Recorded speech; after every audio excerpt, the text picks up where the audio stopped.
Sorcery and Stories, A Library Witch Mystery, Book 3.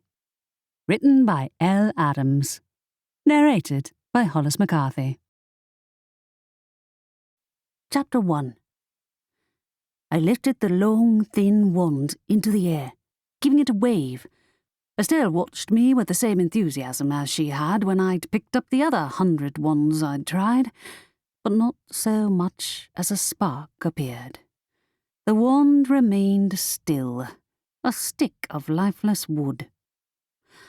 "Ah, well," Estelle said. "Maybe the next one, Rory." "As long as they don't run out of wands first." The assistant, who staffed the town's only wand shop, had run off to break up a fight between two elderly witches over the last pair of pink wing accessories, leaving us to make our own way through the shop's dwindling collection of wands. I put the wand back in its case and slid it into place on the towering shelf. A lot of witches and wizards passed on their wands through the family, but Aunt Adelaide had admitted that Dad's wand had gone missing somewhere in the library before his death. Since I'd passed my first round of magical tests early, thanks to my aunt pulling some strings at the academy, Estelle had brought me to pick out my wand as this year's Christmas present. I was starting to regret the timing, given the angry yells in the background from the two pensioners at loggerheads over the wand accessories. Estelle passed me another box with the same patient expression she wore when tutoring undergrad students as part of her PhD in magical studies. Despite our significant difference in magical skill levels, my cousin and I had become close friends in the past month. Estelle and I shared the same curly red hair common to our family, but she'd inherited her curvier figure from her mother, my Aunt Adelaide. I had my father's tall, slender frame and pale features, accentuated by the silver-lined black cloak I wore, which was marked with our family's coat of arms. Given my natural affinity for bibliowitch magic, I should have no trouble picking out a wand. Yet every time I tried a new one, an irrational swarm of voices whispering that I'd never belong here in the magical world struck up a chorus, breaking my concentration. Maybe they can sense my nerves. I held up the new wand and waved it. A pathetic hissing noise came out the end. "Wands can't sense feelings," Estelle said. "Our family has a unique type of magic, so it's only natural that you might be drawn to an unusual wand." The wands all looked exactly the same to me. Sticks of wood shaved down to the same shape and size, bare of accessories. Imagining my cousin Cass's face, if I had to admit none of the wands wanted me, made me shudder. Carrying a magical pen and notebook and an inventory full of words which contained magic might be impressive enough on its own, but a magic wand was the symbol that would indicate my acceptance into the paranormal world as a whole. Small wonder my nerves were through the roof. "Come on, I've picked out a familiar with no trouble," I whispered to the stick in my hand. "A wand shouldn't be that hard to choose." "That's it." Estelle's eyes lit up. "Why not ask Jet to help you choose a wand?" I suppose it couldn't hurt. I'd opted out of bringing my crow familiar to the wand shop with me, figuring he'd get overexcited, but we'd been here almost an hour. Putting the wand back into its box, I raised my voice. "Hey, Jet, can you give me a hand?" The shop quietened. Then a rustle of wings sounded, and my little crow familiar flew into view, landing on the shelf in front of me. "What may I assist you with, partner?" "I'm trying to choose a wand," I said.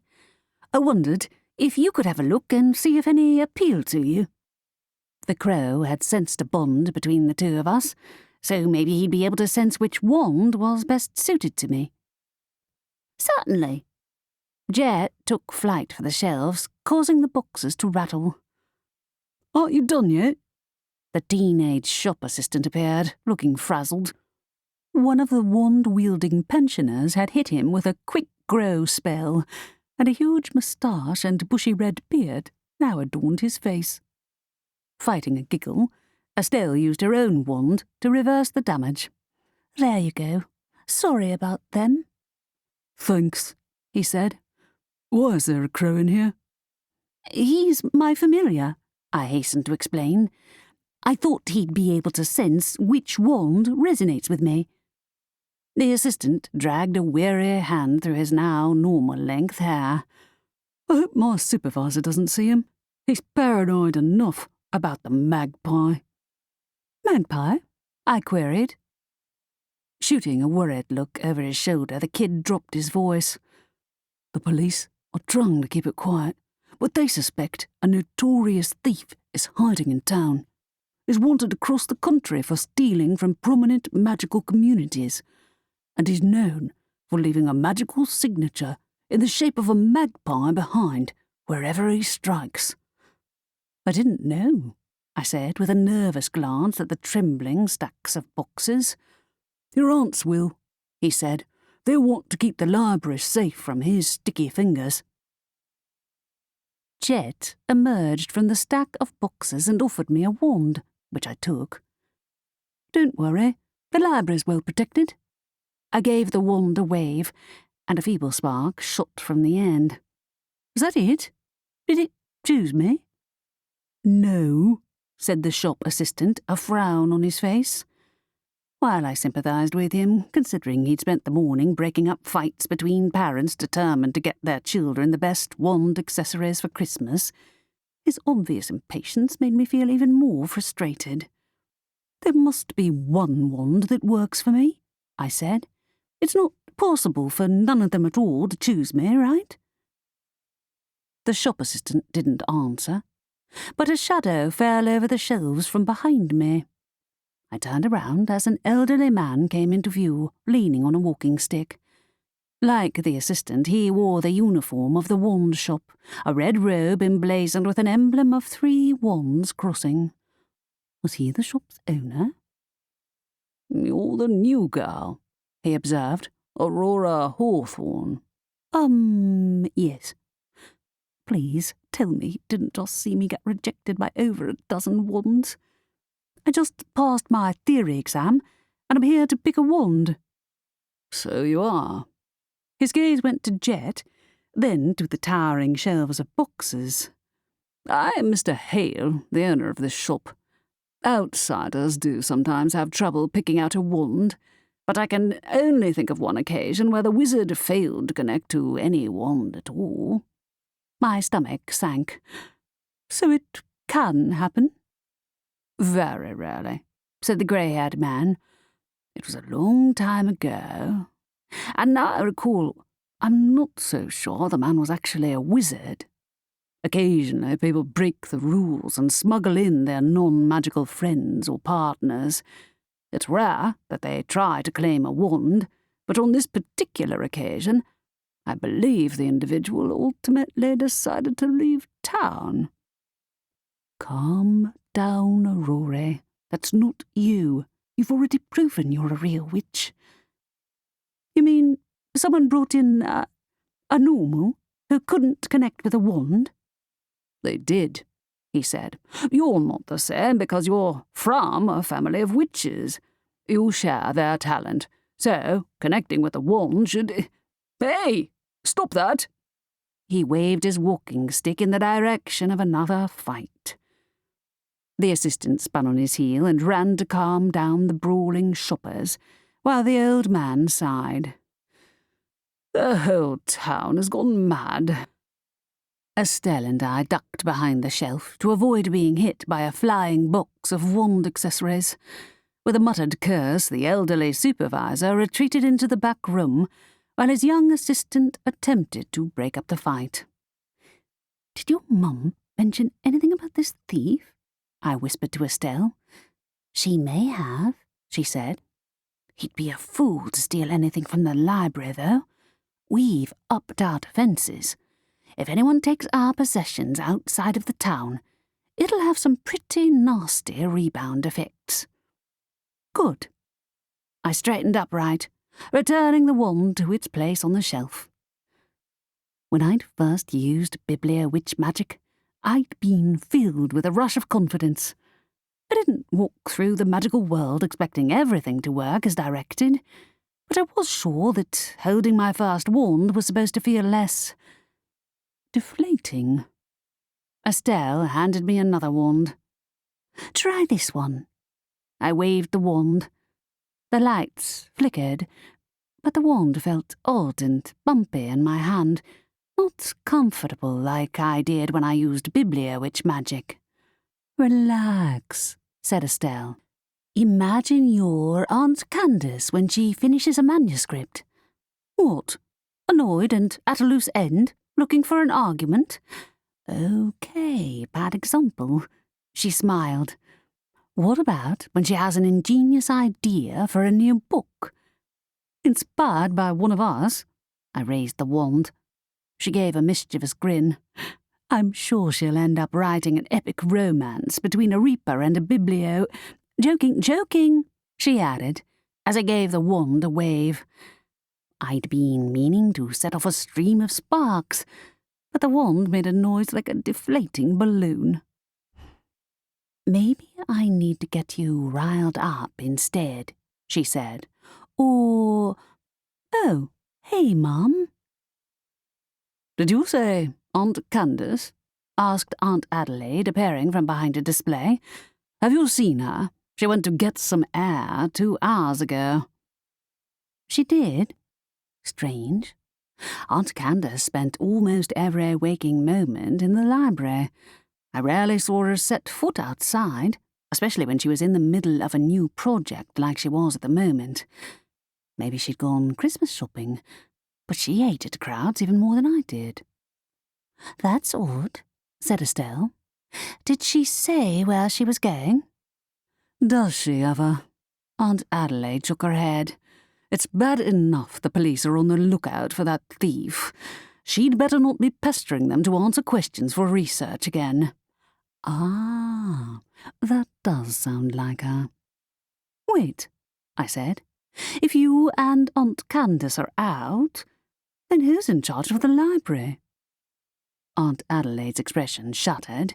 Then she about turned and left the shop, sweeping past the bewildered-looking assistant. I didn't blame her. If Cass was left to watch the library unsupervised, the day generally ended with illegally acquired magical creatures running amok all over the lobby. "Ah." Estelle turned to follow her. "Rory, you can stay and pick out a wand if you like." Jet flew past with a shriek as a torrent of sparks shot from the wand accessories section. 2 shopping-bag-laden witches squared off, and the assistant stood between them, his knees trembling. Deciding that I'd rather deal with whatever chaos Cass had created in the library this time than get caught in the witches' standoff, I put the last wand back into place and made my way out of the shop. Scores of shoppers packed the high street, caught in the pre-holidays rush. Glittering Christmas trees filled the windows, decorated with snow that looked real and never melted. Estelle and I caught up to Aunt Adelaide at the town square. "I'll find your aunt," she said. "You two, make sure the patrons haven't turned one another into spiders."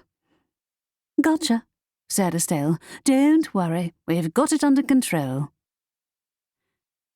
The library towered over the square, a majestic red brick building with stained glass windows and a pair of tall oak doors. A sight that never ceased to take my breath away. I could hardly believe it was mine, even the trick staircases, disappearing floors, and the invisible upper floor that nobody had been able to access for years. Not to mention the vampire sleeping in the basement, and the owl who was, secretly, the embodiment of the library's entire store of knowledge. My former job, as a bookshop assistant under my dad's grumpy former business partner Abe, seemed a whole world away from the library's chaotic yet welcoming atmosphere. On the ground floor, Towering shelves filled the space beyond the front desk, while wooden balconies formed 5 stories, climbing until they disappeared from sight. In the centre stood a vast Christmas tree decorated with flashing baubles, while glowing lights draped the balconies and fake snow glittered on the shelves. Having seen my aunt conjure up an actual snowstorm using the library's magic on one memorable occasion, I was glad she had opted for the fake option. In the reading corner, a cosy space filled with beanbags, hammocks and comfy chairs nestled at the back of the ground floor, a number of patrons cowered behind an overturned desk. On the other side, my cousin Cass stood beside a tall, spindly creature, speaking in a murmur. Estelle's younger sister had the same long red hair as the rest of us, currently twisted into a topknot. Her pale, freckled features matched mine and my dad's, while her willowy figure was more like Aunt Candace's. She wore the same long coat as Estelle, with the sleeves rolled up and covered in what looked like mud and tree bark. As we approached, the creature hissed, turning to face us. He had elongated features, long limbs, and sharp-looking teeth. "What," said Estelle, "is that?" "He's a boggart," said Cass. "He's scared of loud noises. Don't move." The patrons didn't move a muscle. The boggart towered over them, his spindly hands reaching out. Cass tapped his wrist firmly, and he shrank away. "He doesn't look scared," I whispered. "He looks like he's about to eat someone." "It's a defence mechanism." The boggart howled, the sound echoing throughout the reading corner. As one of the patrons made a run for it, his spindly hands reached out again, grabbing the teenage wizard by the leg and dragging him along the carpet. Oh no! Wishing I had managed to claim a wand, I pulled out my Bibliowitch inventory and tapped the word fly. The boggart left the ground, hovering in the air. The wizard he'd tried to grab gave a grateful nod, scuttling out of sight. My book vibrated in my hand, resonating with the magic humming inside me. Thanking the hours I'd spent practicing, I turned to Estelle. "Is there a cage somewhere here?" "I'll fetch one." She whipped out her own wand, waving it in a complex motion, and a cage appeared beneath the boggart, catching the creature's spindly form within it. Sorted. Cass whipped to face her sister. "You're frightening him." "I think he'll survive it," Estelle said. "What were you thinking? Mum left you alone for 5 minutes, if that." "I didn't let him out of the cage," she said indignantly. "Even if you didn't, you brought him into the library to begin with." With another flick of her wand, Estelle locked the cage door. I made a mental note to learn that one as soon as I had a wand of my own. In the library, where half the doors were marked with an X, designating them as forbidden and dangerous, one could never be too careful. I'd had to ask for Sylvester's assistance the last time I'd needed to lock the door on a rampaging magical creature. In that case, Cass's pet manticore. Estelle caught me looking at her wand. "Don't worry," she whispered. "It took Aunt Candace a while to find a wand she liked too." "But you all chose your wands when you were what, 5 years old?" Yet another way in which I stood apart from the rest of the magical world. Dad had grown up here, but he'd had to leave this life behind when he married Mum. I'd grown up not having the slightest idea that magic was real, so it was no wonder that my acceptance into this world had hit a few snags. "Well, yes," she admitted, "but you're new. And besides, you passed your exam. Full marks, Mum said." My face heated while Cass gave a snort. "They haven't changed the syllabus in years. And where's your wand? I thought you were going to buy one today. At least, that's what you spent the last week going on about, so I assume you were." I frowned at her. "I've mentioned it twice at most.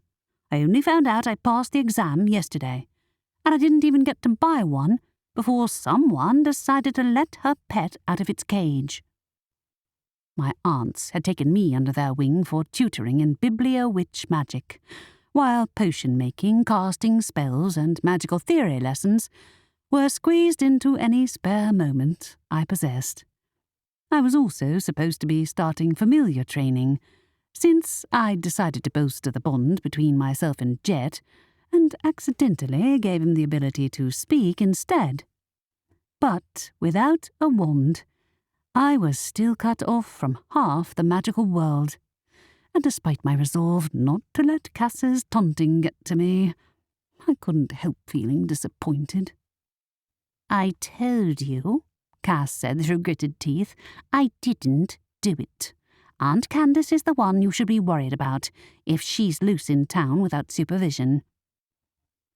The boggart howled and rattled the cage bars.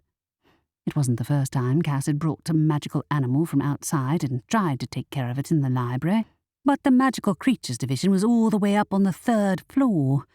I'd improved my levitation skills, but last time I tried levitating a cage down 3 floors, the kelpie had escaped, chased the patrons, and then rampaged through the town square.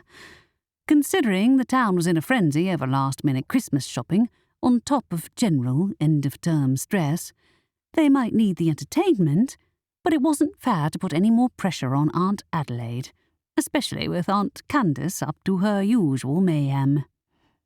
"Where do you even find a boggart?" Estelle asked Cass. "I thought they avoided people." My cousin shrugged. "Magical creatures like me." The boggart tried to lunge at her through the cage, which fell over. I raised an eyebrow. "You sure about that?" Cass flicked her wand and returned the cage to its rightful position. "I told you he gets nervous around strangers. I'll take his cage back upstairs." "I thought you promised you weren't going to bring any more of those creatures into the library." "He was already in the library." Cass gave her wand another flick. Since the boggart was a lot smaller than the kelpie the two of us had once levitated downstairs, the cage glided smoothly up the staircase. "What do you mean by that?" I followed, holding my biblio-witch inventory in case she needed backup.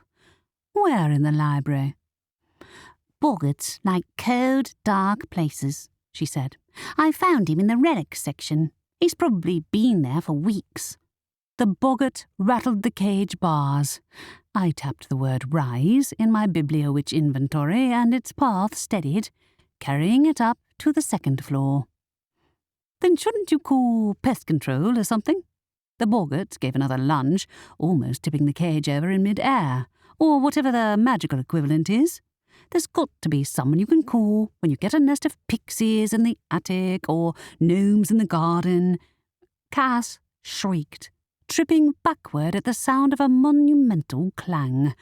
The cage had collided with something solid, or someone, human height, and decidedly hairy. He toppled over sideways onto the stairs, bellowing obscenities. "Cass, the cage!" I tapped the word rise to steady the cage before it tumbled downstairs. Recovering, Cass levitated the cage past the unexpected obstacle towards the closed door at the back of the 3rd floor. I, meanwhile, leaned over the newcomer, hoping we'd only stunned him. He wore an odd silver jumpsuit, which looked like it might belong to an astronaut or a convict. Oh no, please tell me Cass isn't collecting prisoners as well as rare animals. The man sat up abruptly. "How dare you attack an officer?" "Excuse me," I said. "Who are you?" "I am Captain Wayfarer, and you are charged with attacking my squadron." That sounded like a load of gibberish to me. "I think you got hit on the head. Were you looking at the books?" "Books?" He looked around, wearing a baffled expression. "I haven't seen paper books in many years. Is this a museum?" "No, it's a library," I said. "Where did you come from?" "Up there."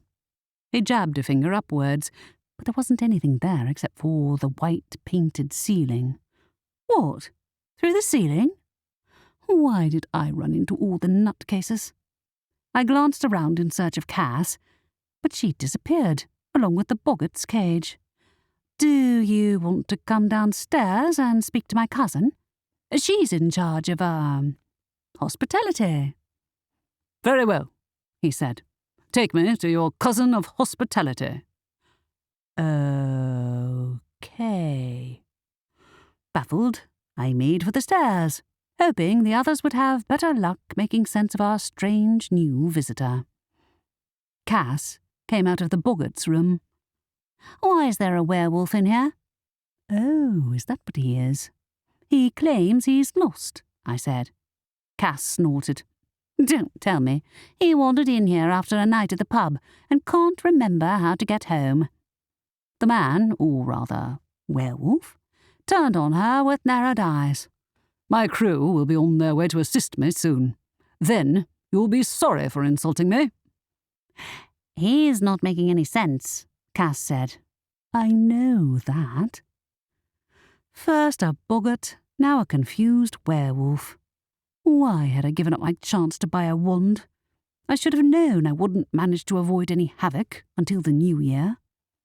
Aunt Adelaide waited in the lobby, her arms folded over her chest, as an apologetic Estelle attempted to calm down the patrons. Nobody spotted the werewolf until he let out an angry bark from behind my shoulder. Who are these people? This isn't the station. Excuse me, who are you? Said Estelle. You're a werewolf, right? That's when a dozen huge wolves leapt over the balcony, landing in the middle of the ground floor. Chapter 2. I told you my allies would soon arrive, said the wolf triumphantly. Now, you will pay for speaking ill of the captain. Don't look at me, said Cass, staring at the wolves. I've no idea what's going on in here. That makes two of us. I'd never seen a werewolf in the flesh, or fur, and I hadn't realised how much bigger than normal wolves they were when they transformed. There were strict rules governing shifting in public, and unlike vampires, I hadn't studied werewolves in enough depth to know how to subdue one, let alone half a dozen of them. Even Estelle and Cass stood frozen in shock. The central werewolf stepped forward and transformed into a man.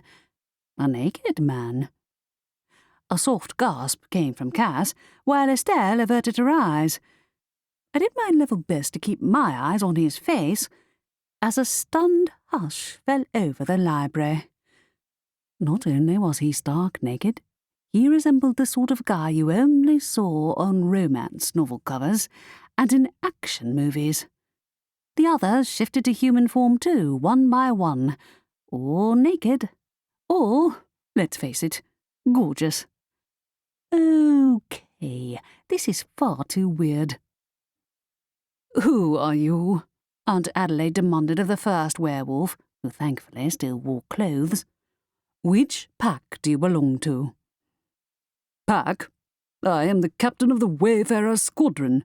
He turned to my aunt. You're the leader of this base, I assume? What do you call this place? The library? Aunt Adelaide looked between him and his nude companions, wearing an expression of disbelief. If you're here to threaten us, you'll find the library isn't without its own protection. You have been warned.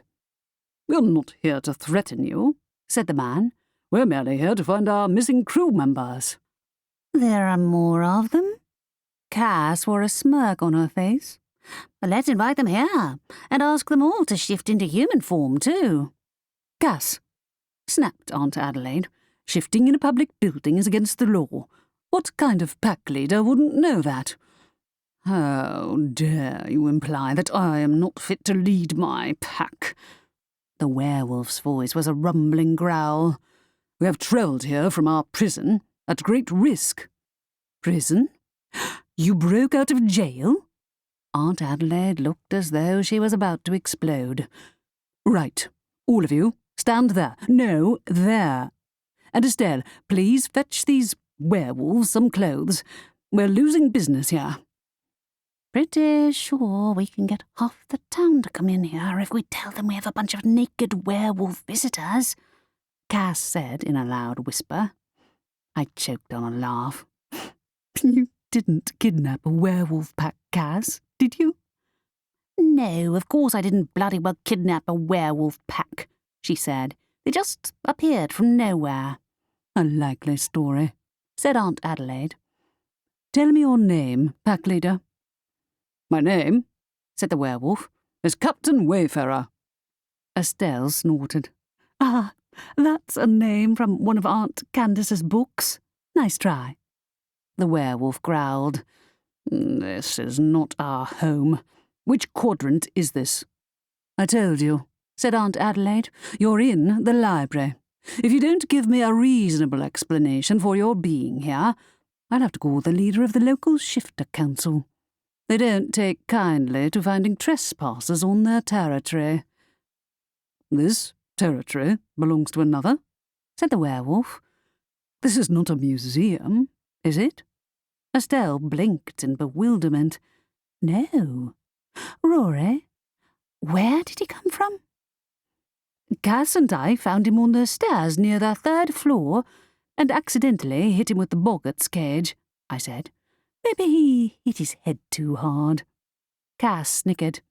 He even looks like Captain Wayfarer. He's a spitting image of the main character from The Adventures of Werewolves in Cyberland. Estelle's eyes widened. You know, he is. How many wolves does he have at his command? 12? And don't they all look like supermodels? A calculating expression stole onto Cass's face. Aunt Adelaide pulled out her Bibliowitch inventory and tapped a word on the page. At once, the bookshelves moved, caging the werewolves between them. They set up such a cacophony of howling that the remaining patrons backed towards the exit. Quiet, Aunt Adelaide snapped. Tell me who you are and who sent you here. We know who they are, Cass said, fighting a laugh. It's Captain Wayfarer and his crew of misfits, exploring cyberspace on grand adventures. I didn't know you'd even read that book, Estelle said. I'm glad one of us finds this amusing, but I'm still totally lost. Are they like paid actors? No. They walked out of one of Aunt Candace's books, said Cass. What? You mean literally walked out of one of her books? I asked. Is that even possible? When would I learn not to ask that question in a library where the impossible was routine? Okay, cyberspace travelling werewolves were a bit much even for us. The books in here might be more mobile than I was used to, but I'd never seen any characters walk out of a story before. If you'd paid attention, you'd know, Cass said. Mum's wasting her time trying to find out what pack they belong to when they're not even real. They look real to me. Estelle turned to the gawking patrons. Did one of you summon those wolves? There was a chorus of no's. The library's remaining visitors were mostly witches and wizards, all looking baffled and scared, with one exception. A tall man with the same muscular build as the visiting werewolves pressed his mouth in an angry line, glaring at the newcomers. Is this a joke? He said to Estelle. Has your family been hiding a rogue pack of werewolves in the library? Of course not, Estelle said. They're clearly under a spell, or from a spell, assuming Cass isn't having us on. If they came out of the book, shouldn't we be able to get rid of them if we find a copy of The Adventures of Werewolves in Cyberland? I asked. Cass snorted. Good luck. The library contains dozens of copies of each of Aunt Candace's titles, and even she doesn't know where all of them are. Great. Well, we ran into the first guy on the stairs, so it's worth having a look around there. When Cass didn't reply, I cast another look in Aunt Adelaide's direction. From her frazzled appearance, the werewolves were not answering her questions to her satisfaction. Where did they come from? Maybe this Captain Wayfarer character had suffered a hard blow to the head, but that didn't explain where his fellow crewmates had materialised from. I'd never read that particular book of Aunt Candace's, so the details were lost on me. Since nobody objected, I hurried up to the 3rd floor. The magical creatures division existed on that floor, so it was no surprise that the trouble had come from there, though werewolves weren't classified as creatures in the magical world, since they were humans who could transform into beasts. From what my magical education had covered so far, I gathered that they only transformed on nights of the full moon, so the fact that they were running around in wolf form in here meant they were breaking some of the magical world's strictest rules. No wonder my aunt was so ticked off. On the other hand, if they had walked out of one of the books, then presumably they'd disappear once one of us found the source of the spell. Given all the other bizarre wonders the library contained, a magical section that brought fictional characters to life wasn't that unlikely. I'd seen weirder in my first few days alone. It sounded like the sort of thing that would be shelved behind one of the locked doors, most of which were helpfully marked with X symbols, or else hidden away in one of the advanced sections. So, definitely not something I was equipped to handle alone. "Hey, Jet," I called, realising I'd run out of the wand shop without checking my familiar was following me. The crow swooped into view. "Danger!" he said. "Wolves! Wolves! So many wolves!" "I know," I said. "I'm trying to track where they came from, and I could use some backup." The 3rd floor looked much the same as usual. Cass had left the boggart's cage in front of the half-open door at the back, which led to the rooms where she kept her other acquisitions. Judging by the growling coming from in there, the ruckus had woken her pet manticore. At least the door was locked. The boggart hissed and rattled the bars at me, but I ignored him, pacing through the shelves to check the rest of the 3rd floor.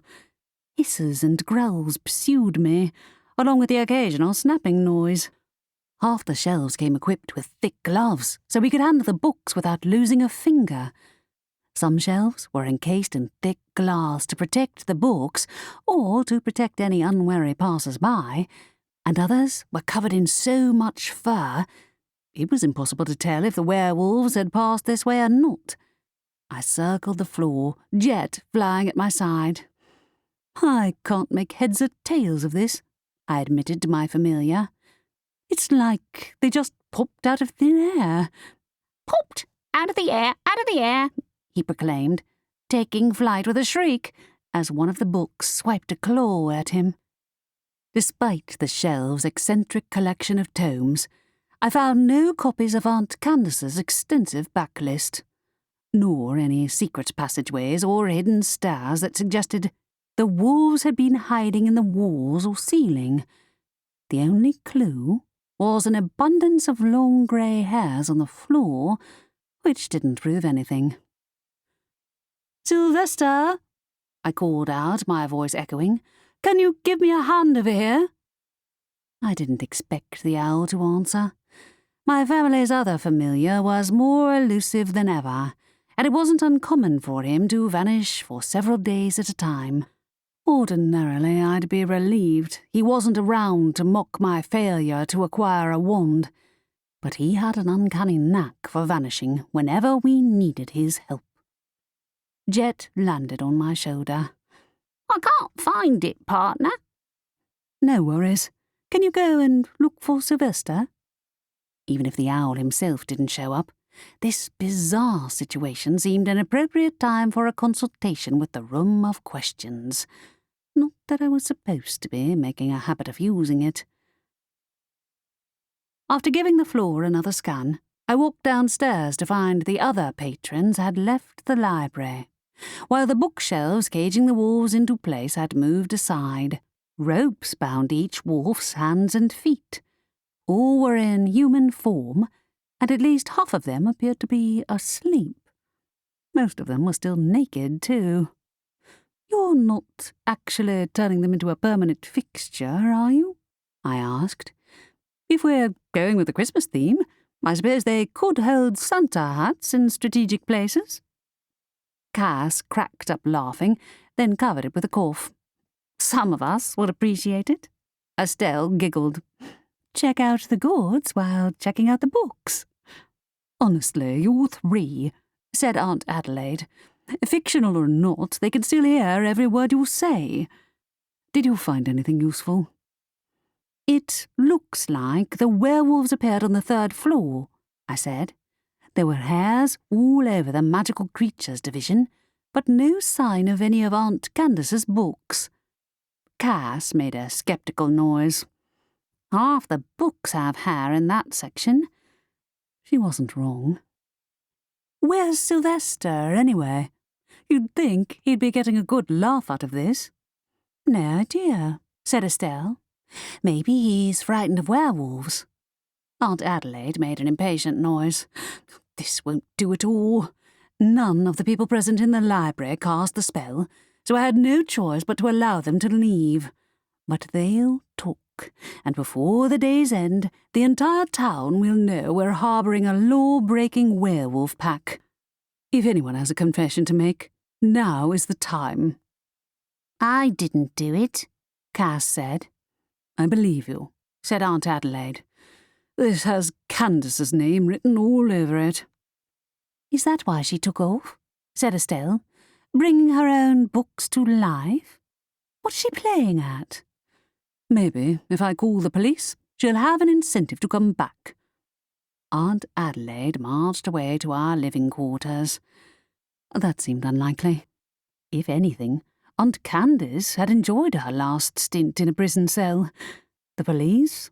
Not so much. Cass rolled her eyes after her mother. "She doesn't believe me." "Cass, really," said Estelle. "Of course Mum believes you, though that'll change if you let those wolves free." "I wasn't going to," she protested, putting her wand in her pocket. "I just thought it would be good for business."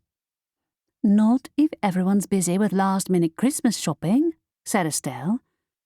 Aunt Candace would find it hilarious to bring her werewolf characters to life and set them loose in the library, but I don't understand why she didn't stick around to watch the fallout. Because she knew Aunt Adelaide would skin her alive? "And guess who'll take the punishment?" grumbled Cass. "Aunt Candace could get away with murder, and our mother would forgive her and punish me instead." "You wouldn't take the punishment if you didn't break the rules," Estelle pointed out. "I thought you got rid of the manticore." "I did. That was a boggart." "You didn't," I said. "I heard it growling. Unless there was another werewolf." Cass looked alarmed. "I can't let them hurt my pets." Backing away from the werewolves, she took off for the stairs at a run. "I'm pretty sure it was her manticore I heard," I said. "Though half the books growl up there, too." "They do at that," said Estelle. One of the werewolves made a low noise, more wolf than human. The ropes seemed sturdy enough, but those guys looked like they packed a punch even in human form. Are they actual people under a spell, not illusions? They sure look real. "You know, good question." She frowned. "You can't create something alive using a spell, but there are detailed illusions and transformation spells. My mum tried a dozen reversal spells, and all we managed to do was keep transforming them from human to wolf and back again." "So you think the spell will wear off by itself?" I asked. "I hope so." There was a crash, and the sound of Cass swearing from upstairs. Aunt Adelaide strode into view a moment later. "I'm not helping her. She needs to learn her lesson at some point. And she, at least, has more sense than Candace does. She's right, Estelle said in a low voice. Our mother comes down so hard on Cass because trying to get Aunt Candace to obey any order is like putting a harness on a manticore. Cass will grumble to the ends of the earth, but she'll do as she's told eventually. Where is Aunt Candace, though? I said. It's not like her to leave the library at all, let alone with everyone caught up in shopping madness. Unless she's hiding in a secret passageway laughing at us. Not if my mum saw her leave. Estelle frowned. Summoning a pack of wolves and then hiding away is more the type of thing Sylvester would find amusing, not her. Granted, she was in a foul mood this morning. Maybe that's why.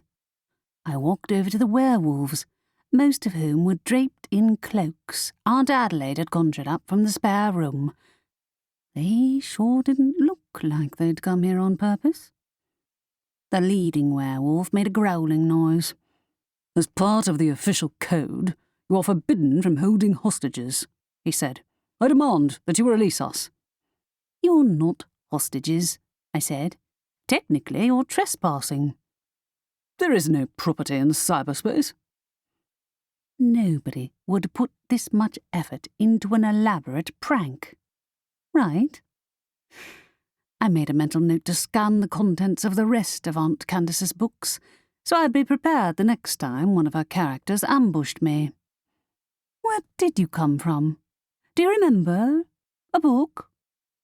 He looked at me like I had 3 heads. This library of yours contains nothing but books. Are all humans so dense? Don't speak to my niece that way, said Aunt Adelaide. I was trying to find out if he remembers having a spell put on him, I explained. If they're not illusions, they might be real people who've been enchanted to believe they're fictional characters. Perhaps, said Aunt Adelaide, but I wouldn't tell Edwin that, otherwise he won't take them off our hands. I'd prefer for certain other paranormals not to find out too, especially Evangeline and the vampires. I suppressed a shudder at the sound of her name. Considering one of her vampires had died in a case I'd been investigating, a bunch of humans had attempted to rob her, and then I'd blocked her from reading my mind the last time we'd seen one another, I'd be quite happy not to set eyes on the leader of the vampires for the foreseeable future. Vampires had a literal eternity to hold grudges, after all. Thankfully, the werewolves and vampires were natural enemies, and there was 0 chance a vampire might be involved with whoever had conjured up a werewolf pack straight from Aunt Candace's novel. Compared to the vampire-related trouble I'd dealt with, the werewolf situation was laughable. The library doors opened, and 2 trolls entered, flanking Edwin, head of law enforcement in the town of Ivory Beach. He did not look pleased. What is going on? Aunt Adelaide hastened to explain, while Estelle and I kept a close watch on the werewolves to ensure nobody tried to make a run for it. The elf police chief was just over 4.5 feet tall, dwarfed by the 2 trolls he employed as security guards. The trolls, lumpy grey brutish figures wearing blue cloaks, were friendly enough, but I still took a step back, as one of them bared his jagged teeth at the werewolves. You're saying they're not werewolves? Edwin scanned them. Why aren't they wearing clothes then? It's a little complicated, Estelle said. And how am I supposed to arrest people who might be the creations of a spell? Same as anyone else, I said. They won't know the difference. Edwin approached the wolves. You all broke the law, so I must punish you accordingly. We broke none of the known laws of cyberspace, he said. You have no reason to incarcerate us here. What is he talking about? Said Edwin. He's under a spell, Aunt Adelaide said. This is absurd, said Edwin. We have quite enough to be getting on with. without a herd of werewolves appearing in a public library. Has he drunk?" "No, he's a fictional character," answered Aunt Adelaide, "created by someone who thought it amusing to turn a book into reality. I'm not entirely sure if he's a construct or a real person who's been led to believe he's acting out the events from the book, that is, The Adventures of Werewolves in Cyberland. My guess is that Candace left a copy lying around somewhere and a spell affected the pages, but it's mere guesswork." His eyes widened. "Candace wrote that book." "Oops. I think her secret pen name might be out." Aunt Adelaide didn't seem particularly bothered about outing one of her sister's secret identities. "Yes, and it appears someone found it amusing to bring her characters to life. I need to track down my sister, but I felt it set a bad precedent to allow the werewolves to rampage around the library, real or not." There was a pause. "Do you know if your sister will sign my copy?" asked Edwin. Chapter 3. "This town has officially gone bananas," Aunt Adelaide announced that night at dinner. "2 wizards got into a fight over the last bottle of elven wine at the market. One of them was turned into a toad, and the other has been whistling non-stop ever since." "And might one of those people have conjured up the werewolves?" I asked. Cass continued to shovel food into her mouth, ignoring everyone, while Aunt Candace still hadn't returned from her errand.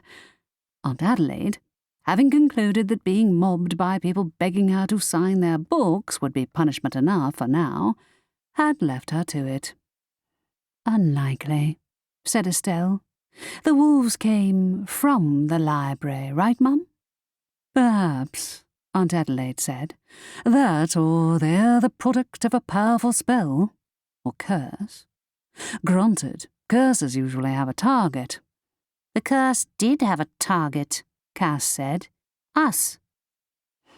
"Maybe someone felt threatened by that escaped boggart," I said, "and used the only defense they had, the books. None of the people present in the library had the skills to cast a spell like that," my aunt said. "Even I have difficulty seeing how it's possible. I checked the dimensional studies section, but if any of the doors were unlocked, they aren't now. A dangerous book escaped at least once a week, so if anything, it was surprising that a living person hadn't stepped out of a book before now. The library was known to be semi-sentient, courtesy of my grandmother, its original creator. The werewolves, though, appeared to be individuals and not part of the library itself. They didn't actually come from another dimension, though," I said. "They just think they did. Because in the book, they go into cyberspace and they think the library is a museum." "Because paper books don't exist in their reality," said Estelle. "You know, every word they've said has been consistent with the book." "That doesn't prove anything," said Cass. "Aunt Candace walked into a hostile spell in here once, and went through a phase of thinking she was a cat." "That's not the same," Aunt Adelaide said irritably. "Edwin keeps sending me lists of questions, as though I have the faintest idea where these wolves materialised from. They keep talking utter nonsense at him." "It's not nonsense, Mum," said Cass with a smirk. "It's the law of cyberspace. Besides, I'd be happy to listen to them talk, especially the guy with the chest hair." "That's enough, Cass." The door to the kitchen opened, and Aunt Candace walked in. "There you all are," she said. "What did I miss?" There was a long, awkward pause during which Sylvester swooped in and landed on the table. So that's where he'd been all day. Weird. I'd never known him to accompany Aunt Candace anywhere before, unless she'd recruited him on some dastardly scheme.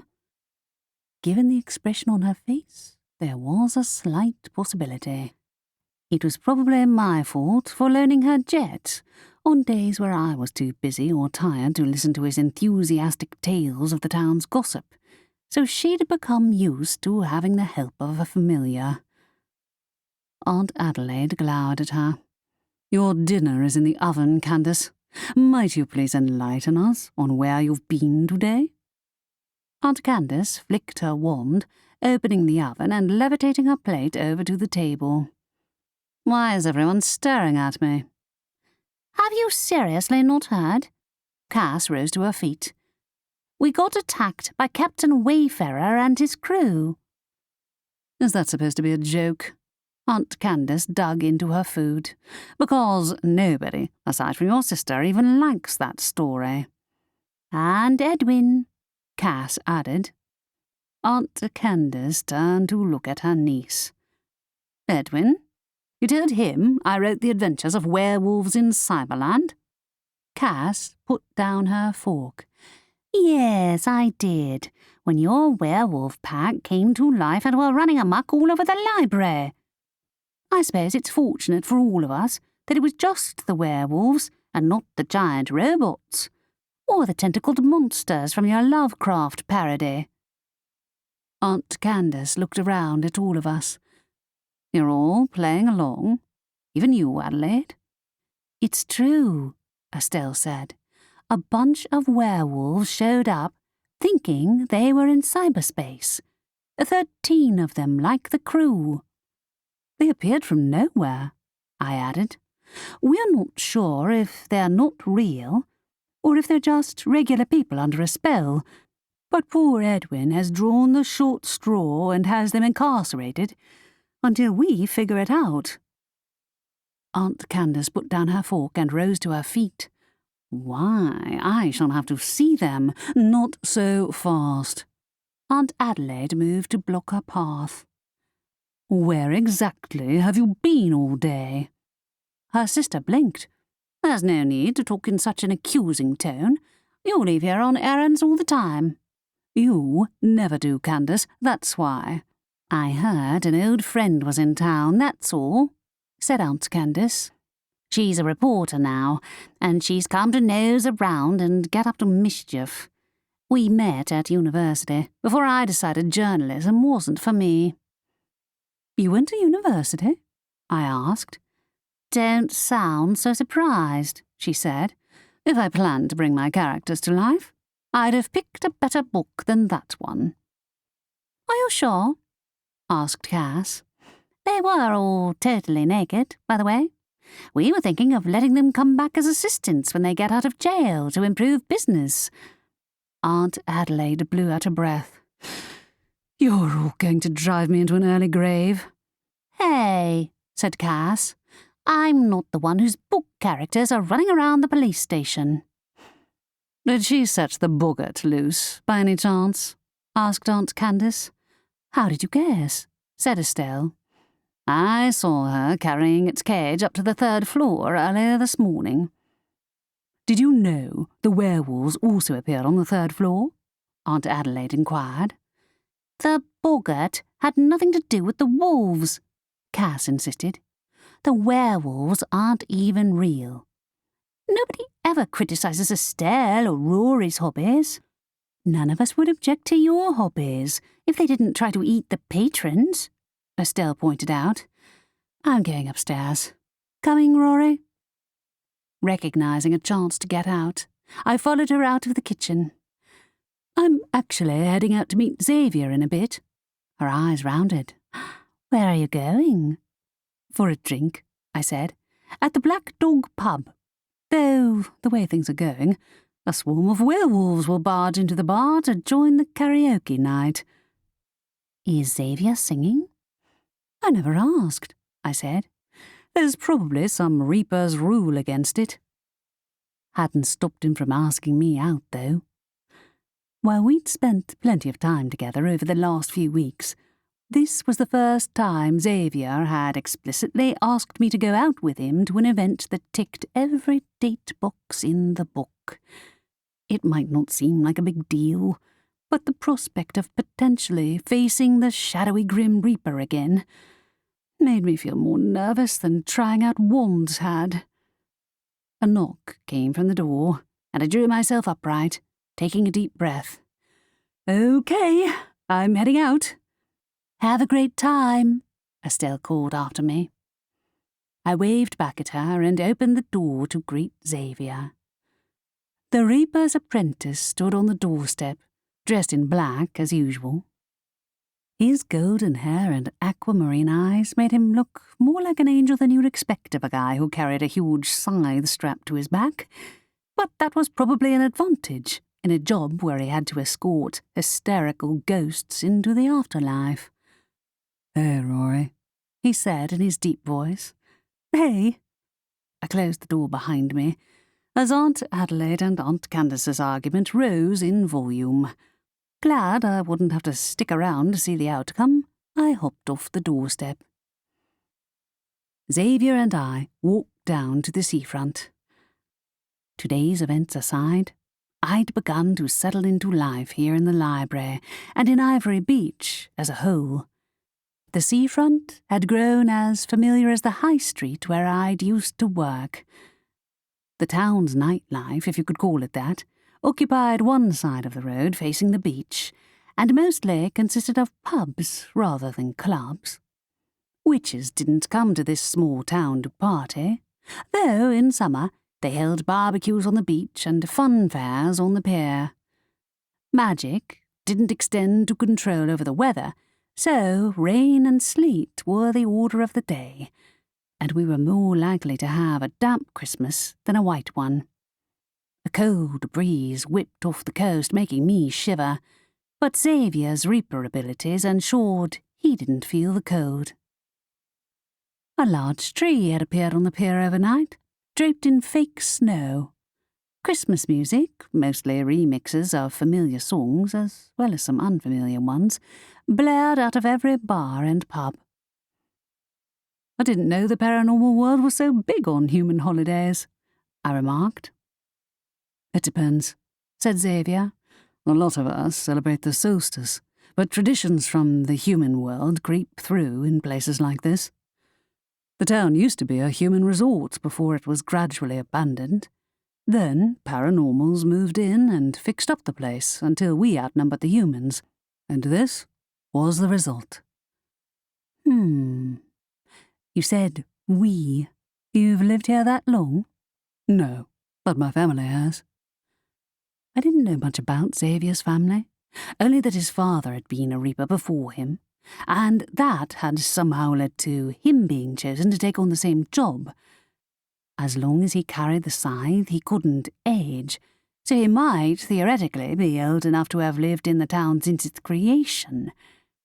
But he didn't act at all like the vampires, who were also ageless, suggesting he was younger than his immortality implied. I'd never quite got up the courage to ask. Whispers followed us into the pub, and as we sat at a table near the door, Xavier gave me an apologetic look, but I was used to stares whether I was alone or not. Perks of being the town's newest witch, and the lost cousin, according to the dedication in the book Aunt Candace had written, detailing my dad's epic romance with my mother. Really, I should be glad that wasn't the book which had come to life in the middle of the library. Xavier took a seat. "I don't know if you've been to a restaurant or bar here before, but you just tap the menu to order whatever you like." "Nice." I picked up the menu, skimming through a list of unfamiliar cocktails.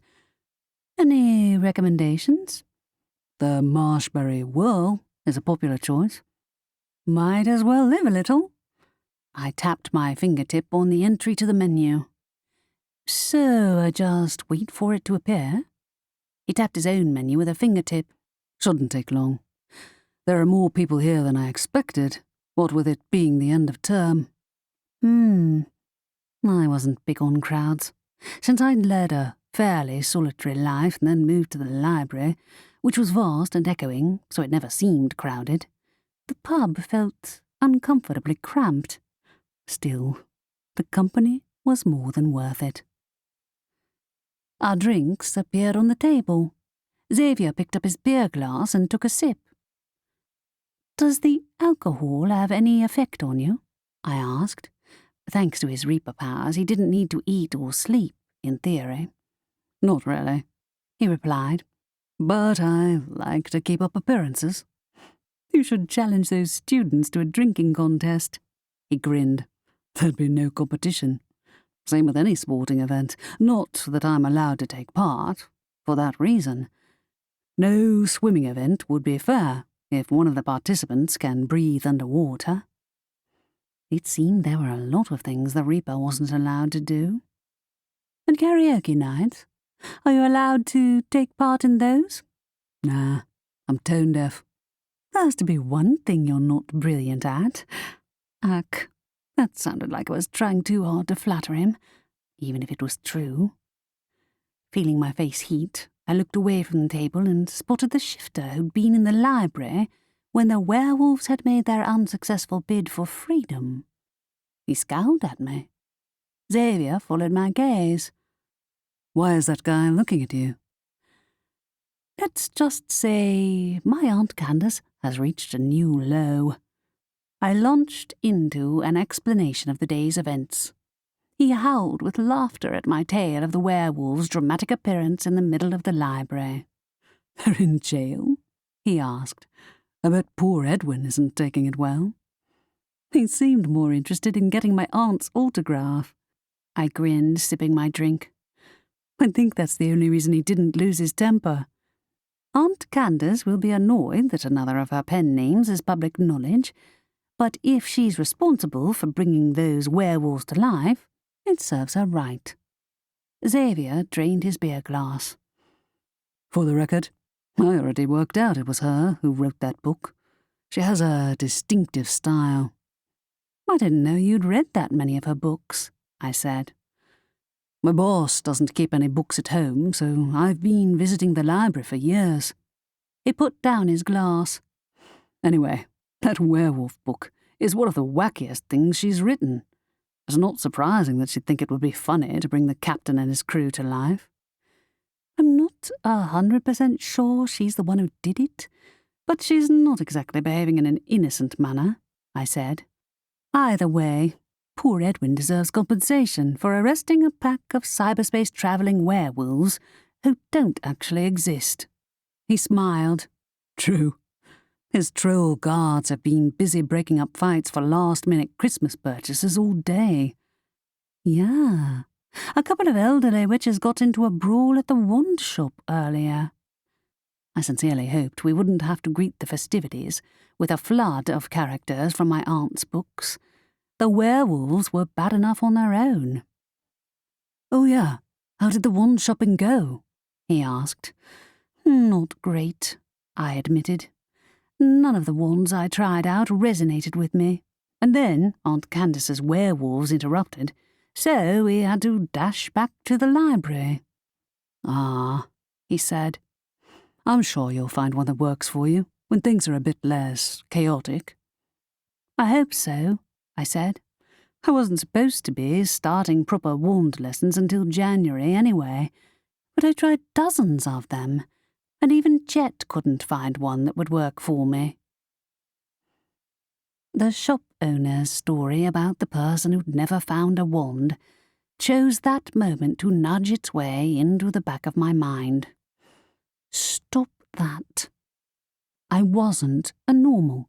I'd made great strides with my biblio-witch magic over the last few weeks, and had even managed to make my familiar able to talk. I'd get the right wand eventually. "I wouldn't worry too much about it," Xavier said. "You were distracted today. Warring pensioners doesn't sound like a pleasant backdrop to choosing a wand. It might have helped if I'd been able to use a shield spell." My smile faded. Maybe I'm expecting too much, but when I picked up the wands, I never got the feeling I do when I use bibliowitch magic. I can't describe it, but it just feels right. I get it, he said. I'm not a witch, but I understand. It's the feeling I get when I look at you. The thought came before I could stop it, and I was glad I'd dressed for the weather in a thick scarf so he couldn't see the flush creeping up my neck. Anyway, I'll go back there after the holidays. I glanced up as the shifter gave our table one last glare, then left the pub. Maybe take Jet along again. I'm sure it'll be fine, he said. This isn't the typical wand-buying season, so there isn't much of a selection. They might buy more in the new year. If there was one thing I loved about Xavier, it was his unrelenting faith in me. I hope you're right, I said. Anyway, enough about me. How was your day? I had to pull out my scythe to break up a fight outside the boss's gates, he said. 2 wizards got into a brawl over a box of fairy lights. People even started a fight right next to the Reaper's house? I didn't know the vampires were that big on Christmas decorations. I drank the last of my cocktail. That must be handy, being able to casually pull out the scythe whenever you like. It does make walking through crowds considerably easier, he said. There are perks to being utterly terrifying. Terrifying? You? Come to think of it, the tables around us were notably emptier than they'd been when we'd entered the pub. I'm scared of my boss, he corrected. I don't take it personally. Besides, I meet all sorts of interesting people at work. Do people typically chat to you when they're on their way to the afterlife? I asked. You'd be surprised. One guy the other week was adamant about finishing the book he'd been reading before he died. I may have stalled my boss to give him the chance to reach the last page. I knew I liked you for a reason. Is that the only reason? His words carried an undercurrent I hadn't expected, and a flush rose to my cheeks.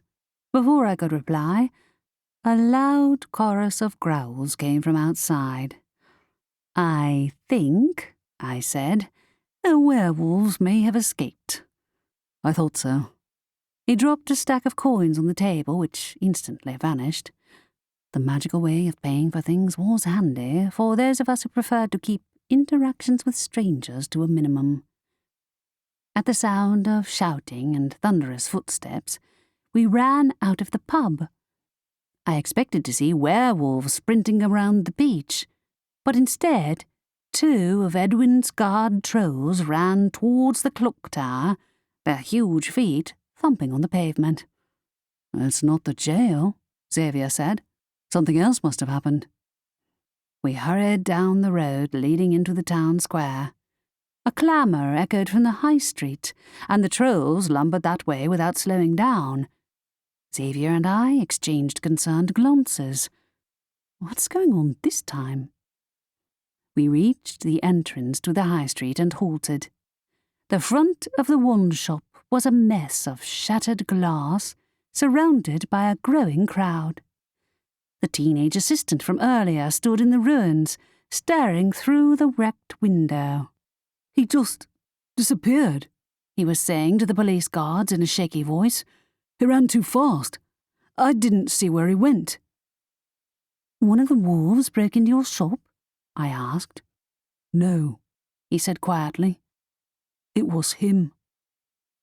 Xavier's grip on my arm tightened when I stepped forwards, seeing a glowing symbol on the window, shaped like a bird. The magpie. I recalled the name of the thief rumoured to be in town. What did he take? One of our best wands. Xavier moved to my side. We should leave before Edwin shows up. Before he blames my family for it. Not that the werewolves were in any way connected with the thief. Right? Chapter 4. A tremendous screeching noise woke me the next morning. Groaning, I opened my eyes. Sylvester sat on the bedpost, his large tawny wings spread in the manner of a peacock, and said, "What light from younger window breaks?" "Did you seriously wake me up at the crack of dawn to quote Shakespeare at me?" I yawned. "Also, it's, but soft what light from yonder window breaks." "There's no need to be pedantic." "I have a master's in classical literature," I said. "I know that's not quite as impressive as being the living embodiment of the library." "As a matter of fact," he said, "I came to inform you that the werewolves have gone. They disappeared at the stroke of midnight, much to the displeasure of the law enforcement officials who spent the night filling out unnecessary paperwork." "At least they aren't causing trouble any more." I slumped back against the pillows. "You might have let me sleep in first." He ruffled his feathers. "I wanted to ask you for a favour." Uh-oh. Sylvester had never asked me to do anything without a price. "What, exactly?" "Your aunt," he said, "has sneaked out of the library again. I'd like you to accompany me to follow her." "Why not fly yourself?" "My magical ability is limited outside of the library's boundaries," he said with a great deal of dignity. "You may have gathered that your Aunt Candace can be a little unpredictable. I believe she's up to something she doesn't want Adelaide to know about." "And that concerns you... why?" "The library concerns me," he said. "Something has been out of place here since yesterday." "If you mean the werewolves, are you saying Aunt Candace activated the spell herself?" I wouldn't have thought she'd have spent all evening denying it if she had, but he was right in saying she was unpredictable. "She's up to something," he said. "I thought you might accompany me to find out where her so-called errands are taking her. I tracked her down at the beach yesterday evening, but she refused to say where she'd been all day." It was very obvious that, like Cass, he was only asking me because I was the person most likely to say yes. On the other hand, if even Aunt Adelaide hadn't managed to get her sister to admit to causing the spell, perhaps I might be able to talk some sense into her. Curiosity won out. "All right, but you owe me one for this. Say, a free visit to the question room. No tricks." "Well, all right." He flew out of my bedroom. Hoping I wasn't making a mistake, I pulled on my clothes, tugged a brush through my hair, and grabbed my bag. 10 minutes later, I hurried downstairs to meet Sylvester in the lobby. It was too early for anyone else to be awake, so I made a mental note to grab a muffin on the way back and walked out into the bitterly cold wind. Even the most hardcore late Christmas shoppers wouldn't be outside in this weather. The air stung my face and numbed my ears, prompting me to quicken my pace. Sylvester flew at a sideways angle to keep from being swept out to sea. "There she is," he said. "This had better be worth losing half my feathers in this ghastly breeze." In front of us, Aunt Candace paced down the road leading to the seafront, walking with purpose. Her hair blew across her face even wilder than usual, and she halted below a row of balconied windows at one of the seafront hotels. What is she doing? I came to a halt a few feet behind her, ducking behind a lamp-post so she didn't see me snooping. Sylvester grabbed the lamp-post with both clawed feet, the wind ruffling his feathers the wrong way. "I have no idea," he said. "I saw her pacing around the area yesterday, too. If I didn't know better, I'd say she's spying on someone." "That's Frederick's place." The owner of the local hotel seemed nice enough, but I was pretty sure spying on the guests wasn't allowed. If this was an attempt to get material for a new story, she was pushing her luck. Aunt Candace often took liberties with the rules, but spying on strangers was downright bizarre behaviour, even for her. Wait, is this about that friend of hers who arrived in town? She mentioned someone from university, and I think she said she was a reporter. A scream sounded from one of the rooms upstairs, cutting off my words. "How dare you!" a female voice screeched. "Did you think I wouldn't catch you kissing her in the stairway?" I... The sound of a man's protests drifted through the window. It wasn't what you thought. "I saw you!" screamed a woman. "Don't you dare deny it, Stephen." "I think we might have interrupted a couple's spat," I remarked to Sylvester. "Oops." Aunt Candace spun around, looking directly at our hiding spot. "Liar! Cheat!" screamed the woman. "Oh dear," said Aunt Candace, summoning a notebook and pen. "Pity. People enjoy their drama." "It doesn't sound like anyone's having much fun in there," I said, not bothering to hide. She was the one who had some explaining to do besides. "You brought the owl to spy on me, did you?" said Aunt Candace. "You were spying on the guests at the hotel," I pointed out. "You could get into a lot of trouble for that, you know." The screaming grew louder, and my aunt stepped away from the window. "No, I think I already wrote an argument similar to this one, unless I turned one of them into an alien. Or a werewolf. I don't think I've already done that one." "What is wrong with you?" I asked. "You're even worried Sylvester, which is an achievement. I didn't think he cared." "That's not a nice thing to say," the owl said indignantly, not relinquishing his clawed grip on the lamp-post. "Maybe I'll stop caring about all of you." "We know you love us, really, Sylvester," I said, and he huffed. "Anyway, Aunt Candace, I don't know what you're playing at, but you must know what your sister will say if I tell her you're spying on people. I'm certain Edwin doesn't want you anywhere near his jail ever again." "I'm not intending to get myself arrested," she said. "Ursula Hancock is—" At that moment, the hotel's upper window flew open, and a wizard tumbled out head first. Waving his wand at the last second to break his fall, he bounced once, twice, then landed on his feet. "She threw me out," he protested. Aunt Candace snapped her attention onto him, her pen quivering with excitement. "Oh dear, how unfortunate." I gave an exasperated sigh.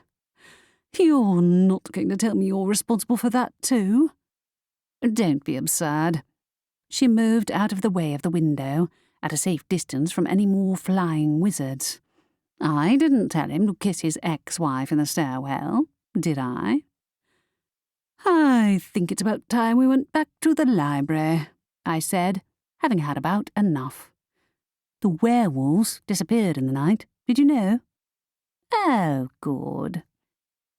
The wind whipped Aunt Candace's hair across her face as she turned away from the hotel and strode towards the town square. Sylvester let go of the lamp-post and flew over my head, while I hurried after her. She was surprisingly fast for someone who spent most of her time hunched over a writing desk. "Aunt Candace," I panted, "where is your copy of The Adventures of Werewolves in Cyberland?"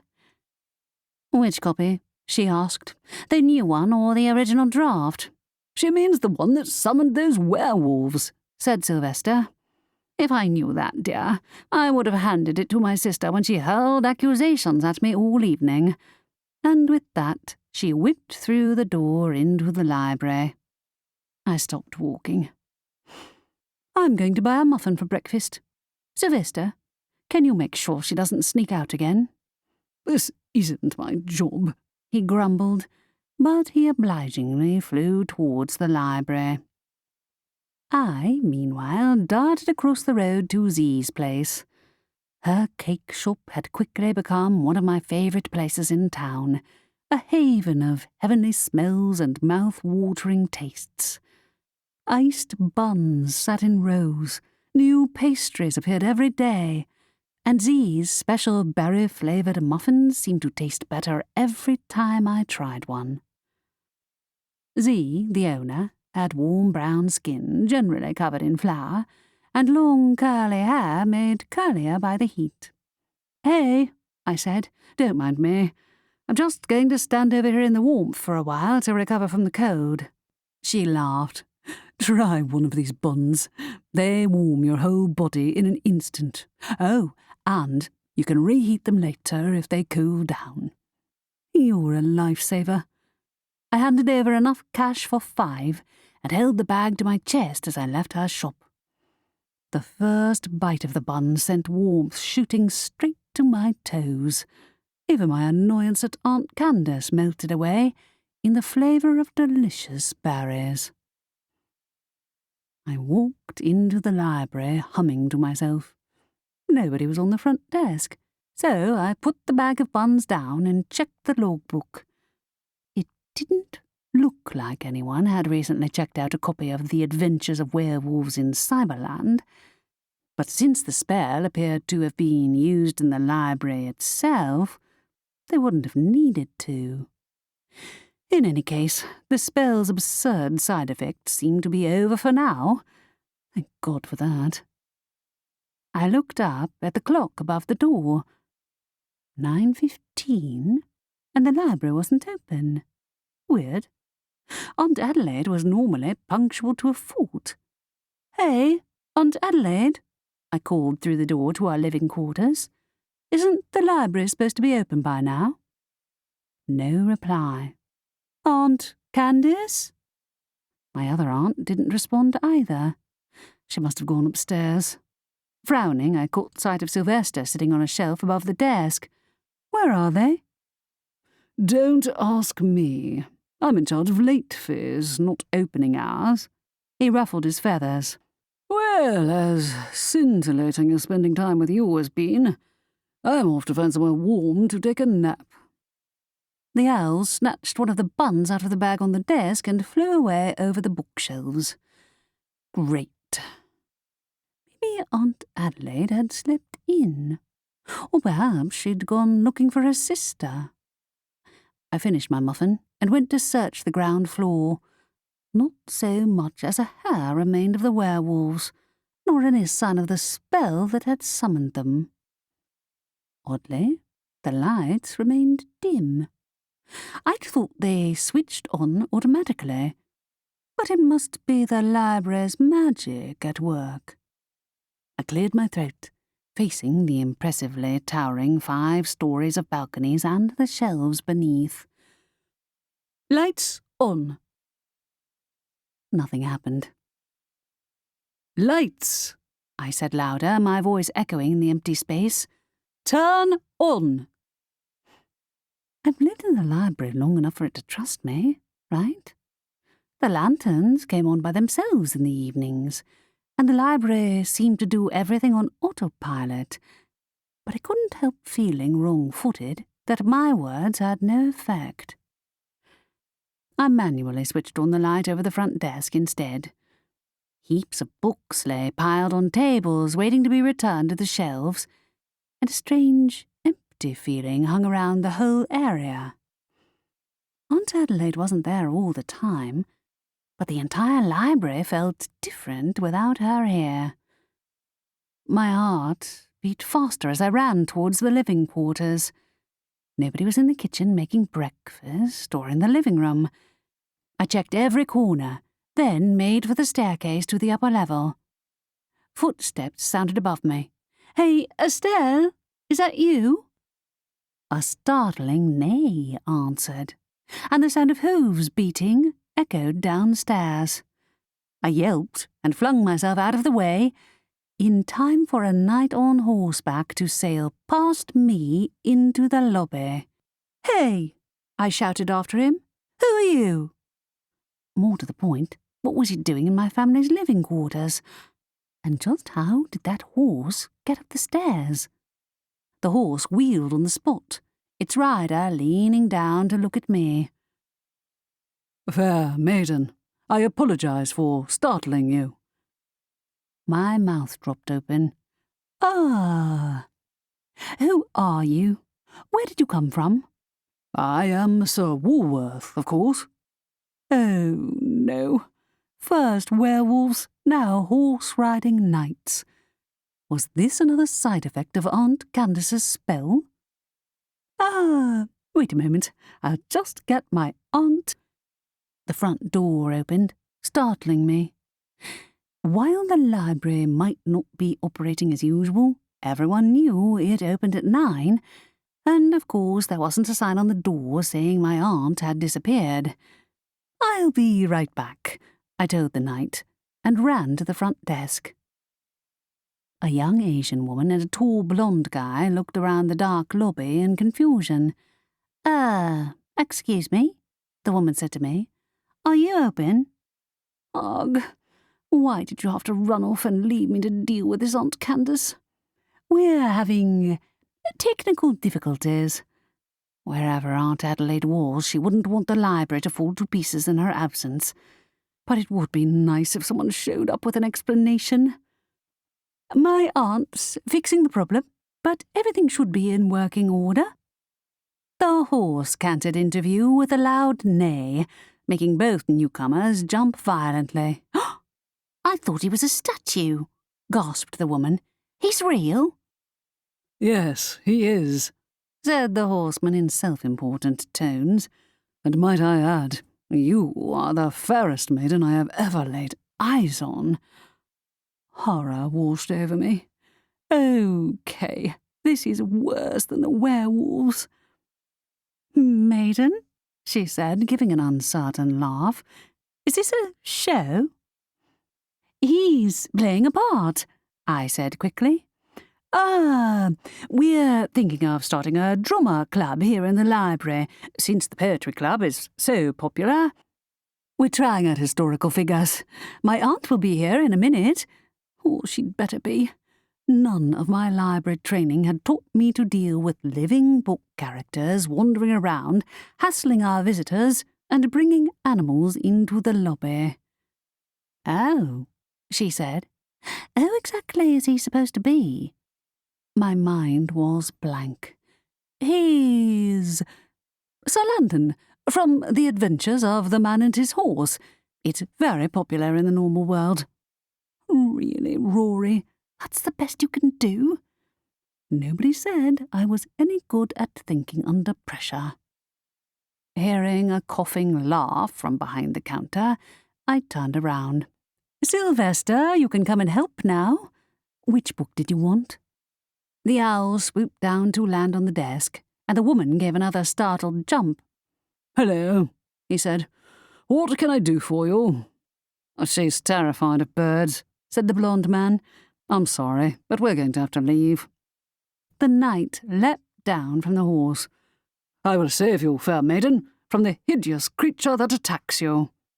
How dare you? Howled Sylvester, spreading his wings wide. Get out! The man and the woman backed to the door and fled outside, as the owl flew in a screeching circle around the knight. Hey, I said, can you not scare off our visitors? Fair maiden, I only wanted to assist. The knight bounded back onto his horse, and I suppressed the urge to knock him over the head with a textbook. I had to get rid of him. But how? I realise you're under a spell, I said through gritted teeth, but you're not supposed to be here. Sylvester, can you find Estelle and Aunt Adelaide? Aunt Candace is around, but I doubt she'll be much help. He clucked his beak. Trying to get me to do your dirty work again? You owe me for yesterday. Could even the Book of Questions get to the bottom of this catastrophe? It seemed a waste of a question to jump in there and ask where my family members were hiding. But I was worried about all of them, even Cass. Fine, he said, and swooped away, leaving me alone with the knight. I put my head down on the desk and groaned. Fair maiden, I detect that you are a little stressed. Please stop calling me that. I lifted my head. Jet, Where are you? Please say he hasn't vanished as well." To my relief, the crow flew down to the desk a moment later. "Hello, partner." "Have you seen the others?" I asked him. "I saw your cousin Cass leave the library an hour ago," he squeaked. Figures. "All right. Can you watch the front desk? If anyone comes in, say we're closed for cleaning. Also, this guy likes to hear the local gossip, and he'd love it if you updated him with everything that's happened in the whole town in the last week." "With pleasure," he squeaked, flying to land on the horseman's shoulder. I left the two of them to it, and walked outside, mentally cursing Aunt Candace. I didn't have the faintest clue which book that night had walked out of, but I was willing to bet it had her name on it, or one of her pen names at least. The last thing I wanted was to leave a demented knight and a gossipy crow in charge. But if I didn't get someone to help me deal with this mess, I'd never be able to open the library. As I'd predicted, I found Cass on the pier, standing beside the towering Christmas tree. What I didn't expect was to see two kelpies wheeling around the shallows while she looked on, wrapped in her long cloak. The second kelpie was smaller than Swift, and lacked the same white-blue mane, meaning she was female. I'd learned a fair bit when researching them while Swift had lived at the library, but they weren't native to this part of the country. Still, lost horses were the least of my problems today. "Hey," I said, "Cass, I need your help. The library's supposed to be open, and everyone except for Aunt Candace is missing." She turned to me, her eyes shining. "Swift found a mate. I thought he'd never find another kelpie here." "Is that so?" I glanced at the kelpies who frolicked around in the shallows. "Cass, I'm sorry to burst your bubble, but I think Aunt Candace's spell has reached the next stage. There's a lunatic on horseback in the library, babbling about fair maidens." Cass's mouth dropped open. "You what?" "You know the werewolves disappeared overnight, right?" I said. "Well, it doesn't look like the spell is over. Is there a story of hers which involves a knight on horseback, by any chance?" "Maybe one of her historical romances?" she said uncertainly. "I'm not familiar with that pen name, but Estelle is. Where is she?" "I haven't a clue," I said. "The library didn't open itself like it normally does, and Sylvester and the knight got into a fight and scared off our only patrons." "Oh," she closed her mouth. "Okay, I'll go and help." "Now you mention it, I think I saw my mum heading that way." She pointed over her shoulder. "You didn't think to ask her to stop?" "I assumed she was running an errand," she said. "Unlike Aunt Candace, she usually comes back. Where's she hiding, anyway?" "She's looking for the book that started all this. Not that it made a difference if a different story was playing out before our eyes." The loud sound of several horses neighing rang over the rooftops. Oh no, what now? With Cass on my heels, I broke into a run, heading towards the town square. To my horror, no fewer than 7 horses circled the square, each bearing an armoured knight. 2 of the knights were jousting with spears, while another was eating a muffin, no doubt pilfered from Z's bakery. Yet another knight emerged from the flower shop, carrying a bouquet of roses. "This can't be happening," I muttered to Cass. "This is just too much." The nearest horseman rode to my side, dropping roses everywhere. "May I offer you a rose, fair maiden?" "Nope," I said firmly. "Not interested." "I'll take one," Cass said, wearing a smirk. "Lighten up, Rory. Unless you're saving yourself for Xavier. I wonder if he's appeared in a book yet." The knight handed her a rose, then offered me a bouquet of other flowers. "Please, fair maiden, select the flower you would prefer." "Go away," I muttered, hearing a crash behind me. I ducked into the nearest shop and found Alice struggling to put her pets back in their cages. "Those knights didn't come after you, did they?" I asked. "They tried," she said. "I told them I like women, so we promised to rescue an extra princess from a tower just for me. And then my cats chased him off." "Oops," I said. "As you've probably gathered, this is my Aunt Candace's fault. The knights are from her romance pen names books." "I didn't realise she wrote romances." Given the state of things, I doubted Aunt Candace would care that everyone in town would know all her secret pen names. "I'm going to sneak out again. Wish me luck." To my annoyance, the flower-carrying knight was still waiting outside, and he pursued me all the way to the library's doors. "Does another man have your heart, fair maiden?"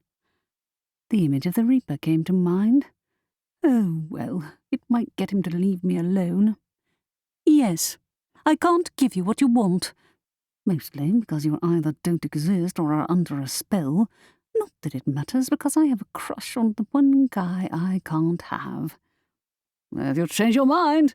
He threw the roses after me, and they scattered on the porch.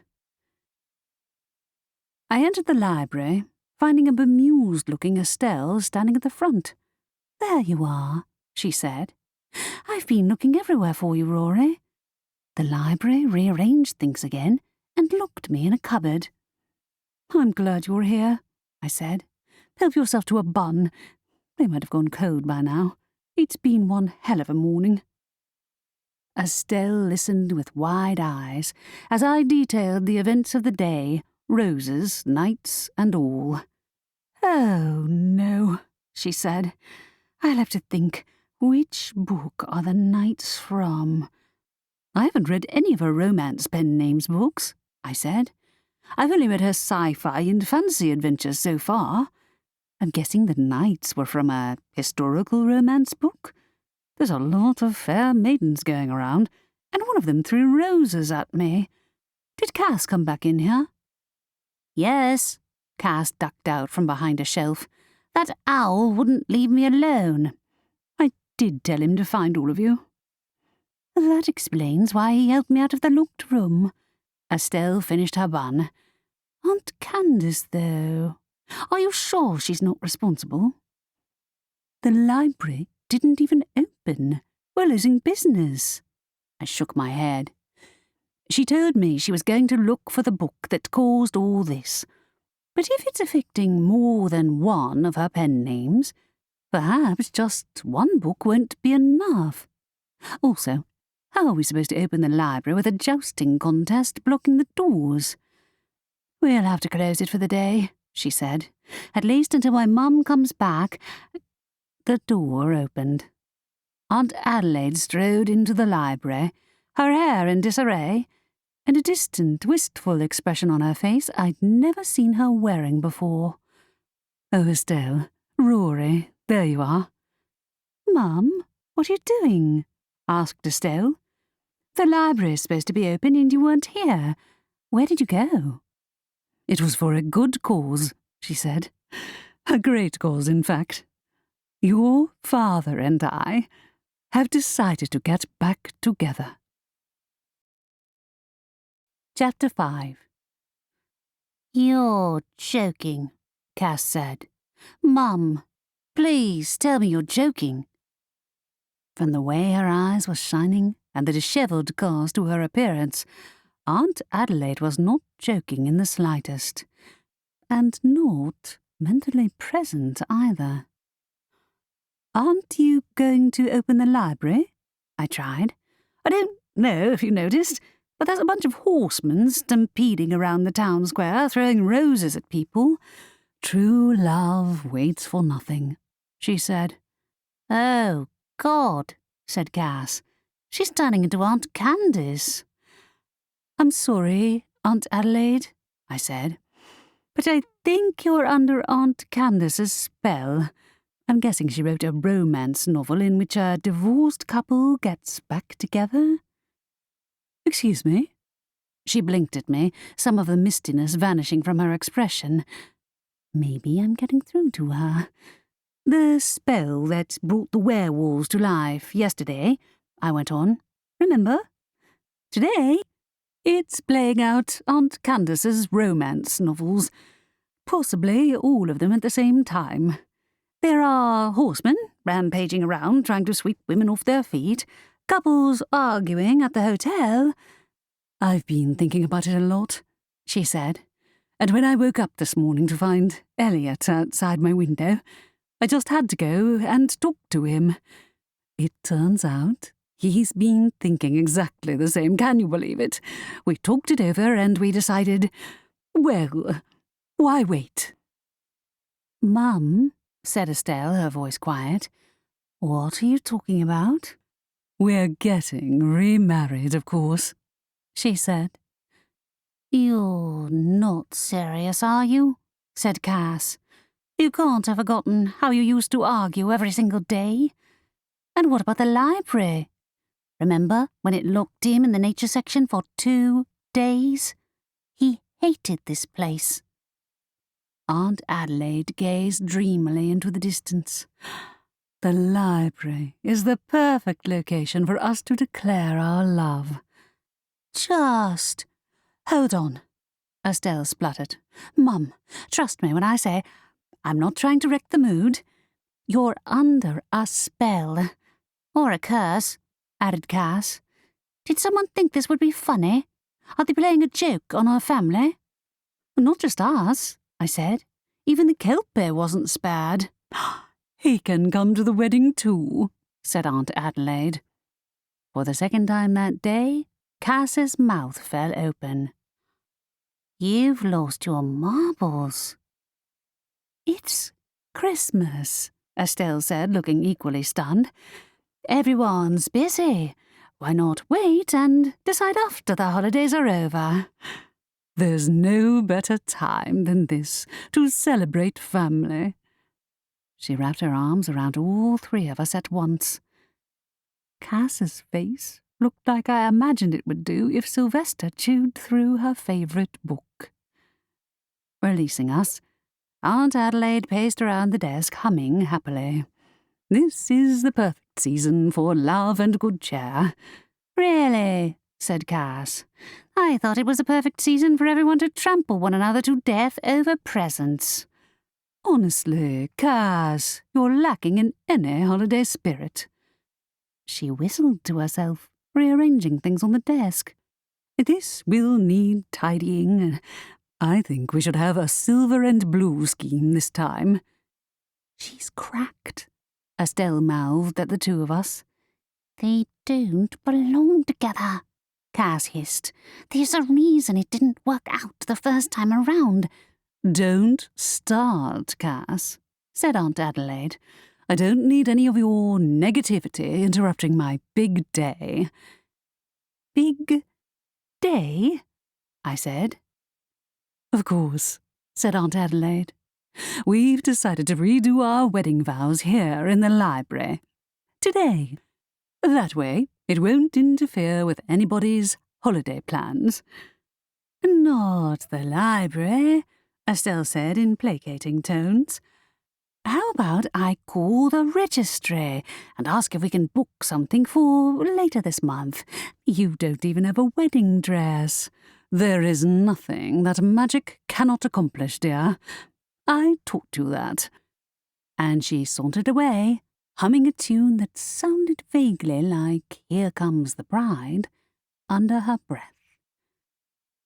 Estelle slumped down next to the front desk. She's completely addled. Why did Aunt Candace do this? You think she'd really want her sister to remarry? I asked. Even she wouldn't go that far for a prank. Who even knows with her? Cass shook her head. Maybe Dad did have a change of heart, but he couldn't stand the library. It drove him loopy on a daily basis. They were always better apart than together, Estelle added. Not to mention they've been seeing other people. Mum has, anyway. Dad is married to his job. There is no way she'd get back with him, not in this lifetime. Unless there was a love potion involved, Cass said. I can brew an antidote. It's not a love potion, I said. Aunt Candace wrote this exact scenario into a book, right? It's another effect of the werewolf spell, except instead of werewolves, it's love stories, finished Estelle. Yes, I know that, but Mum's going to regret it if she rushes through this wedding. And with the library's magic, she's perfectly capable of conjuring up everything she needs today. Wedding dresses, decorations. She broke off as the shelves rumbled, folding backwards to clear a space on the carpet. A dance floor, too. The spell's effect should stop at midnight, I said. That's when the werewolves disappeared, right? Tomorrow is a different story, but we need to stall her until then. You're right. Estelle got to her feet, her usual composure sliding back into place. She can't have lost all her common sense. Did you hear her? Cass said. She was singing. She didn't even notice the knights jousting in front of our doors, and she forgot to open the library.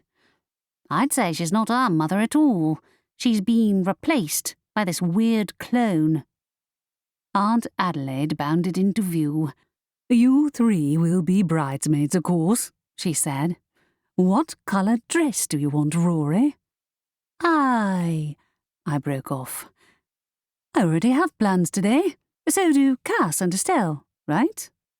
We won't be back until midnight, so since we're all busy, we think you should wait until... Really? She asked. Where are you going? I'm seeing Xavier. She waved a hand. Bring him with you. The whole town will be coming. I'm adding the finishing touches to the invitations, and I'll pay Z generously to make us a wedding cake on short notice. The last I heard, she was avoiding those horsemen, I said. They're not coming, right? I don't see why not. She sauntered away, a pleased smile on her face. Estelle's composure cracked, and she groaned. Sorry, Rory. I'm with Cass. She's lost her mind. At that moment, Aunt Candace wandered over from the living quarters with Jet perched on her shoulder. Maurice is getting a divorce, she announced. And Aunt Adelaide is getting married, I informed her. Today, here in the library. She blinked. I don't follow you. Cass scowled. Aunt Candace, please tell me you're not under the spell too. Our mother and father have suddenly put aside years of conflict because of the effect of a spell based on one of your books. Fool me twice, it's a second chance romance, she said, slapping her forehead. Why didn't I see it before? I'm glad we know the name of the book, Cass said caustically. Can you tell us how to put a stop to it? It's that Ursula Hancock, said Aunt Candace. I should have known. Who? I said blankly. Her friend, Estelle said. The one from university? The person she was spying on earlier, I added. Yes, her, she said. She's here to write a story on the town for that ghastly paper of hers, and I'm sure she finds it very amusing to unleash chaos in order to give her story a bit of flavour. The spell started in here, I reminded her. Has she even been near the library? Or read your books? We were classmates at university, she said. Of course she's read my books. She'd find the situation to her advantage, no doubt. I will speak with her. You'd better, Cass called after her. I bet this friend of hers thinks she's as nuts as those bloody knights. I've never met anyone called Ursula Hancock. Her parents must have really hated her." "Never mind that," I said. "If she's running a report on the town for her paper, she must have a serious grudge against Aunt Candace to do this. Who curses someone for a good story?" "Aunt Candace would do it," said Cass. "She's never gone this far," Estelle said. "She prefers to write chaos into her books, not actively participate in it. I don't know about this friend of hers, though." "Not sure they're friends," I said. "I caught her trying to spy on her at the hotel, but a couple interrupted by starting an argument that ended in one of them being thrown out the window. I bet that came from one of her books, too." Estelle groaned. "Maybe in the original book the marriage gets called off." "Doubt we'll get that lucky," I said. "Not that I've read all her books, but she didn't literally base the characters on Aunt Adelaide and Elliot, right?" Her brow crinkled. "Not that I know of. I don't know why the horseman appeared and none of the other characters did." "Unless that's where the werewolves ended up," Cass said. "And none of this is random. Someone targeted our family on purpose." "They targeted Aunt Candace's books," I corrected. "She was supposed to be fetching her own copies to have a look at, but I'm guessing she got distracted by Jet's gossip. If a dozen books came to life at once, though, how are we supposed to know which started it?" "We aren't," said Estelle. "It sounds like one spell got out of hand. It's not even a regular illusion spell because they look exactly like the characters from the books. Aunt Candace isn't controlling the spell. I don't think even the person who set it off is, to be honest. All they have to do is let the story take over." "Never mind how it happened," said Cass.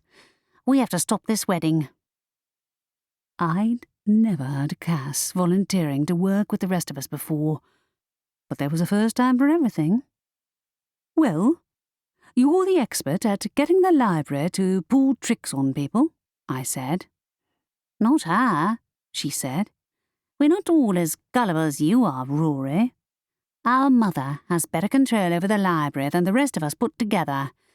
If she wants to make the library host a wedding, there's nothing we can do to stop her. Unless we sabotage the wedding itself. Or stop Dad from showing up." Estelle nodded slowly. "Okay.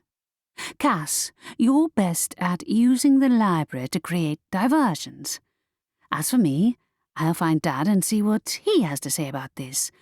Rory, I'll come with you." I didn't like the expression on Cass's face, and besides, I wouldn't want to get on Aunt Adelaide's bad side while she was neck-deep in wedding plans. I hoped Aunt Candace was able to talk sense into her, but hoping for common sense from someone who'd been wandering around trying to spy on her former classmate was probably too much to ask. This isn't going to end well. Once again, Estelle and I left the library. As we did so, Estelle waved her wand, conjuring a sign above the doors that read, "Closed." "That won't stop my mum from issuing wedding invitations," she said. "But at least it should stop anyone wandering into the library when she's in that state." "Good," I said.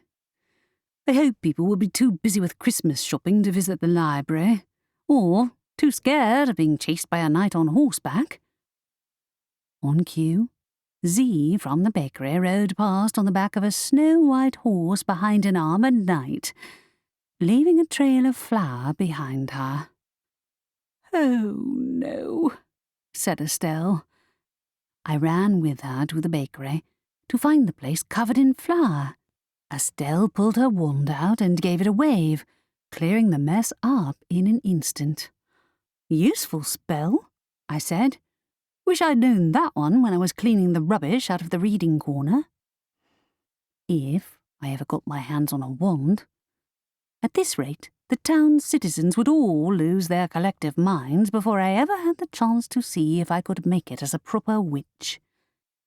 "It's not like Z to run off in the middle of a work-day," she said.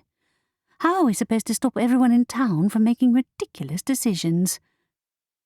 There was a flash of light, and a long piece of parchment appeared on the cash register. Estelle picked it up, her eyes widening. "My mother has put in an order for a wedding cake, and full catering. Does she not remember that Z hasn't managed to find a new assistant yet? Not to mention, she isn't even here." But I suspected nothing would stop Aunt Adelaide when she was on a mission. Estelle gasped, grabbing my arm. Outside, the air was thick with purple sparkles, sprinkling overhead like confetti. What's she done now? We hurried outside as the confetti emerged into purple scraps of paper, decorated with glittering sequins. Neon yellow text appeared on each piece of paper. "You are cordially invited to the wedding of Adelaide Hawthorn and Elliot Langley." She's already sent out the invitations. Estelle sighed. "This is a disaster." I looked around the square. Even the jousting had stopped as the knights reached up to catch the falling invitations in their hands. There were more scraps of paper than there were actual people in town. Nobody would be missed. "Of course, we really need a bunch of knights at the wedding who think it's okay to harass women and steal flowers." Estelle rubbed her forehead. "I have to get Mum to call it off. If we catch my dad and talk him out of it, we'll still have to deal with all the publicity. But this... There's no way anyone will forget it, even if they're under a spell. We'll be the laughing stock of the town for months." She's right. Everyone in town had seen the names. Aunt Adelaide, even if it never went ahead, would be mortified that the whole town would think she and her ex-husband had even considered reconciling. Think, Rory. Invitations continued to fall from the sky, sticking to the damp paving stones. I reread the text. "Wedding invitation," the title said. No ambiguity there. I took an invitation in hand, turning it over. "What if I changed the date?" I suggested. "Remember how I changed the text of that cursed poem and undid the curse in the process?" The invitations were created using Biblio-Witch magic, so if I change one invitation, the others will change too. Good point. Estelle brightened. If the wedding is postponed until later, then the spell will wear off before it gets to that point. But everyone will still think my mum and dad are getting married. They won't forget that. Then why not change the occasion? Inspiration struck. "We can get the library to throw a Christmas party, right? You've done it before." "I have," she said. "I'm surprised Mum hasn't roped me into helping. I'm supposed to be head of hospitality. Then again, she barely knows her own name at the moment." I pulled my Biblio-Witch pen from my pocket and pressed it against the piece of paper. Then I crossed out wedding and put Christmas party, trying to copy the looping font. The ink shimmered, and then to my intense relief, it changed to match the font on the invitation. Smiling, Estelle put her own wand away. Perfect. "They'll still show up expecting a party," I added, "but all we have to do is find a way to keep Aunt Adelaide and Elliot from finding out we changed the invitations, and the others will be none the wiser." Crisis averted. "You're amazing." She wrapped her arms around me in a relieved hug. "Not that we'll be able to stop the knights from showing up," I added, I'd change the invitations to ban all knights from coming into the library, but I don't want to get on the bad side of men carrying sharp swords. Mum will handle them, she said, I think. We can't stop people from making bad decisions, but we could put a spell on the guests so they don't suffer any bad effects from anything they do today. What? Spike the drinks so everyone falls asleep and loses their memory of all the mistakes they made? I said. Can you do that? Theoretically, yes. I'll have to think about how to administer it. The wedding cake, I suggested. Or just offer everyone free champagne as they walk in. They do that at weddings, right? You're a genius, she said. I hope Cass has managed to come up with a distraction or 3. I'll devise a way to keep Dad busy. Rory, can you tell Cass and Aunt Candace about the change of plans? I will if I see them, I said. Now, all we have to do is keep your mother from contacting him until the wedding, which is in... I checked the time on the invitation. 4 hours. Estelle groaned. I'm going to need some genuine champagne before we start spiking it with a forgetfulness potion. Chapter 6. The party, or wedding, was underway. Upon returning to the library, I told Cass about my change of plans. Well, she wouldn't admit it. She seemed impressed with how I'd salvaged the situation. Now all I had to do was not screw up in the next few hours. Of course, keeping Aunt Adelaide from seeing the altered invitations was a task and a half on its own. I had to bribe Sylvester to knock over a crate of books on the upper floor to keep her from intervening when the champagne showed up. I expect a raise for this, he called down at me. You don't even get paid. You're an owl. What does he? I'd have to ask one of my aunts, assuming they didn't want to hide from the public eye forever when this was over. Mum will be annoyed that she spent so much of our budget on an unnecessary party, Estelle admitted. Bet she'll cheer when she finds out you knocked Dad out, though, Cass added. You did? I turned to Estelle, raising my eyebrows. I caught him trying to hire a band to sing an hour-long epic about how amazing my mum is, she said. I had to use a spell on him for his own safety. He won't remember. I don't see why you didn't just cancel the whole thing, said Cass. The guests will still remember it all, and someone will work out what happened. Not when the champagne kicks in, they won't, Estelle said.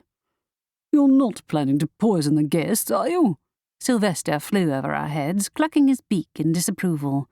No, I said. We're planning to knock everyone out before they make any more mistakes under the influence of the spell. It's better that way. People do ridiculous things at parties without channeling Aunt Candace's romance novels. Exactly, said Estelle. If we can't stop the party, then we can at least stop Mum from making an error she'll regret. Like us? Cass said. That's what you're saying? She regrets having us. Estelle went pink. Cass, I didn't mean that. Told you that, did she? Cass's eyes narrowed. Yeah, right. What's with her? I frowned after her as she stormed off. Estelle swore under her breath. I should have known the stress would get to her. That left it to the 2 of us to hold the fort alone. And Sylvester, who was far more amused and entertained by the situation than the rest of us. You still have tinsel all over the balconies, by the way, said the owl. Knew I forgot something. Estelle pulled out her wand.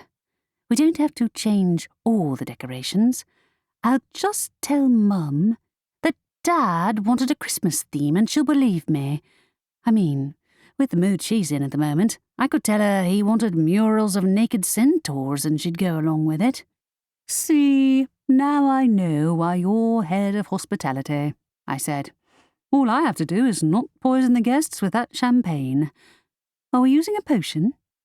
Not to worry, I took care of it.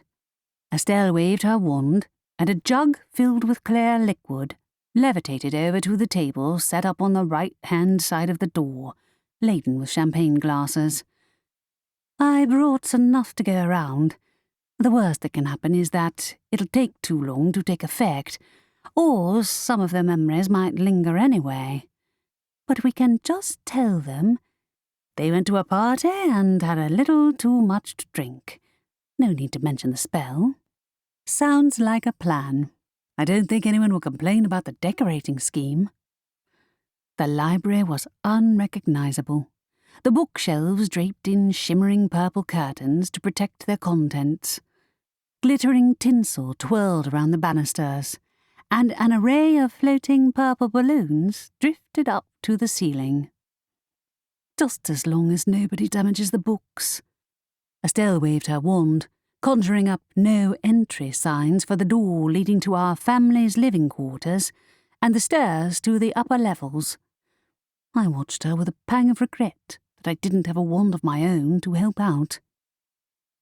Pushing the feeling aside, I moved to the table with the champagne glasses and set about distributing the potion among the glasses, using the real champagne to hide the clear liquid from view.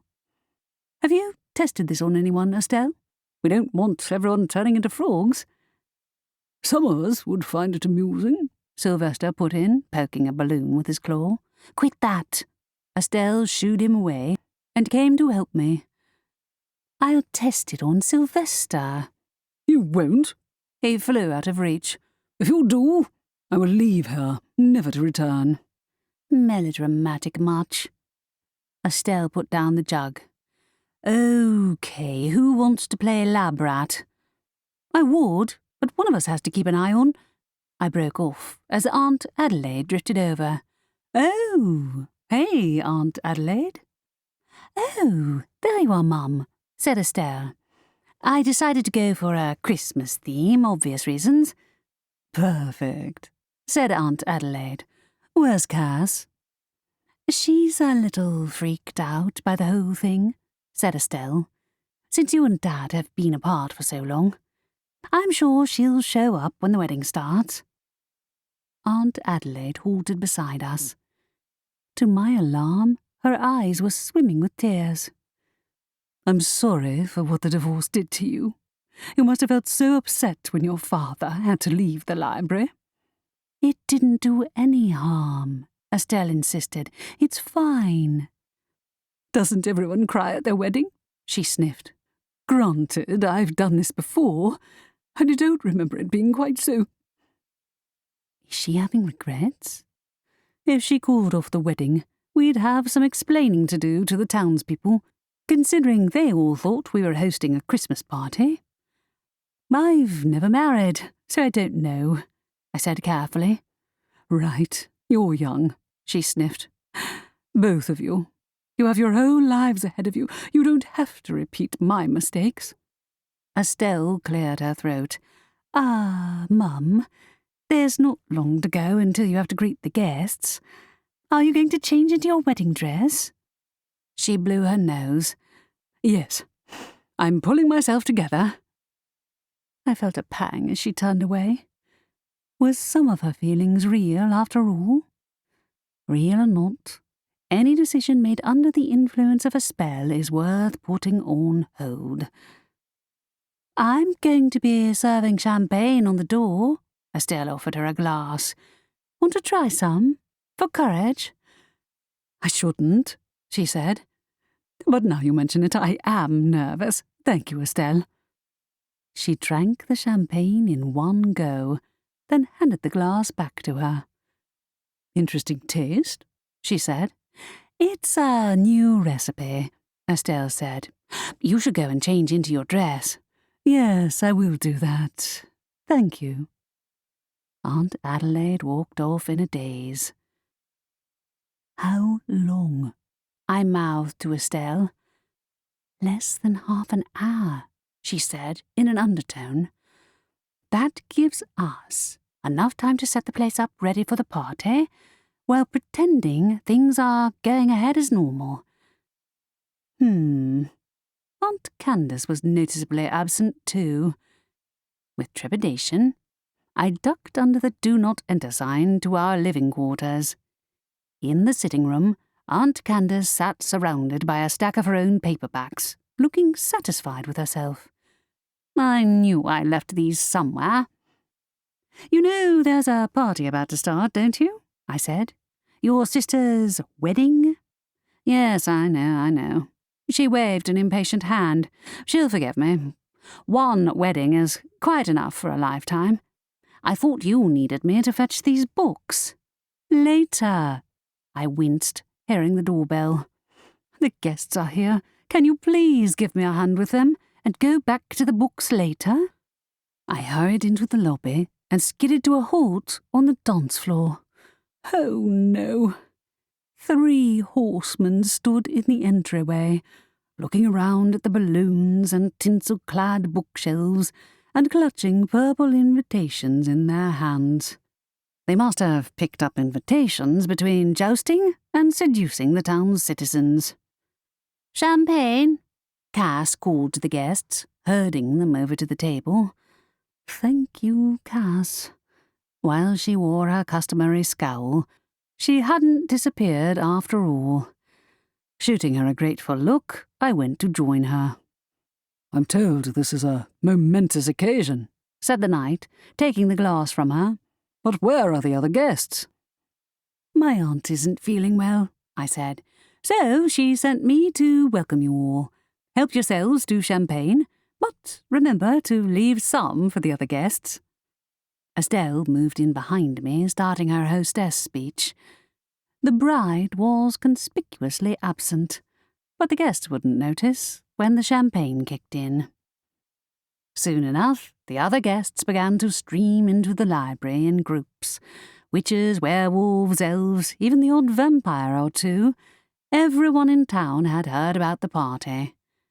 Thanking my lucky stars that we'd managed to avert total catastrophe, I joined Cass in handing out glasses of champagne, while Sylvester swooped overhead, wearing a halo of tinsel on his head and apparently enjoying the festivities. Aunt Candace, unsurprisingly, was nowhere to be seen. An hour into the night, I'd almost started to enjoy myself. In a lull between guest arrivals, Estelle ran past the champagne table looking frazzled. One of the knights just challenged someone to a duel. At least I'm used to dealing with punch-ups over the textbooks. "Need any help?" I called after her, spotting a bunch of new arrivals surge in. I grabbed some more champagne glasses to hand out, and my heart flipped over. Xavier walked in, looking at the gathered guests as though unsure how he'd ended up here. Then he set eyes on me. "Oh, hey." Heat crept up my neck. He was wearing his usual dark clothing, yet he still didn't look out of place. "Come to enjoy the party?" "What's the occasion?" he asked. "And why is there a wedding cake over there?" "Oh, no." I handed the glass to the green-hatted witch who'd just walked in, and hastened over to the table with a wedding cake on it, thankfully hidden out of sight behind the champagne. My Aunt Adelaide fell under the effects of the curse and organised this big event, so we're trying to stop it from being as much of a disaster as it could have been. "Wait, so nobody's getting married?" He stepped aside as I wheeled the cake table out of sight behind the bookcases. My aunt decided to get remarried on a whim, so we changed the invitations so they told everyone it was a Christmas party, I explained. In about half an hour, all the guests will fall unconscious, so don't drink the champagne. His eyes grew wide. "Wow, you put this together fast." Aunt Adelaide set the whole thing up. I just changed the invitations so they said it was a Christmas party, spiked the drinks, And now I'm trying to go ahead as though this was supposed to happen all along." "It's impressive," he commented. "I'm sure your aunt will thank you for it." Estelle ran over and transformed the wedding cake into a chocolate log with one wave of her wand. "Thanks." I released a sigh of relief, moving towards the dance floor. "I'd avoid Aunt Adelaide for the rest of the week, mind." He chuckled. "I'm still impressed by how you handled the situation, considering how little time you had to prepare." "So am I, to be honest." Stopping a minor disaster from turning into a major one was achievement enough, but the guests seemed to be having a genuinely good time. Even Cass had managed to hold back from making any caustic remarks, while the knights had stopped trying to yank people onto their horses and occupied the dance floor, armour and all. For the first time since that morning, I felt myself beginning to relax. "Of course," Xavier said in answer. "Why would you doubt it?" "This is the first time I've had to deal with Aunt Adelaide being the person causing a scene," I said. "I suppose I should be relieved that the account of my own life story didn't come to life as well." Xavier's brows rose. "Your aunt wrote a book about you?" "She wrote the story of how my parents met," I explained. "I know the story, of course, but not Aunt Candace's version." "Really?" he said. "I don't think you've told me about it before." "I reckon she made the tale more dramatic than it actually was." I stepped closer to him as one of the knights staggered past, dropping flowers everywhere. "Dad always said he met Mum on the train when he was away on business, and fell head over heels the instant he set eyes on her. Then he left the magical world behind to be with her. When she died, he was broken. We both were." I sucked in a painful breath, realizing that this was the first time I'd told the story aloud to anyone. But he put himself back together for my sake, and we were a family. He still never came back to the magical world, though. He didn't even have a wand or anything at home. I guess he worried I'd find it and learn the truth. If he wanted to stay with my mum, he had to give up magic forever. The rules are strict on that. "That's a pity," he said. "I'm glad you were able to find your own way here, though, Rory." "Sorry. It's kind of a sad story for a party," I said. "I guess you know all about rules, huh? Is your boss okay with you being here?" "We never got to finish our date yesterday," he said, disregarding my question. "I hoped you might dance with me, at least." "Ack, is he under the spell? I really couldn't tell." In the lights of the dance floor, with music playing in the background, I felt like I'd imbibed more genuine champagne than was wise. Don't take this the wrong way, but people are making questionable decisions today. If it's anything like yesterday, the effects won't fade until midnight." "You don't want to dance with me?" He stepped back, giving me the chance to tell him to leave. But I did want to, so badly that it startled me. Whether he was under the effects of the spell or not, his words made tingles race up my spine, and my own feelings were clear enough. Perhaps that's why the spell hadn't affected me. "Okay," I said. "Sure, I will." The dance floor filled most of the lobby, so all we had to do was move to the music. Considering Xavier had hinted that his Reaper powers gave him unnatural athletic abilities, it made sense that he'd be a good dancer. I was starting to feel a little crazy. Maybe I'd fallen under the spell after all, because being with Xavier made me want in a way I never had before. I smiled up at him, and he smiled back.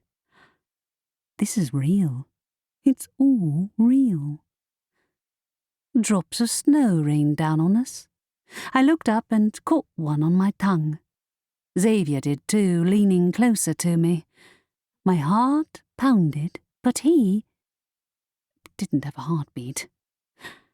The realization made me hesitate. Even if I didn't regret this experience, he might, if it had consequences for his position as Reaper. Xavier, what would your boss have to say about this? I gestured between us. This? What? You know, I said awkwardly. You and me. Please tell me I didn't misread the situation. Please. I don't plan on telling him, he said. My boss has never taken an interest in my life outside of my job, and I don't expect him to start now. That's no answer. If it's forbidden, then I'd rather be forewarned. He wasn't even allowed a mobile phone. He also didn't age and was a lot older than me, for all I knew. Then again, that was something he'd have brought up already if it was going to be an issue, right?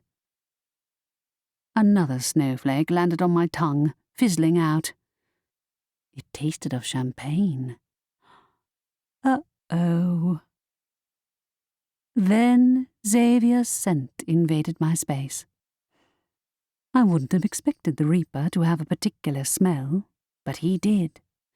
Chilly as moonlight on water, and utterly intoxicating. My face heated as he cupped my chin, my head spinning pleasantly. More droplets fell on my face, and I smiled, tasting them on my tongue.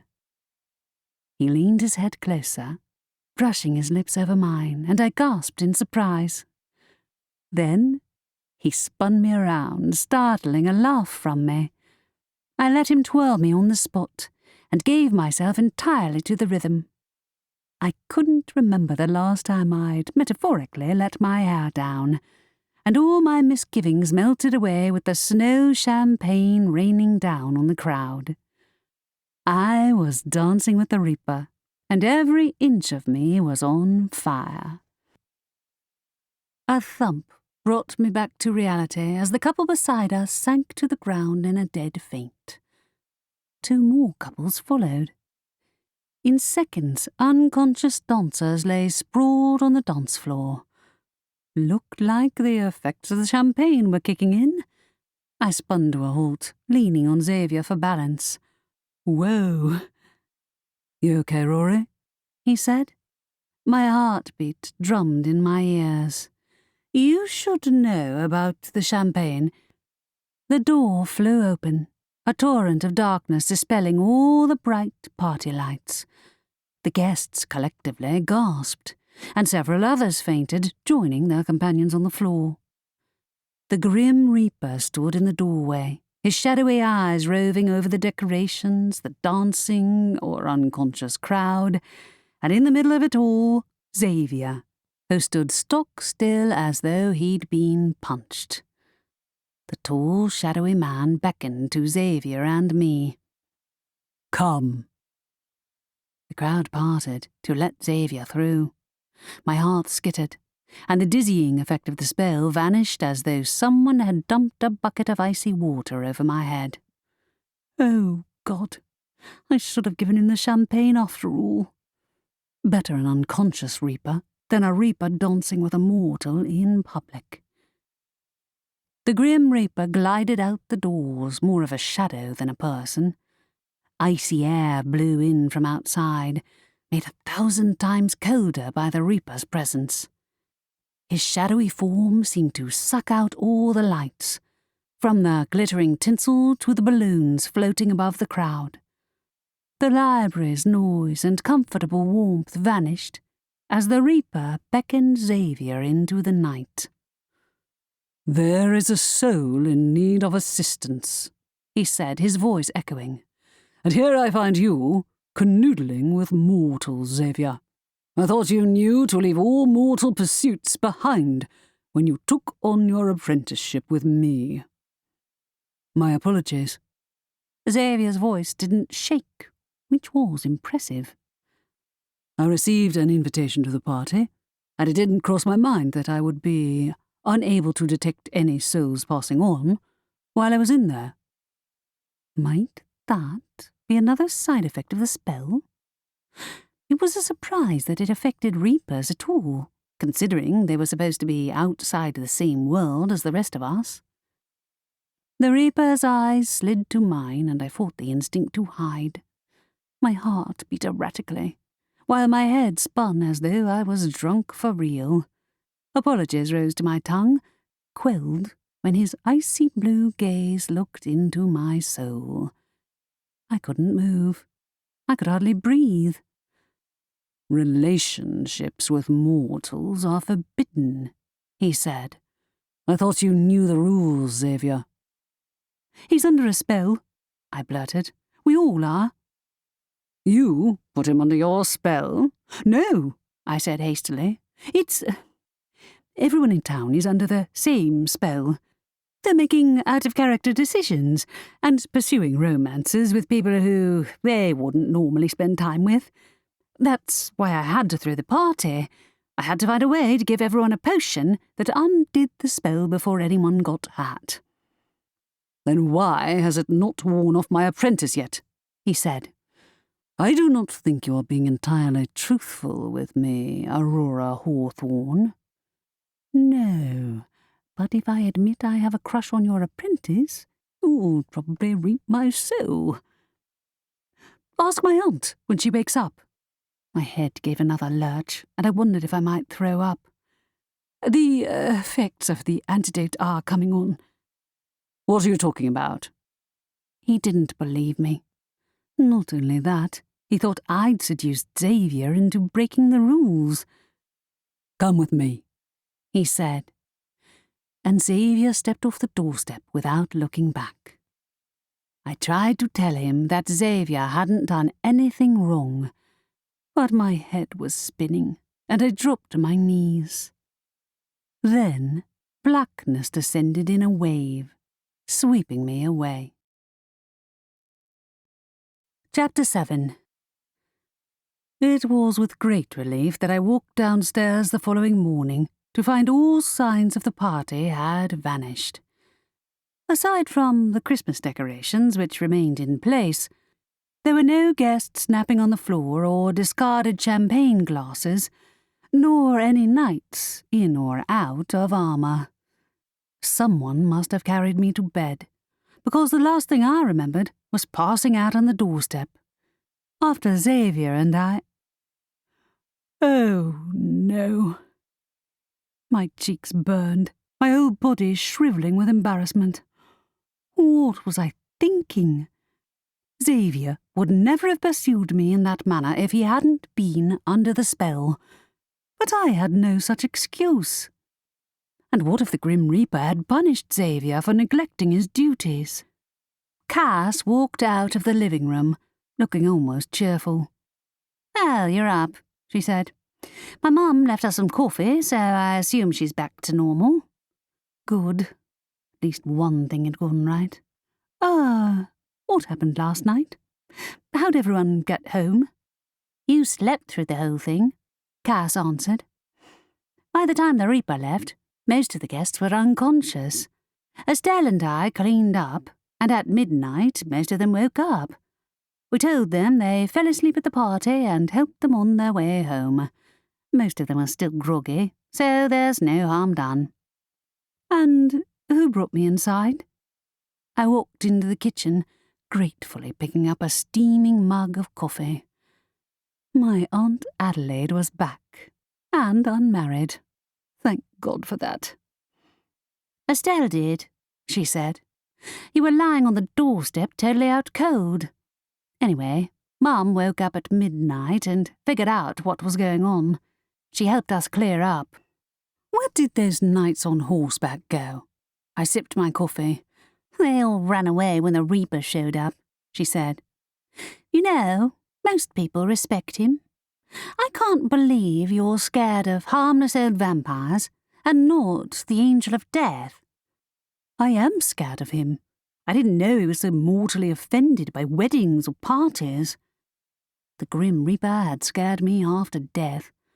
But because I liked Xavier too much, a not insignificant part of me had been willing to risk the Reaper's wrath last night. Whatever that said about me, a discussion of my non-existent love life with Cass was the last thing I needed right now. She gave me a pitying look.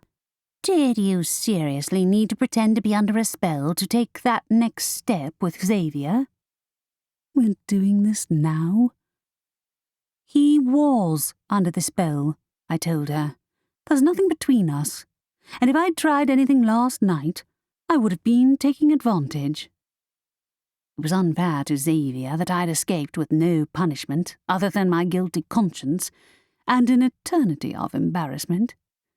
And I hoped the Grim Reaper had realized that if not for the spell, Xavier would never have behaved the way he had, for both our sakes. Whatever you say, said Cass. Estelle, there you are. Estelle came into the kitchen yawning. Oh, good, you're awake, Rory. You worried me when you passed out on the doorstep. I guess the effects of that champagne came on hard. I took a seat at the kitchen table and drank more coffee. Does your mother remember what she did while under the spell?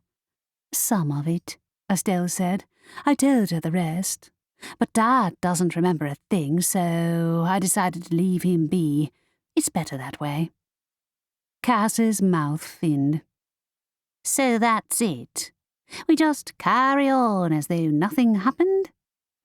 Cass, you know perfectly well that it would have been an utter disaster if we'd let that wedding go ahead as planned, said Estelle. Dad hates the library. He can't stand parties either. Did he live here the whole time they were married? I asked. Yes, said Estelle. That's why he thinks it's a madhouse. In fairness, the library took a dislike to him, and so did Sylvester.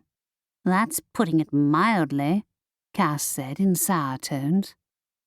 So, why did the spell affect her and not us? I wondered aloud.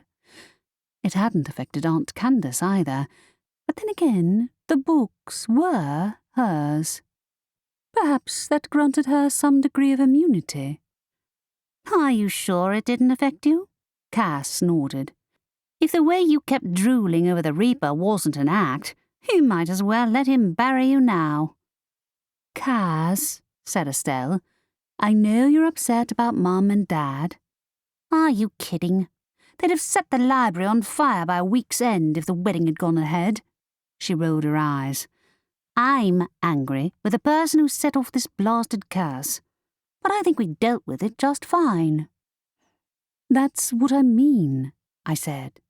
It hit your mum and not the rest of us. If it's a curse, it usually has an intended target, right? You mean it's aimed at our mum? Estelle frowned. No. If anything, you'd think the target would be Aunt Candace, but she didn't fall under the spell's effects at all. Exactly, I said. Do we know anyone who holds enough of a grudge against our family that they'd turn her books against us? Never mind that, said Cass. Which book is it today? It'd be a fine thing if her horror pen name kicked in on Christmas. The whole town would blacklist us for life. She has a horror pen name? I looked at Estelle in alarm. If the curse is still on, then yes, that could happen. Her brow furrowed. She has 5 pen names that we know of. The spell might be cycling through each name one per day, or moving around at random. It started with the werewolf book, though, I said. Aunt Candace brought a stack of her own books downstairs yesterday. They're in the living room. I doubt the person who did this broke into her private quarters, said Cass. The last person who went in there ended up dead. I mean, deader than dead. Cass, Estelle said sharply. Dominic has nothing to do with this. There's no need to be mean. I grimaced at the memory of Aunt Candace's vampire ex-boyfriend, who'd been murdered by a deranged killer who'd targeted my family. This time, I wouldn't be making any misplaced accusations. But there was something downright weird about someone using a spell rooted in Aunt Candace's books to mess with us. It felt more like a personal grudge than a random prank. Whoever did it, if it's a curse, only the caster can undo it. I'd learned that lesson early on in the magical world and had never forgotten. True, said Estelle. I think we should ask an expert. You mean the curse breaker? I said. Mr. Bennett, the local curse breaker, was not the biggest fan of our family. He'd accused Grandma of practicing dark magic when she'd created the library. And while he'd apologised for his attitude towards me the week I'd moved to town, I wasn't keen to pay him another visit. Still, I'd feel more useful going to town to get answers than hanging around the library lamenting what an utter fool I'd made of myself last night. I'm not talking to him, Cass said. Fine, Estelle responded. Rory and I will. You and Mum can open the library. And if she's run off under the effects of a spell again, you can figure out how to deal with it this time. Once we'd grabbed some breakfast, Estelle and I headed out into the town square. It was yet another cold, windy day, and discarded flowers littered the square, thankfully without their owners. At least the horses are gone, Estelle said. Poor Harold, half his flower display is missing. The were-rabbit marched around the square, gathering up blooms. Bloody menaces, he growled. Those knights paid me in solid gold coins. Every one of them vanished at midnight. What? The coins as well as the knights? Uh-oh. Everything they carried must have been a creation of the spell too. Here, let me help you, said Estelle, waving her wand at the heaps of flowers, so they rearranged themselves in neat rows. Harold grunted thanks and resumed collecting discarded petals. Poor guy, Estelle said in an undertone. I guess a lot of people are going to be cleaning up the aftermath. At least the library is still in one piece. We made our way to the Cursebreaker's small shop on the seafront. Inside, the tall, thin man behind the counter wore his customary scowl. Oh, Mr. Bennett said, it's you. You didn't come to the party? I didn't need to ask. Even if he'd fallen under the influence of the curse, his dislike of the library remained intact. He didn't look like the type of person who liked parties, even if my family wasn't involved. No, he said. What made your aunt call off the wedding? Estelle stiffened at my side. Excuse me? I saw the invitations change, he said. I'm familiar with the way your magic works. Someone altered the text on the invitations and hoped nobody would notice. That's actually what we want to talk to you about, I improvised. My aunt and her ex-husband were cursed into falling in love with each other. The same curse has been affecting people all over town. I changed the wedding invitation so my aunt and her ex-husband wouldn't have any regrets when the effects wore off. His brows crept higher and higher as I described the effects of the curse and how they'd changed from conjuring up werewolves to inciting wedding planning. What is the curse doing today, then? He asked. Nothing so far, I said. But it didn't stop after one day.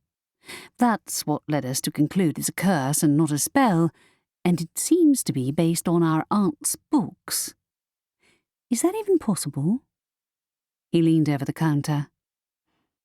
If I hadn't heard so many outlandish stories of people acting the fool yesterday, I'd disbelieve it, he said. As it is, your aunt may have encountered a manifestation curse. What's that? Asked Estelle. Essentially, it makes the imaginary real, said Mr. Bennett. And once used, it will hop between targets, bringing them to life over and over again until it runs its course. For it to have lasted more than a day, it It must be a very strong curse. How would someone go about creating a curse like that? I asked. Very tricky magic, he answered. I imagine your library contains instructions on how to create one. Estelle flushed. We've been monitoring any use of the curses section, and nobody has checked out our guides to advanced curses all month. Then someone from your own family did it, he said without batting an eyelid. It wouldn't be the first time. I wouldn't make any accusations against our family, Mr. Bennet, Estelle said tightly. Aunt Candace wouldn't curse any of us. I assume someone thought it would be a fun prank to play on our family, but the consequences have the potential to affect the whole town. I didn't believe Aunt Candace was responsible for yesterday's catastrophe either.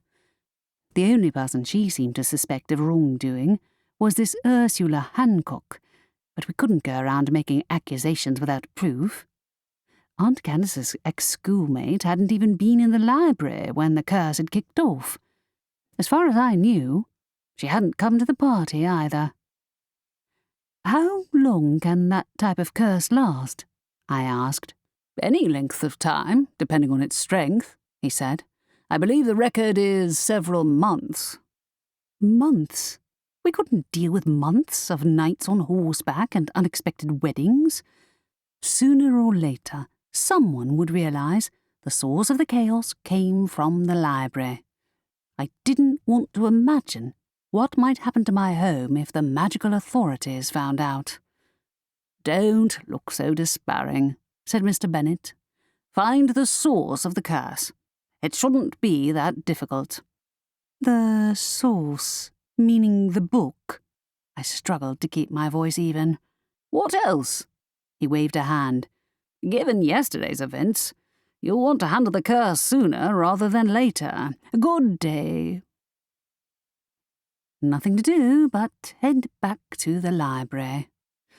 At least Aunt Candace had gathered all her books and stacked them in the living room. Once we'd found the book, we could look for a solution.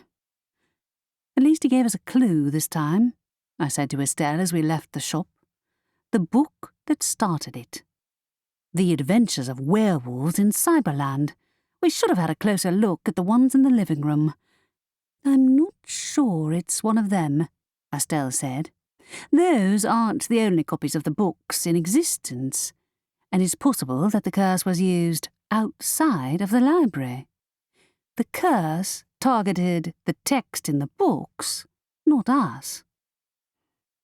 Then why did those werewolves appear inside the library first? If the culprit had wanted to wreak havoc on the town, there were thousands of books they might have targeted.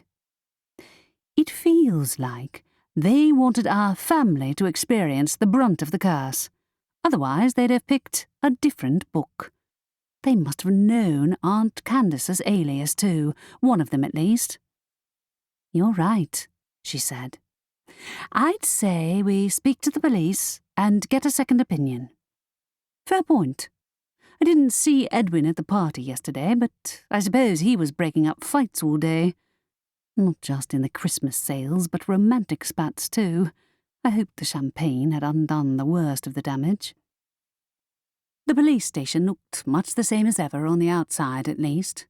Inside, however, the front desk was piled high with papers, while the wall on the right was covered in photographs and sketches of a tall man with a whiskery face, wearing various disguises. Edwin turned to us in the middle of affixing another photograph to the wall. Ah, Rory, he said. Have you asked your aunt yet? Asked her what? I racked my brains, but I was pretty sure I hadn't even seen him yesterday. Please tell me he didn't hear about the party. For her autograph, of course. Oh! Had yesterday's shenanigans, Grim Reaper and all, entirely slipped his notice? I don't know if you heard, but there was a party at the library last night. It kept us busy all day, so I didn't have the chance to ask my aunt. Yes, I heard about the party, said Edwin. I was preoccupied with hunting down our elusive thief. He stole a considerable sum of money from the bank last night." "Oh, no." I'd bet the magpie had taken advantage of everyone being at the party to go on a thieving spree. "Have you still not caught him yet?" The elf scowled. "No, the thief leaves no clues before he strikes. I gather he enjoys the act of stealing more than he actually needs what he steals. That's why he's managed to avoid the authorities so far. His movements are unpredictable." "But he's staying somewhere in town?" I thought of the chaos at the hotel yesterday. Everyone had been so distracted that the thief could have stolen the giant Christmas tree from the pier, and it would still have taken hours for anyone to notice it was missing. So it would seem. He narrowed his eyes at the blurry photographs. I hadn't seen what a magical camera looked like, but the photos I'd seen had appeared clearer and more detailed than those from the normal world. Like a HD camera had captured every molecule. The distorted, unclear nature of the photos on the wall told me they'd been brought in from the normal world. "You didn't come to talk to me about the magpie, did you? What is it?" "The party," I said. "It wasn't exactly planned." "Oh, this party." He produced an invitation from underneath a stack of papers on the desk. "What was the occasion?" "I don't know if you noticed," I said, "but someone seems to have cursed Aunt Candace's books as a prank. Yesterday it was her romance novels. The day before it was those werewolves. That's where they came from." "So that's why they disappeared from their cells," he said. "And it also explains why my secretary had an unexpected affair with one of my troll guards." Oh no. How many relationships had been sad because of the effects of the curse? Also, Edwin must be fixated on the thief, if he'd hardly noticed any of his employees were acting out of character.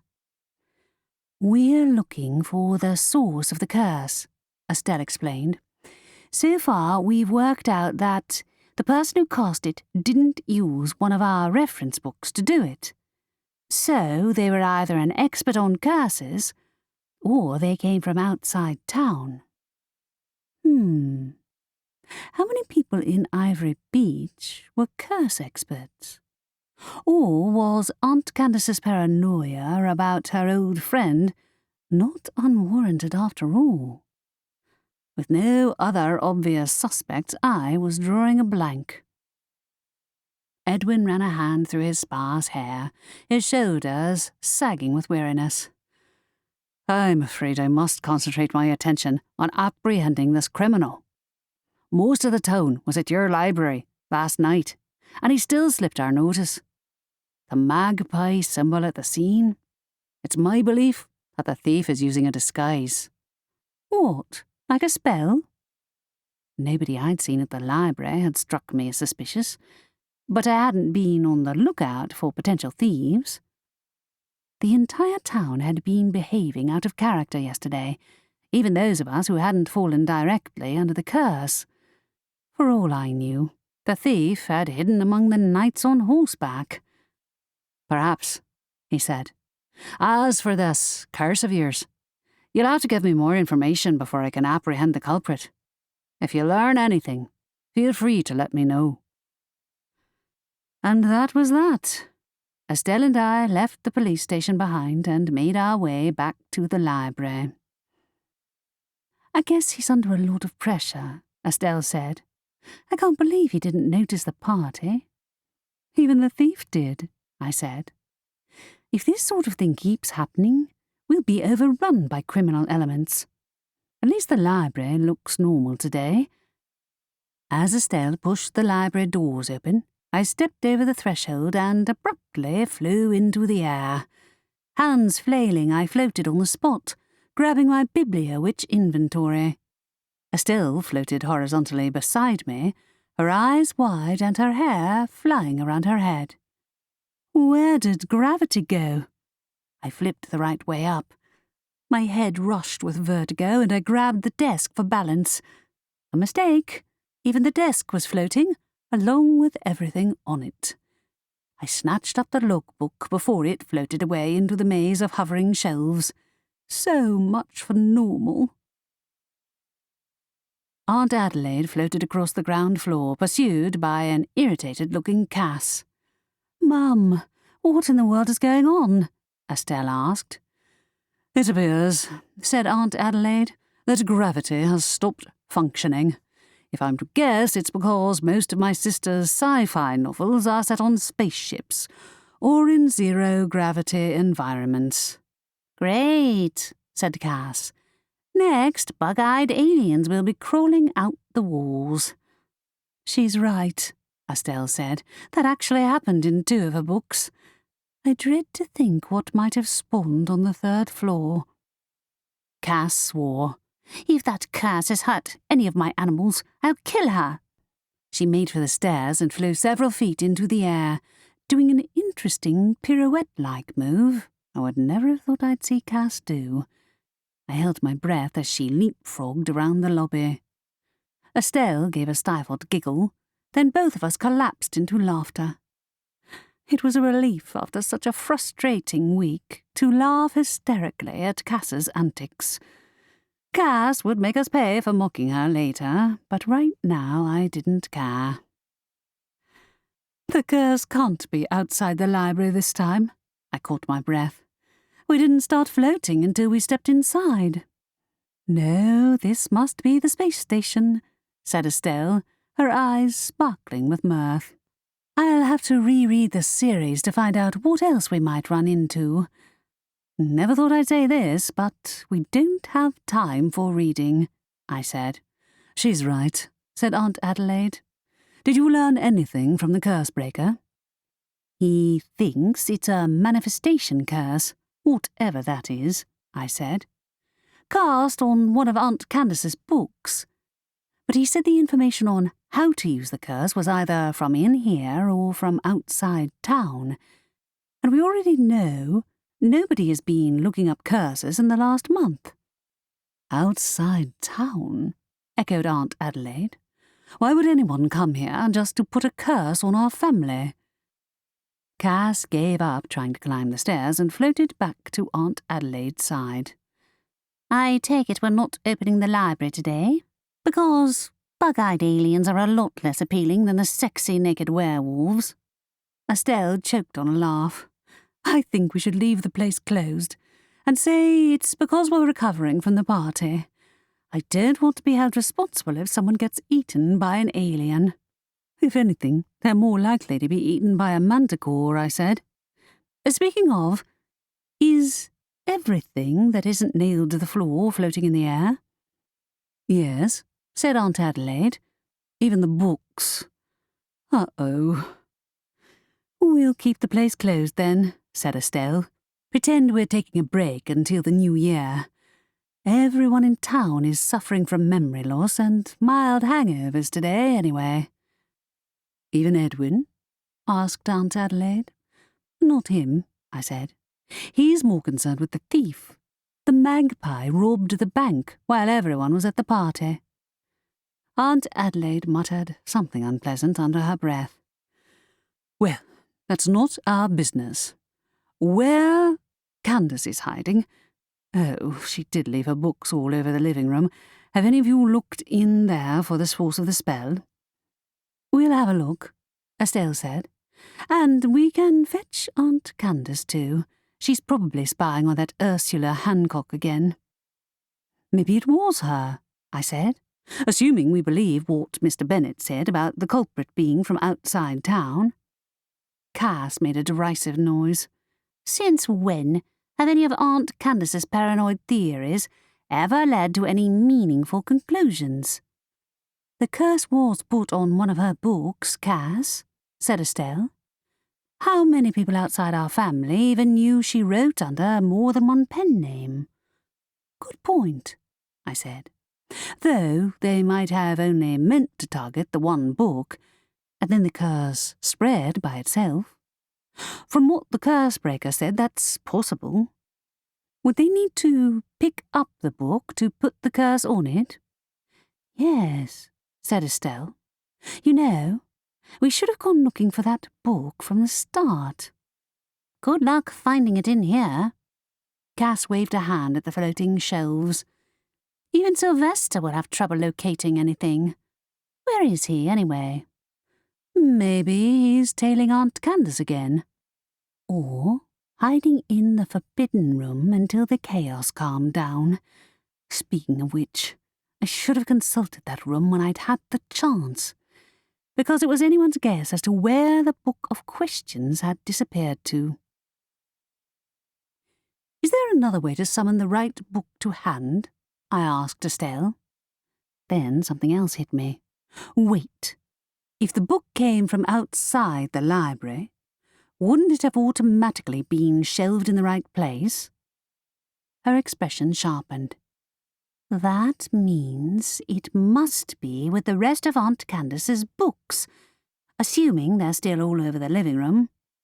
They are, said Aunt Adelaide, floating, but in the right place. Estelle groaned. We'll sort them out. The instant we moved across the lobby, we began to drift into the air. Never mind the stairs. All we had to do was try to walk forwards, and the momentum would carry us up 4 floors to the ceiling. Maybe we'll find the missing upper corridor. Or get stuck in it. Estelle caught my hand, tugging me back to earth. With her free hand, she clung onto the door frame. Mind your head. Ow! My forehead bounced off the edge of the door frame, but I floated into the corridor to the living quarters. Several more collisions later, and we reached the living room, and were surrounded on all sides by floating books. I picked up book after book, discarding the unfamiliar ones. A book titled Entranced by the Normal, an epic paranormal normal romance, caught my attention. The story of my dad's meeting with my mum. I still hadn't read it, but at this rate I wouldn't have time for any reading for pleasure until the curse was gone. A book with a metallic-coloured cover floated past, and I grabbed it by my fingertips.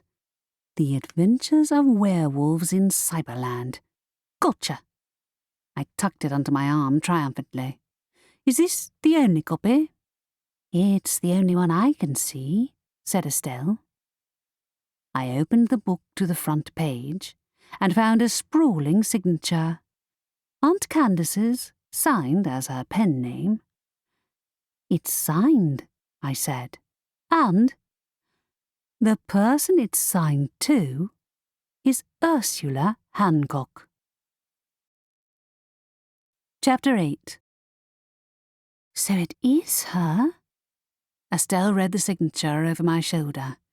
Is this definitely the book that kicked it off? It's the only copy of the Adventures of Werewolves in Cyberland I can find in here. And Aunt Candace had personally gifted it to Ursula according to the signature. Then Aunt Candace must have seen it, said Estelle. Maybe that's where she is, confronting Ursula. Maybe. But why leave the book behind? Something didn't add up. Unless she forgot, or couldn't be bothered to look through all these floating titles. That wasn't out of character for Aunt Candace. For someone who was a meticulous plotter, she wasn't known for thinking her actions through in the real world. Estelle made a sceptical noise. Unless she wanted to frame her. But that sounds a bit much even for Aunt Candace. We'll talk to her before we go to the police. I'd rather she didn't get arrested again, and I think Edwin would too. Edwin doesn't seem to be paying close attention to anything, other than that runaway thief, I said. I doubt Aunt Candace is framing her ex-schoolmate anyway. She'd have been a lot more blatant if she was. Still, Estelle hovered on the spot. We'll talk to Ursula, but if it's not her— What are you two talking about? Asked Aunt Adelaide. This? I held up the book. It's signed to Ursula Hancock, Does the manifestation curse have to be cast directly onto its target to work, or can it work by proxy? Her gaze fixed on the book. No. If that's the book the curse was initially used on, then the caster must be the one to remove it. That does not, however, mean the curse was cast in the library. So it may have been planted in here for us to find, I guessed. The only way to know for sure is to ask Aunt Candace. And Ursula, come to that. Do that, said Aunt Adelaide, with none of her usual warmth. I'm intending to research the subject in more depth, assuming the books are still in the right sections. She strode away, her coat swirling in the gravity-free air. I stared after her for a moment. She's not taking what happened yesterday well, is she? Estelle shook her head. I think we should leave her alone for a while. Once we'd floated through the library's oak doors, gravity came back, depositing both of us on the doorstep. Ow! Estelle's knees buckled, same as mine. At least it's just the library this time around. Don't speak too soon, I said. For all we know, Ursula has been replaced by a space alien. Or Aunt Candace. She groaned. It was bad enough how my mum was acting yesterday. If it was Ursula who did this, I hope Aunt Candace curses her in return. Estelle strode in the lead, absent of her usual cheer. I didn't blame her. It'd be a fine Christmas if everyone was at odds thanks to this curse. Have you seen Xavier? She asked. After last night, I mean. I can't believe the Reaper showed up at our doors. He's never done that before. He's not one for partying. Xavier was a different story. The memory of us dancing under the lights felt like someone else's, like it didn't belong to me at all. No, I haven't seen Xavier. I guess he forgot the whole night like everyone else. Painful though it might be, it was better for both of us that Xavier recalled nothing of our dance. If he did, the Grim Reaper might prevent there from ever being a next time.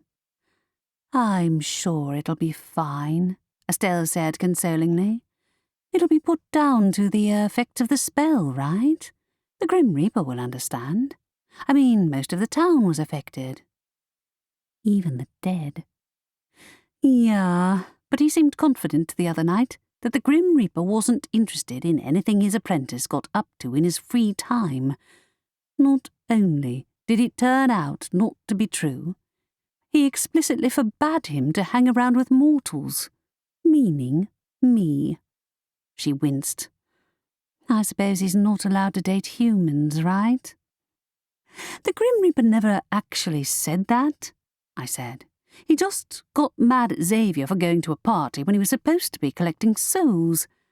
I hope that as long as he only focuses on that part... Then what? Did I truly believe I had a chance with Xavier? He wasn't even part of the same dimension as I was, for crying out loud. He'd led me to believe the two of us were in with a shot at making it work. But who knew? Maybe we'd been deluding ourselves from the start, and it had taken a magical spell to make us realize the impossible was just that. Impossible.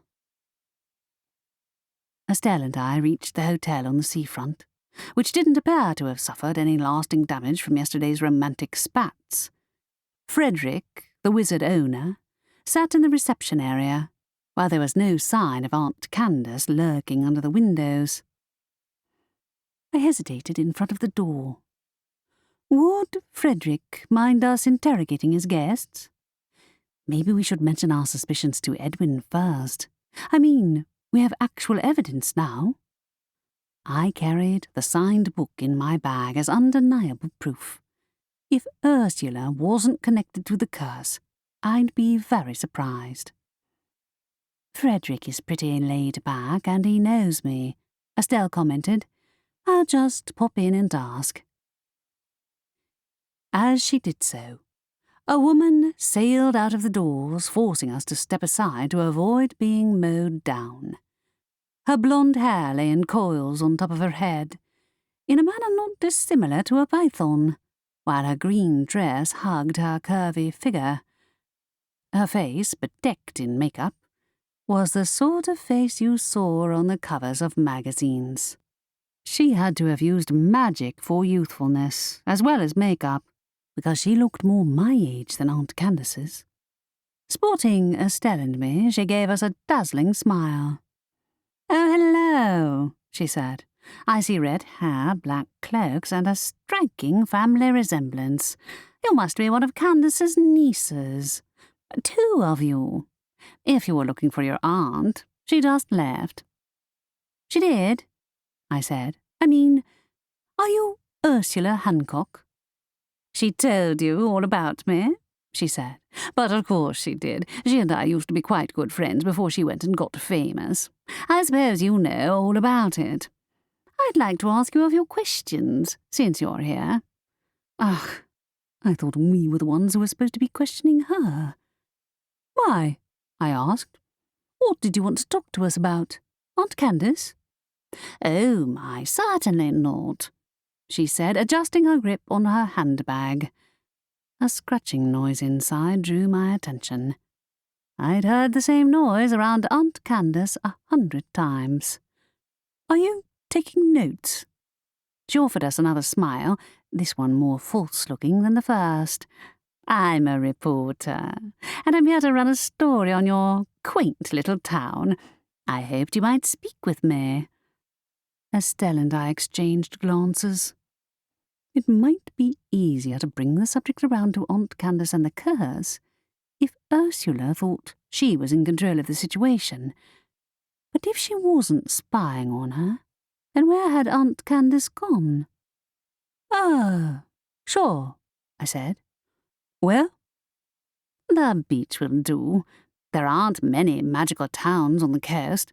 I take it you don't have broom flight contests or anything like that?" She swept off, forcing us to run to catch up with her.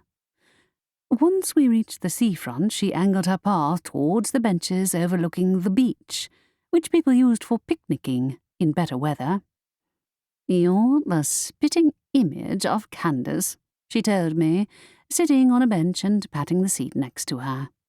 As we joined her, she turned to Estelle.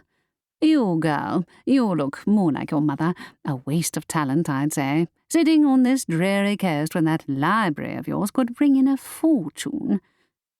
"Excuse me," Estelle said. "We don't want to bring in a fortune." "Did I imply otherwise?"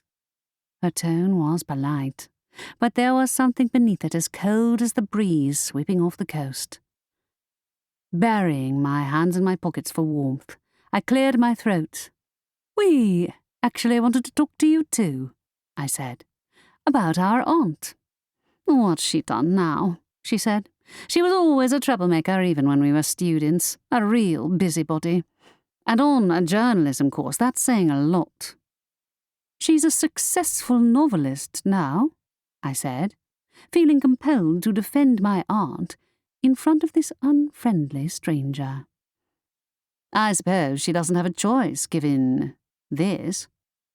She indicated the waves lapping at the beach. "Why not bring in a few weather witches to make the place more appealing?" "Weather witches?" I'd never heard the name, though I supposed if we could be from a family of biblia witches, it made sense that there'd be witches with control over the weather, too. "We don't run the town," Estelle said. "Just the library, which is open every day, rain or shine." "Except today," she arched a brow, "and yesterday, from what I saw." "We held a party last night," Estelle said, not missing a beat, "to celebrate the holidays. Otherwise, the library is the main reason people visit the town. Is that what you're supposed to be writing about in your article? Tourism?" "It is," she confirmed. "I'm on a tour of magical villages and towns in the northeast of England, and I have to say, this particular corner leaves much to be desired." Why not come in summer? I said. Even Blackpool is closed and freezing at this time of year. She gave another cold smile. I wanted the authentic experience. I wonder if I could trouble you for a quick tour of the library. Heck, as long as the anti-gravity effects remained in place, there was zero chance of us opening for business, especially if there might be space aliens on the loose. Perhaps another time, said Estelle. We've decided to close early for Christmas. Pity, she said. I'd had about enough of her false concern. Pulling the copy of The Adventures of Werewolves in Cyberland out of my pocket, I held it out to her. Recognize this? It's addressed to you, signed by the author. She gave a delicate laugh. Why, yes, this is a first edition, isn't it? Your aunt sent me a copy not long after publication with a rather rude note. Naturally, I posted it back to her. With a curse on it? I was tempted to just say it straight out, but Estelle got there first. When was this? Recently? Oh, no, years ago. Before she moved back into the library, even. I suppose she must have kept it for sentimental reasons. She has to be lying. Ursula seemed the type of person who lied for a living, which made it impossible to know if there was any truth in her words whatsoever. Does that seem like something she'd do? I asked. She's not the sentimental sort. I suppose not, she said with a touch of indifference. I know Candace, though. She can never be bothered to throw anything away. Given the state of that library, it's unsurprising. How can you stand or live in a place like that? Estelle shifted in her seat. Did you just come here to get dirt on the library? Because you won't get any from us. The library is our home, and everyone from town will agree that it's the centre of Ivory Beach. Exactly, I added, boasted by her unhesitant statement that the library was as much my home as it was hers. Really? Ursula's tone became even colder, if possible. I heard it violates the laws of magic by its very existence. But I suppose if this is the only part of the magical world you've experienced, you can be forgiven for your ignorance. I was starting to see why my aunt hated her so much. If you're looking for an argument, you won't get one from me, said Estelle with more dislike than I'd ever heard her express. I'd rather live here than anywhere else in the magical world. And you? Ursula addressed me. Aurora, you have even less experience of the magical world than your cousins do, as you grew up in the normal world. Are you the lost cousin she dedicated her book to? You know about that? I tried to read her expression. So, the werewolf book isn't the only one you've read? I never said I read it, she said. I have better things to do with my time. Have you anything else you want to say about the library? Only that it's our home, said Estelle, and we wouldn't change a thing about it. Ursula turned to me. You must have found the place chaotic and confusing at first, if not outright dangerous. Actually, it's the best place I've ever been to, I said. You can quote me on that. I will. She stood, her elegantly arranged hair not moving an inch in the breeze coming off the sea. It's been nice chatting with you children. Good day. Children? I said when she was out of earshot. Estelle pulled a face. In her mind, I'm still a little kid. You met before? When I was about 5. She got to her feet. Mum took me to visit Aunt Candace when she was at university. I don't remember much of it.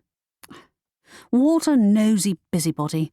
I can't believe Aunt Candace was right. And do you think she cursed our family? I asked. If she returned the book years ago, then it can't have been her. That doesn't let her off the hook, Estelle said. Maybe she placed the book in the library to throw us off the trace. Either way, I don't like her. If she didn't cause the curse, it can't be a coincidence that she showed up here wanting us to badmouth the library right at the same time as the curse broke out. I don't disagree. I returned the signed book to my pocket. Then we should follow her, or chase down Aunt Candace wherever she is and ask her more about their history. We retraced our steps back to the square. There, I spotted Ursula's blonde head disappearing into a side street. Where's she going? That's the tourism office. Estelle stood on tiptoe, but we were too far away to see more of Ursula than her blonde hair, let alone overhear her. We need to make sure she's not telling any lies about the library. I'm sure she planned on embellishing every word we said. I thought so. I shuddered. She's awful. And just what had she made of yesterday's shenanigans? If she had been at the library last night, the idea of her running a story about a party in which all the guests had fainted was as unappealing as running into a space alien. Not to mention the Grim Reaper showing up. I could only imagine what she'd say to that. Rory, Estelle caught my arm. She knows Aunt Candace has been following her. We're better off using a spell. An eavesdropping spell? I took out my notebook and pen, and she did likewise.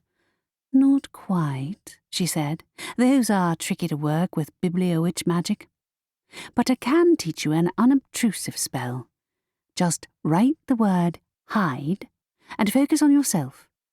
It won't be as strong outside the library, but it should be enough for us to stay hidden. Like an invisibility spell? Awesome. I'd assumed that sort of spell was too advanced for my basic classes.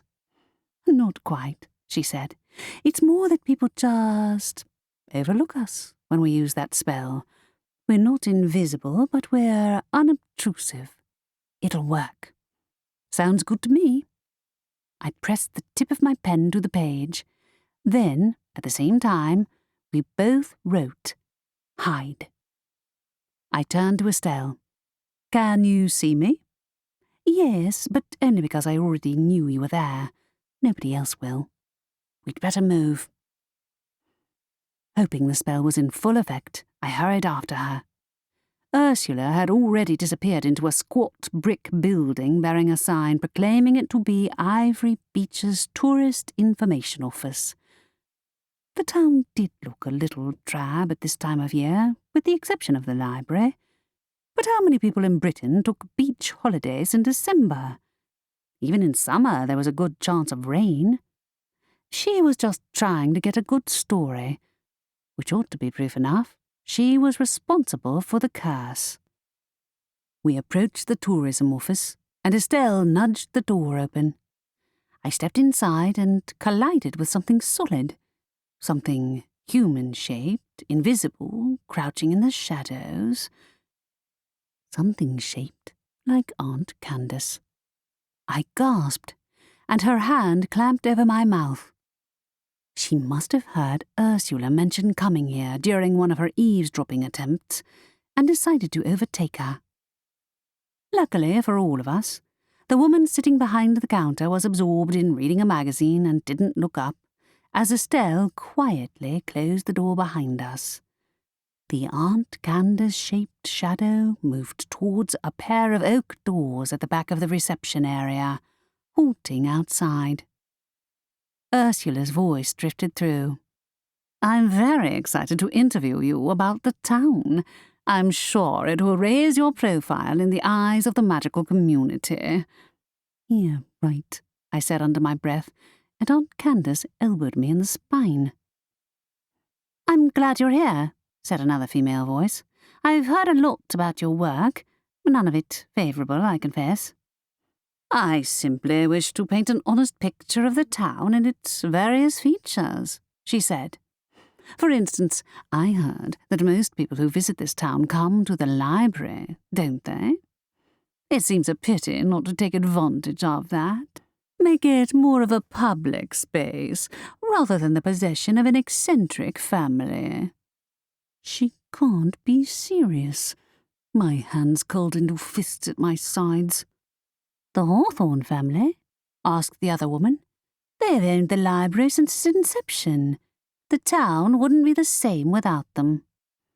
I felt a rush of gratitude towards the stranger. Aunt Candace, meanwhile, muttered, "Obviously." "I didn't mean to imply they aren't doing their jobs," said Ursula, in tone suggesting that was exactly what she'd implied.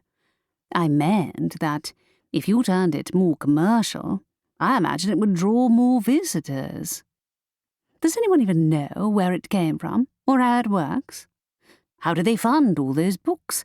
I've heard some alarming stories, too, about missing corridors and rooms containing dangerous animals." The voices dropped to murmurs, and unease skittered down my spine. Nobody in their right mind would consider changing the library, would they? More to the point, who'd been telling tales about us behind our backs? Now my suspicions were out in full force. Setting off a curse that caused havoc was a very good way to remove Aunt Adelaide's authority and make the library look even less safe than it already was. Now I understood why Aunt Candace had hidden outside. If she'd directly confronted Ursula, she'd have denied everything. There came the sound of footsteps behind us. Uh-oh. The receptionist was on her way to the doors, and if she found the three of us hiding in the shadows, our cover would be blown. I darted to the side, tiptoeing across the reception area and taking great care not to walk into any of the others. Aunt Candace nudged the door open, and we escaped into the street. None of us spoke until we were a safe enough distance away to undo our hide spells. Then I turned on Aunt Candace. "You knew?" "I suspected," she said. "She's had her eye on the library ever since she found out it existed, and she always envied me for it. All this talk about improving the town's value to tourists is plain nonsense. She's jealous, that's all." "Maybe she's right that the town could use more tourism in winter," said Estelle. "But that's not the point, is it? She wants a good story, and she's willing to sacrifice our livelihoods to get it. Our mum will have a fit when I tell her." "You're going to tell her?" said Aunt Candace. "I wouldn't. She'll do something rash." "Haven't you been implying Ursula is up to no good the whole time she's been in town?" I pulled the book out of my pocket. "This is signed and addressed to her, and it's the first book that came to life under the curse. She denied everything and claimed she returned it to you years ago. Is it true?" "She did." Her brow furrowed. "Perhaps. I can't recall." Estelle groaned. "That won't be good enough for Edwin. He's occupied with that thief besides. Just what have you been doing, following Ursula around all day?" "Certainly not," she said. "I saw it as my mission to talk to everyone she's interviewed and ensure that none of them have damaged the library's reputation." "Wait. She was?" "Don't look so shocked," Aunt Candace added. "The library is as much my home as it is yours." I pocketed the book again. "Did you know gravity switched off in the library today? I think it's imitating one of your sci-fi books now." "Oh," said Aunt Candace. "That's inconvenient." "You're telling me," said Estelle. "The curse is still in effect, and as long as it can only be removed by the caster, we'll have to keep the place closed to everyone, especially her. I wouldn't put it past her to try and trick us into admitting what's going on, though." "Like you tricked everyone into drinking that champagne yesterday." Aunt Candace grinned. "Devious, aren't you?" Estelle strode towards the library. I just want everything to go back to normal, and preferably a Christmas without curses and nosy reporters. Likewise, it's none of her business what's in the library. I didn't want to lose my new home. Thinking about being tossed back into the normal world made me feel cold inside. "No, but she's crafty," said Aunt Candace. "It took me this long to find out what she was reporting." She broke off as Estelle flew into the air upon stepping over the library's threshold. "Oh, so it is the spaceship from my science fiction series. Excellent." "This is not excellent," I said through gritted teeth. My own feet left the ground the instant I walked in, and I trod down hard to keep from being swept up to the ceiling. Aunt Candace bounded into the library behind us, whooping as her feet left the ground. "I always thought this was one of my more ingenious ideas." She spun on the spot, bowing to an imaginary audience. "You're not helping at all," I said. "Wait. What's that noise?" There came a howling sound from above. Then a pair of shadowy, tentacled shapes appeared among the bookshelves. Those must be the space aliens. Chapter 9. The aliens were foul-looking creatures, with suction cups on their tentacles like octopi. Each had a long antenna sticking out of what I assumed was its forehead, though without any visible eyes or mouth. It was anyone's guess. Ugh! One thing could be said for Aunt Candace. She didn't lack for imagination. Estelle whipped out her Bibliowitch inventory and tapped a word. The aliens flew into the air, but thanks to the lack of gravity, they remained floating there above our heads, tentacles flailing around. Ugh, ugh, ugh. I backed up against the door, or tried to. "Aunt Candace, please tell me you know how to get rid of these things." "Be reasonable, Rory," she said. "It's been a long time since I wrote the book."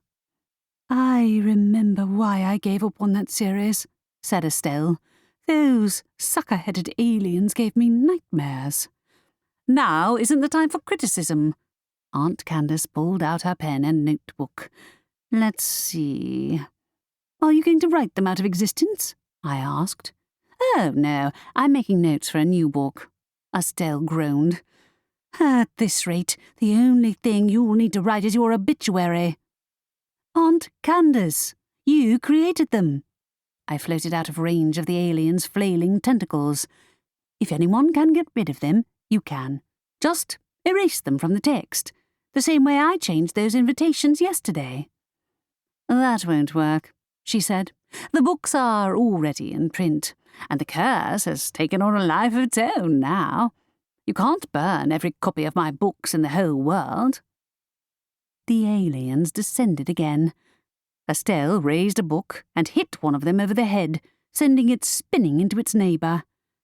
I pulled out my Bibliowitch inventory, but except for the word rise, which wouldn't be effective without any gravity, none of the spells I'd learned so far would be able to overcome a tentacled alien. "Are they what the werewolves turned into?" I hit the word rise, but the alien floated sideways instead of up in the air. "Can't we lock them up somewhere until midnight?" "We'll have to," said Estelle. "Aunt Candace?" "I remember how to shut them down," Aunt Candace said. "Twist the antenna." She lunged, grabbing one of the aliens by its slimy tentacle. Estelle and I exclaimed in alarm, but she gave it another thwack with the book and caught hold of the antenna on top of what must be its head. To Aunt Candace's surprise as much as ours, the alien's tentacles retracted, and it flipped upside down, looking oddly beetle-like without its tentacles. The second alien moved in our direction. Recovering, Estelle hit it with the book, and I grabbed its antenna. One twist, and the tentacles disappeared. "Nice going, Rory," said Estelle. "You know, said Aunt Candace. "I think you might have made the right call in closing the library today." You think? I looked up at the ceiling. We'd better make sure no others are lurking in here. It took us the better part of the morning to rid the library of its alien invaders, and even longer to round them up and shove them through a door into an empty classroom. We ran, or rather floated, into Aunt Adelaide on the second floor, where a number of the closed doors had opened, their contents trying to escape into the library. After stopping to pass on the instructions about how to shut down the tentacled aliens, we resumed our quest and left Aunt Adelaide re-shelving restless books. By the time Estelle and I reached the ground floor again, we were both panting and covered in slime from the aliens' tentacles. "I need a shower," I said, "but I don't want to find out the hard way whether the water floats too." Best not risk it. Estelle pulled out her wand and gave it a wave, and the slime vanished from our cloaks. "Thanks," I said. "You'll have to teach me that one, assuming I ever get my hands on a wand." A frantic cawing noise came from somewhere behind the desk. Oh, no. I think Jet might have got stuck somewhere. I floated towards the shelves and right into Xavier. The momentum sent us both sprawling into a hovering shelf, scattering books through the air. "Oh, sorry," I said. "I didn't know you were in here." I caught your familiar. He held out a hand, the little crow balanced on his fingers. "What's going on in here?" "Someone switched off gravity," I said. "Also, fair warning, there are tentacled alien beasts on the loose. You have to twist their antenna to shut them down." "Ah," he said, as though tentacled aliens were par for the course. "Another of your aunt's books, I'm guessing?" "You've got it." I held out my hand, and Jet hopped onto my palm, chirping. "He saved me, partner," he squeaked. "Can you fly?" I asked. "You should probably hide somewhere safe, in case there are any more aliens lurking around." "Never a dull moment, is there?" remarked Xavier. Jet chirped and bounded off my hand, half flying, half floating. Trusting him to find his own way to safety, I turned back to Xavier. This was the first time we'd been alone together since the party, and a not insignificant part of me had thought he'd never want to see me again after I'd taken advantage of his spell-addled state. Or his boss would have forbidden us from seeing one another. It was hard to think of the Grim Reaper's shadowy presence when faced with Xavier's startlingly bright eyes. And the scent I hadn't noticed before last night, cool as the fresh mountain air. Another alien floated past, replacing the cool smell with a foul stench that made me cough. "Ah, just grab the antenna, not the tentacles." "Like this?" He took the alien's antenna in one hand and twisted it. Wow, he's fast. "Where are you putting them?" "In a spare classroom," I said, "to make sure none of them get outside. I don't think people will be as casual about tentacled aliens as they were about knights on horseback throwing roses at people." "You may be right." He gave the alien a push down to ground level, and between us we steered it in the direction of the classroom. I'd never thought of our silences as awkward before, but after last night I hadn't the faintest idea where we stood. Not on a dance floor, that was for sure. Say something, Rory. Why did words always fail me when I needed them most? "Your boss isn't still mad at you, is he?" I asked. "No," he said. "Why would you think that?"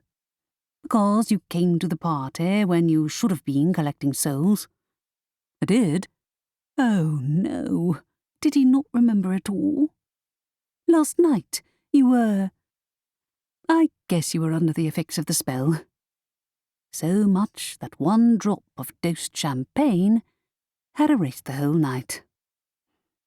"I should be glad of it," given the Grim Reaper's reaction, it would have been a lot worse if we'd both been in control of our actions and decisions. My own choices had been bad enough for both of us. It didn't help that he looked more gorgeous than ever today, unless it was just my knowledge that I couldn't have him that made him look more appealing. Of course, he wasn't in control of his decisions. That would have been far too good to be true. "What are you two doing?" Cass interrupted. "It might have escaped your attention, but we're being invaded by aliens as we speak, so stop canoodling and get on with it." "We are." I indicated the closed classroom door ahead. "We're just returning this guy to his resting place. And there's a dozen more on the 3rd floor. I could use a hand." "All right, keep your hair on." I suspected she'd interrupted on purpose, and it was far from easy to hold a serious conversation while attempting to herd unconscious aliens through a maze of floating books and down 3 flights of stairs. Cass remained on the 3rd floor, disarming each tentacled creature, while Xavier and I directed them downstairs towards the classroom on the ground floor. Partway through, Aunt Adelaide floated past, an aggrieved expression on her face. "What a waste of time. Oh, it's you, Reaper. I thought I'd come and lend a hand." He twisted the antenna of another alien before it made a lunge for me. I caught its tail-like appendage and gave it a shove in the direction of the classroom door. The two of us floated down, Xavier holding the door open, while I kicked the alien through, careful not to let any of the others drift out. "At this rate, we'll need another classroom," I said. "I suppose I should be glad they're not poisonous, at least. How did you manage to get no slime on you?" "I'm pure and angelic." Xavier turned around in a movement that was as graceful as one of his moves on the dance floor. I laughed. "We look like ballet dancers." He gave another twirl, and I laughed outright. He was as graceful as ever, just like when he danced with me last night. Otherworldly, almost. And he'd picked me to spend time with today, even though he must suspect something had happened. Even if we could never have a relationship, that alone was enough, right? If only some small traitorous part of me didn't wish for the impossible. Smiling, Xavier caught my hand, tugging me after him in the air, and I spun in dizzy circles. Laughing, I steadied myself against a bookcase. I'm glad we kept the place closed. Imagine the academy students trying to work in here when it's like this. This isn't a study-friendly environment. He yanked the classroom door closed before one of the aliens could float out. Believe it or not, this isn't the weirdest day I've had here in the library. I believe you, I said. It's in my top 5, though. It was worse having to run around yesterday, trying to find a way to sabotage a wedding before my aunt could make a big mistake. She tried to marry her ex-husband, he said, or am I not remembering right? No, you got that right. Caution warred with the impulse to ask him to search his memories further. Let it go, Rory. You saw the Reaper's reaction last night. Never mind that at the time I hadn't cared. As soon as we're done with these aliens, I'm going to read Aunt Candace's entire backlist, so I'm not unprepared for the next catastrophe. And no more dancing. He might not remember last night, but I did, and I couldn't be trusted not to put both of us at risk from the Reaper's wrath. Aunt Adelaide floated into view. That's the last of them, she said. Rory, Estelle said the two of you have an idea who did this, and you wanted to talk to me about it. Guilt surged. Ursula was out to destroy the reputations of both the library and the town as a whole, and here I was, dancing with the Reaper. I do, I said. Xavier, you don't have to stay. Oh. My heart sank to hear the disappointment in his voice, but I had to put the library first.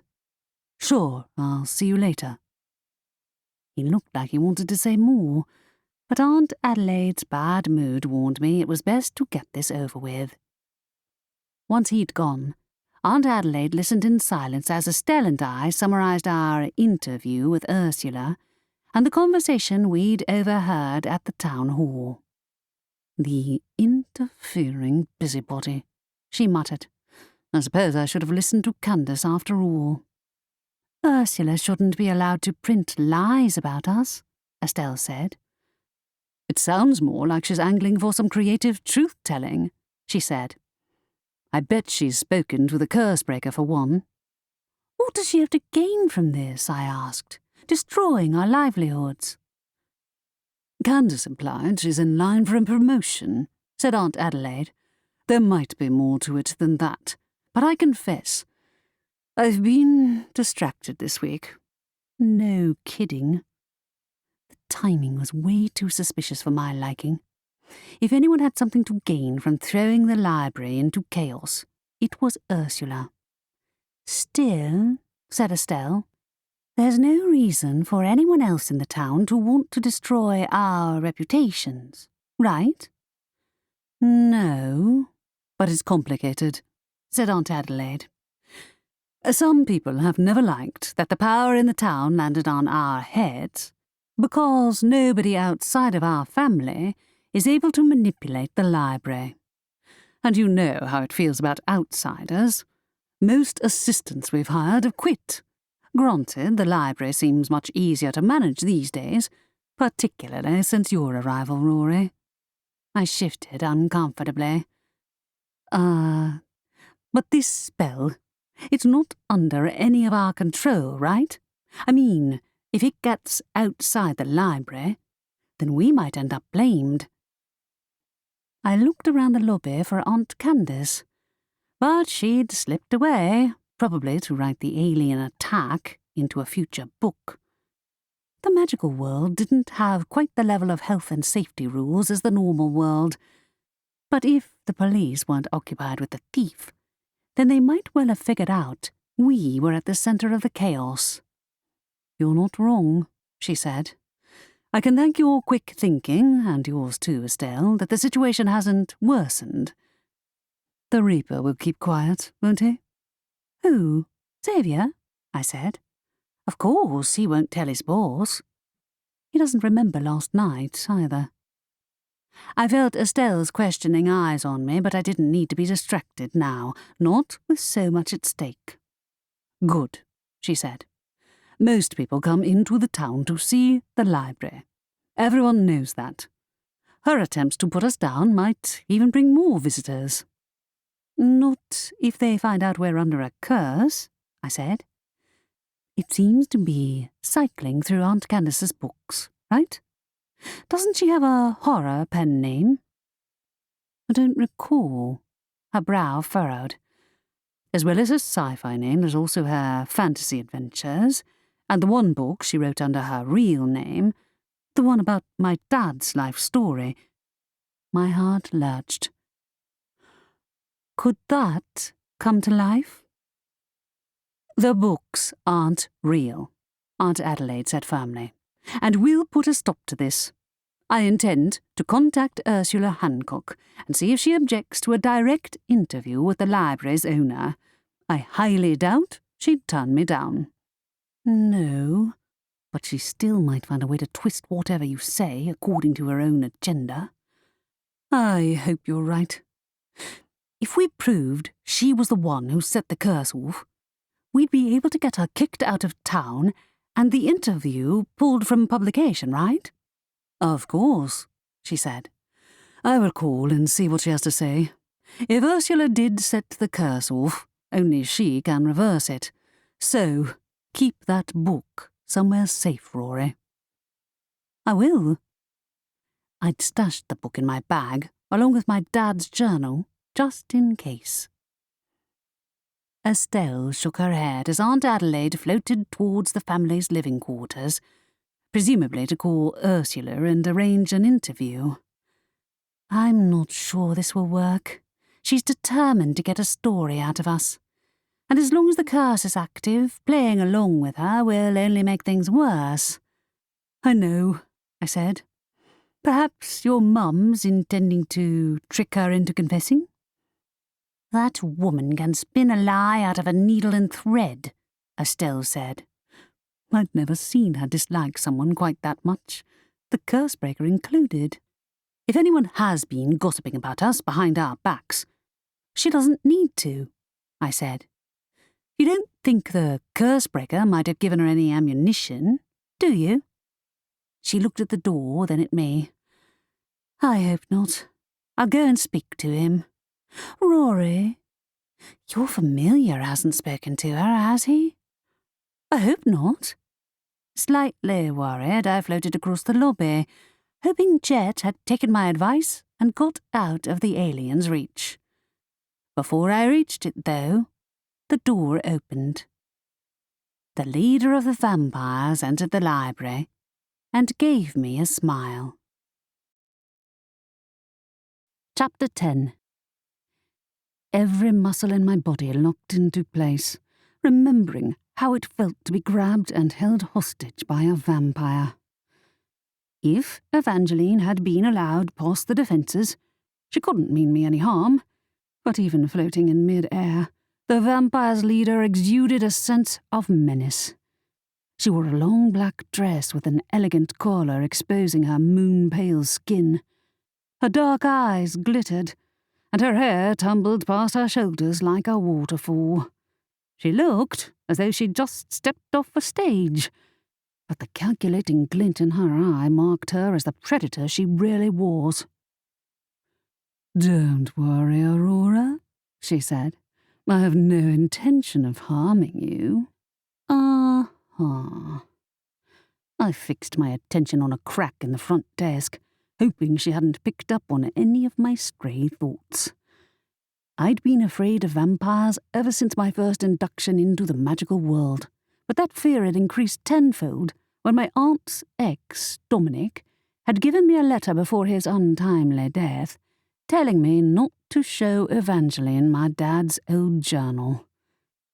A society of vampires who hunted for lost artifacts had nearly killed me over that same journal, which happened to be in my bag. This was the first time Evangeline had stepped foot in the library since she'd expressed an interest in looking at the journal, and what with the chaos of the last week, all my half-conceived plans to distract her had flown out of my head. Aside from the obvious. "We're not open today," I said. "We're having difficulties with some of our books." I'd let her work out if I meant the ones floating off the shelves or the ones coming to life and leaving a trail of havoc behind them. For all I knew, vampires were terrified of aliens with tentacles, but I'd prefer not to give her any more ammunition against my family. Whatever she wanted the journal for, she was no friend of ours. "I do not intend to intrude on your thoughts today, Aurora," she said. "As a matter of fact, I wanted to offer you my help." I blinked. "With what?" "With the curse, of course," she said. "I went to visit Edwin today to discuss the disturbing matter of the thief hiding in our town." "Edwin asked for your help? Odd. She'd been downright dismissive of the police when she'd been targeted by thieves herself. Granted, they'd been teenage mortals reckless enough to risk their lives stealing from the vampires. Still, I didn't believe for a minute the leader of the local vampires would offer us anything for free.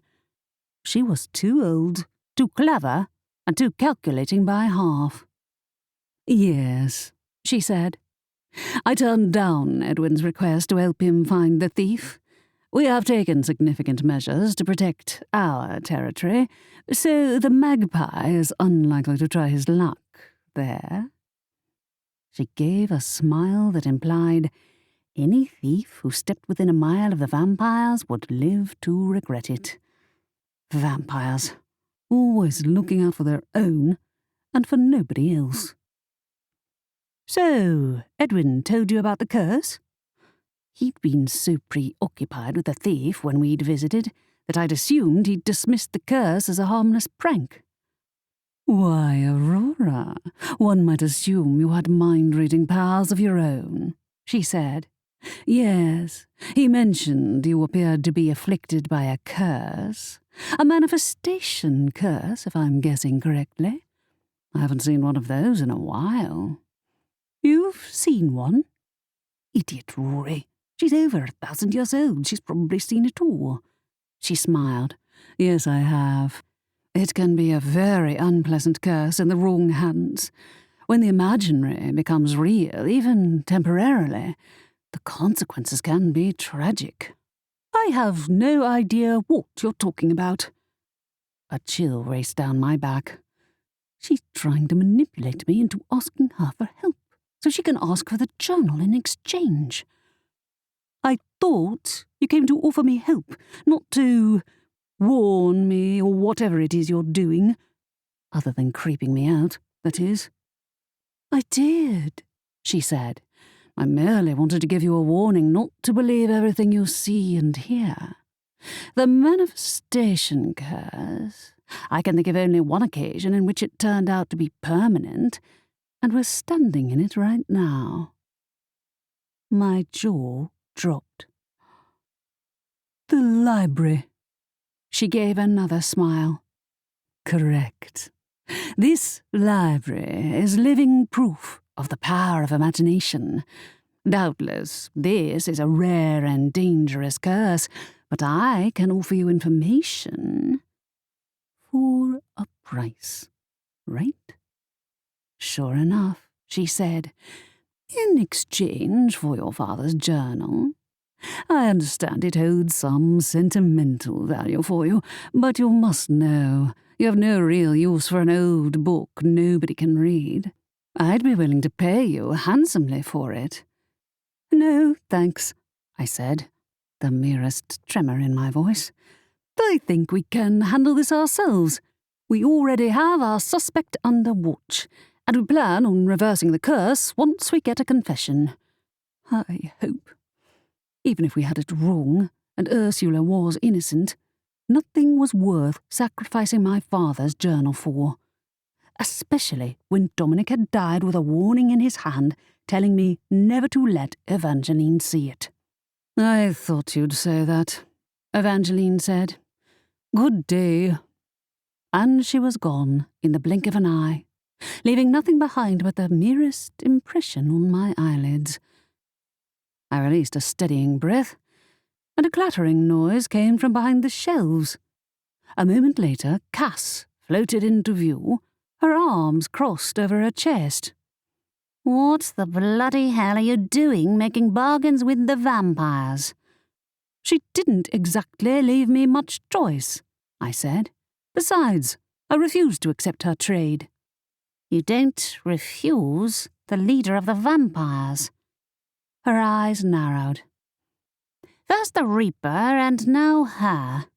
Are you trying to get us blacklisted? She already hates us, I pointed out. Also, Ursula set off the curse, so it's a waste of time us making a deal with the vampires for the same information. She wouldn't know about it if she hadn't swiped the information from Edwin's mind in the first place. Cass's lips pursed. No, but the vampires make their own rules. She'll get you back for it later. You'd be mad at me for making a deal with the vampires' leader without asking permission anyway, so there's no winning here, I pointed out. Also, Edwin tried to make a deal with her too, to get her to help him find that thief. She said no. It's not worth making deals with her when she's looking out for her own people and nobody else. Am I supposed to care? She floated past, wrinkling her nose. Those aliens smell like a drain. Also, I heard your familiar crying from inside your room, so he might be stuck somewhere. Ah, no. If the main part of the library was anything to go by, my possessions were probably scattered all over the place. I floated into the corridor to our living quarters and upstairs, bumping into the walls several times on the way up. Bruised and irritable, I opened my bedroom door to find every one of my possessions hovering on the ceiling. Jet let out a wailing noise from behind a bookshelf, and I let him out. He floated past, grabbing a book with his clawed feet for balance. I pulled down a couple of books and tried to return them to the shelf, then gave up. I hadn't a hope of fixing the place without gravity functioning. I turned around and saw Jet floating in the middle of the room, clinging onto a photo album. I forgot I even had this. I caught hold of the album and tugged it into my hands. It was one of the few photo albums I had, since Dad had kept a few photos of his family around the house. Now I knew why. Because he'd had to keep the magical world a secret. But there were plenty of photos of the two of us, and Mum, before her death. I flipped open the album, my chest tightening as I took in the images of our little family.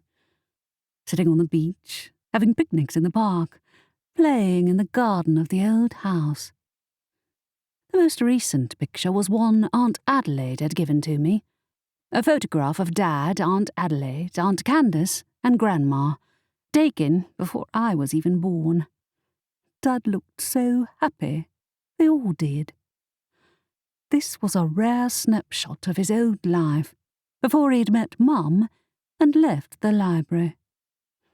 I could see the shape of the library's balconies and shelves behind his head, indicating the photo had been taken in the middle of the ground floor. We'd stood in the same spot 100 times, yet we'd never stand there at the same time. I closed the album, my eyes stinging.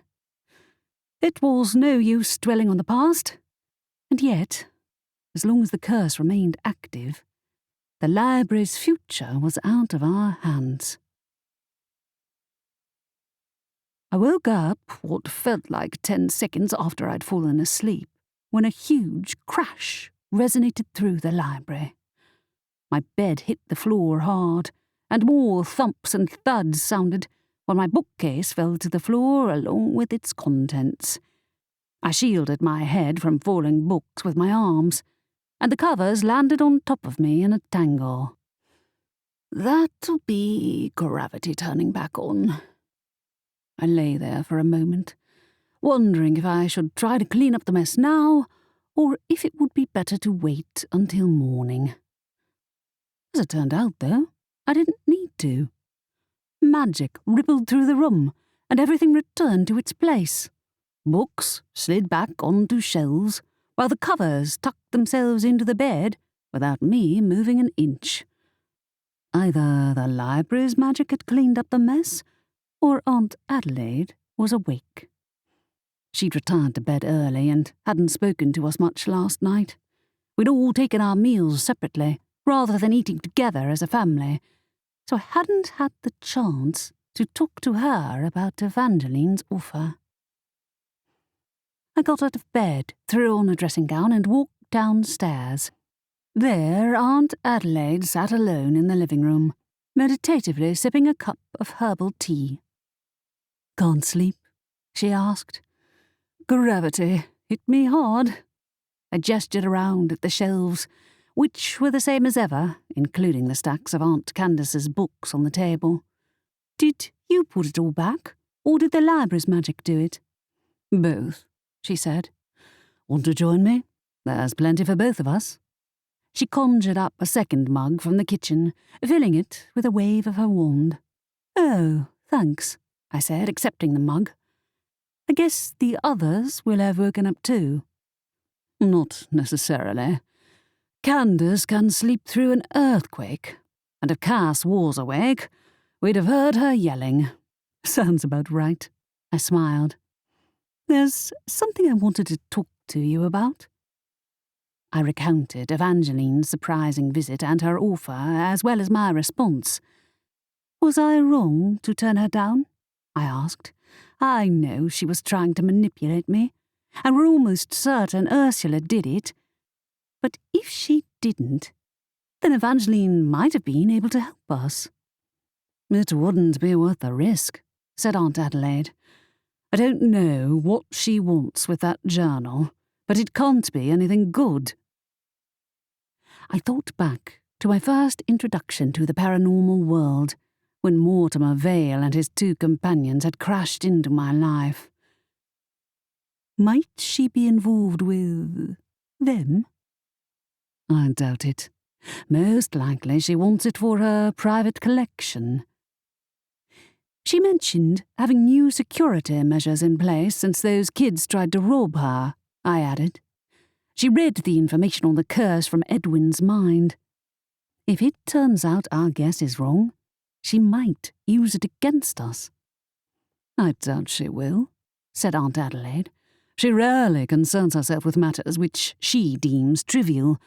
Besides, it wouldn't be in her interests to cause damage to our livelihoods. I hope you're right, I said.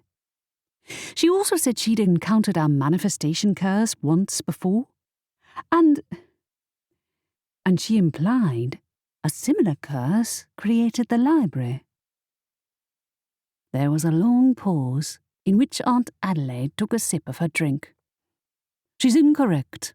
A curse may have created some of the library's more eccentric features, but it used to be our family's home long before my mother transformed it. If the curse were undone, we'd still be here. So, she was just guessing? That didn't seem right. But even a mind reader like Evangeline didn't know everything. Even Sylvester in the question room didn't.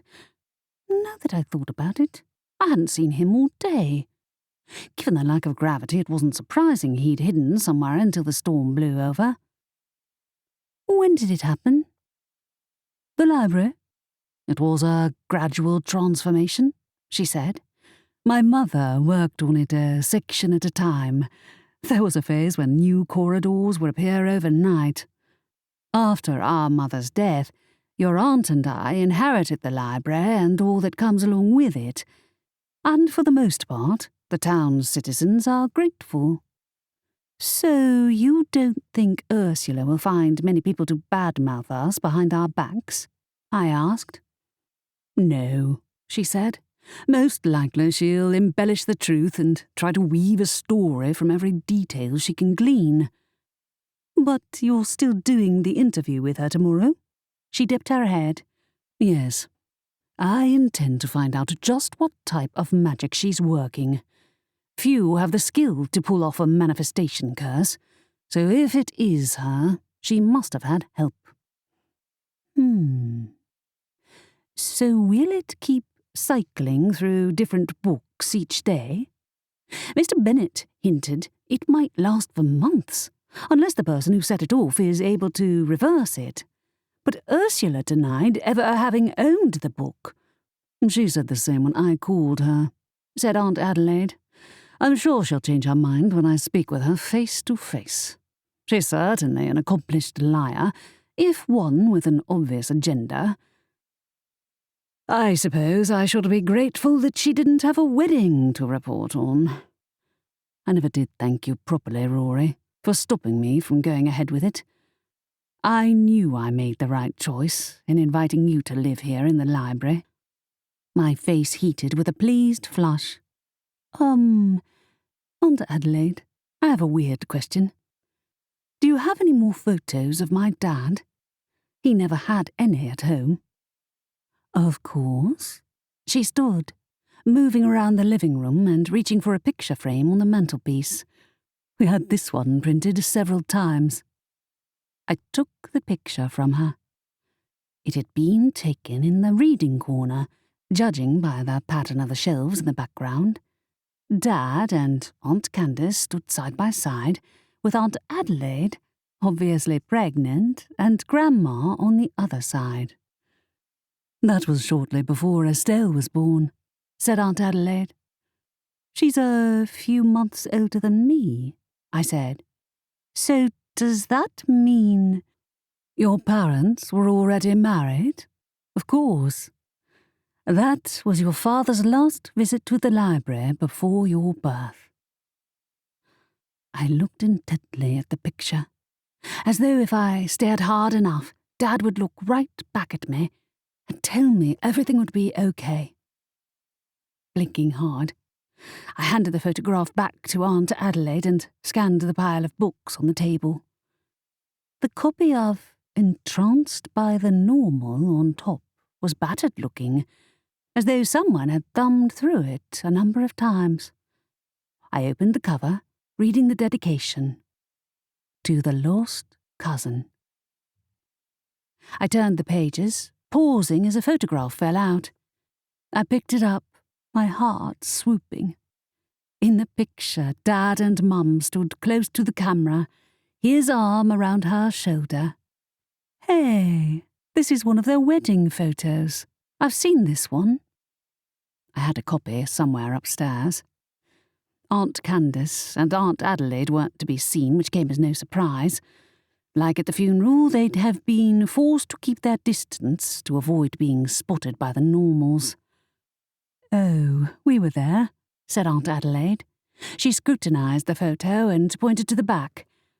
You can see us in the background if you look closely. I can? I scanned the rows of unfamiliar faces. Mum picked the bridesmaids. I guess I know why now. I don't know who the best man is. A friend of your dad's, she said. A normal. I'd have thought it would have been Abe. I spotted the man himself standing separate from the crowd, wearing his usual sullen expression even surrounded by happy faces. I was sure the best man looked familiar, but then again everyone did. I had met them before in my old life.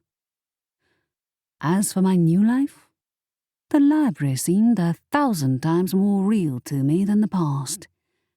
It was my home, and like my dad, I'd do everything I could to protect it. Dawn came with an alarming neighing noise that cut through my dreams and jolted me from sleep almost as effectively as gravity turning back on. Instantly alert, I rolled out of bed and opened my bedroom door to find Estelle standing in the corridor. What is that? I was about to find out. She was fully dressed, her sleeves rolled up and her wand in her hand.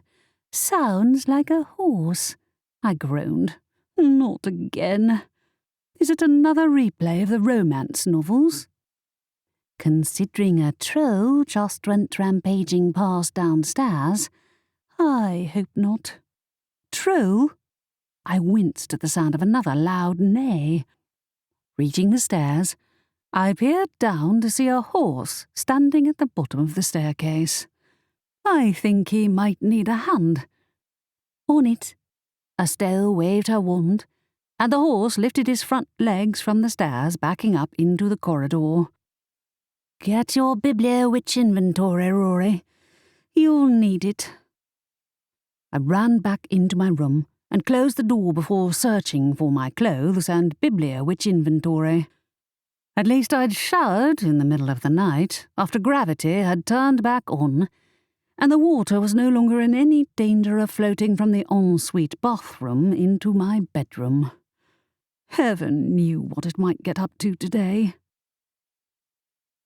Once I'd thrown on my clothes and found my Bibliowitch inventory, I joined Estelle in coaxing the startled horse away from the stairs.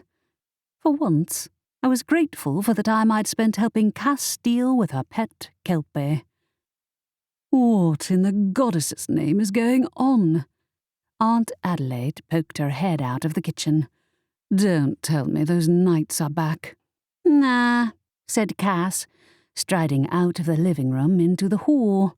You're not acting like a lovesick teenager, for a start. Whose horse is this? Whoever it belongs to, it can't stay in here, said Aunt Adelaide. Ursula has insisted on conducting our interview in the library. What? Said Estelle. That's not her call to make. If I turn her down, she'll print a story full of rumours about what we're hiding in here, said Aunt Adelaide, looking disgruntled. Gravity is working. You can keep any interferences from getting into a single interview room, can't you? I looked at Estelle. It depends what type of disturbances they are. Are you sure about this? You think being in the library will convince her to confess to using the curse on us? said Cass, stroking the horse's mane. I believe I can convince her, Aunt Adelaide said. Has anyone seen Sylvester? I assumed he was hiding from the curse. Cass followed the horse into the lobby, still stroking its mane. When are they coming? In 10.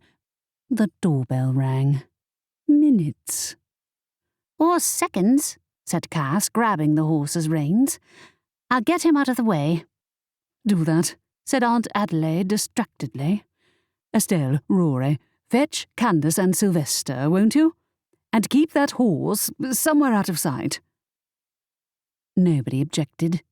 In the time it took Aunt Adelaide to reach the door, the three of us collectively managed to hide the horse in the reference section, where Cass conjured up an apple to keep it quiet.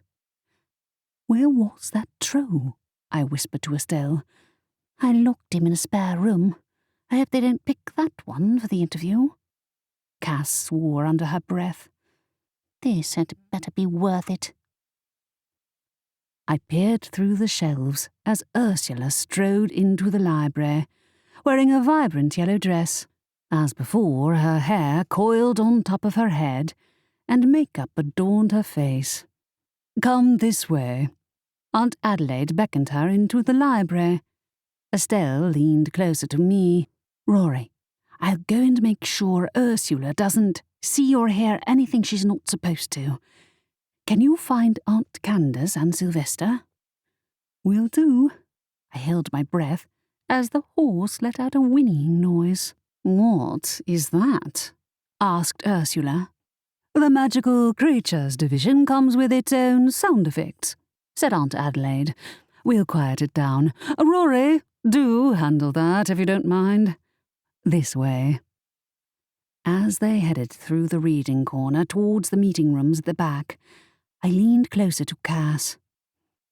I'm going to find Aunt Candace and Sylvester. Can you take care of the horse? Of course, she said, as though I was a fool for doubting her ability to take care of a new surprise pet. Knowing her, she'd have it tamed and living in the Magical Creatures Division by the day's end. Better than everything floating. But now I thought about it, I hadn't seen Sylvester in days. It wasn't unusual for him to avoid trouble, but I couldn't recall him ever being absent for so long before.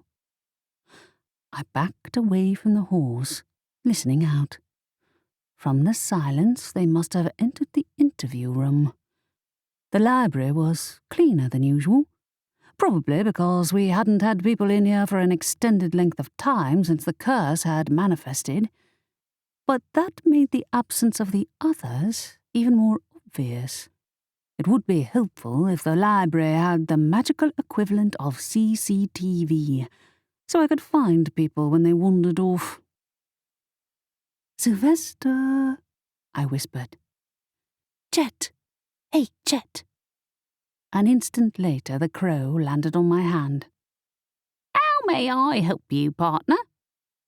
Have you seen Sylvester lately?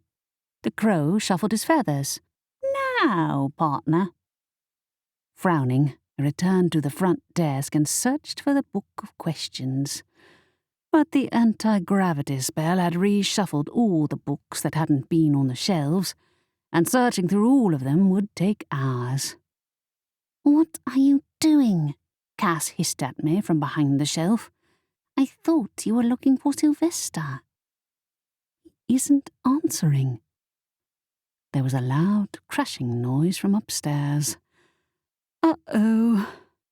Go and see what that was, Cass said, and please stop it from getting into the interview room. That's the plan. A please from Cass was a sign of how seriously she was taking the situation. But even that might not help if Sylvester had pulled a disappearing act. I kept Jet on my shoulder as I made for the stairs, moving in such a hurry that I tripped into one of the trick stairs. My legs kicked at thin air and I pulled myself onto the next stair, expecting to hear Sylvester's derisive comments. No sound came, except for Jet's agitated chirping. Something things wrong. Sylvester might be unpredictable, but he was the library, and he wouldn't abandon us in a crisis.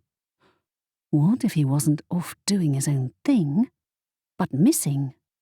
Or affected by the curse? "Hey, Sylvester," I called out. "You won't believe me, but I'm starting to worry about you. Are you okay?" Silence. I carried on climbing the stairs, though I hadn't the faintest idea where the owl spent the time he wasn't flying around annoying people and returning books to their shelves. But now I thought about it, if there was a way of undoing the curse, it must lie in the forbidden room. I should have gone in there from the start.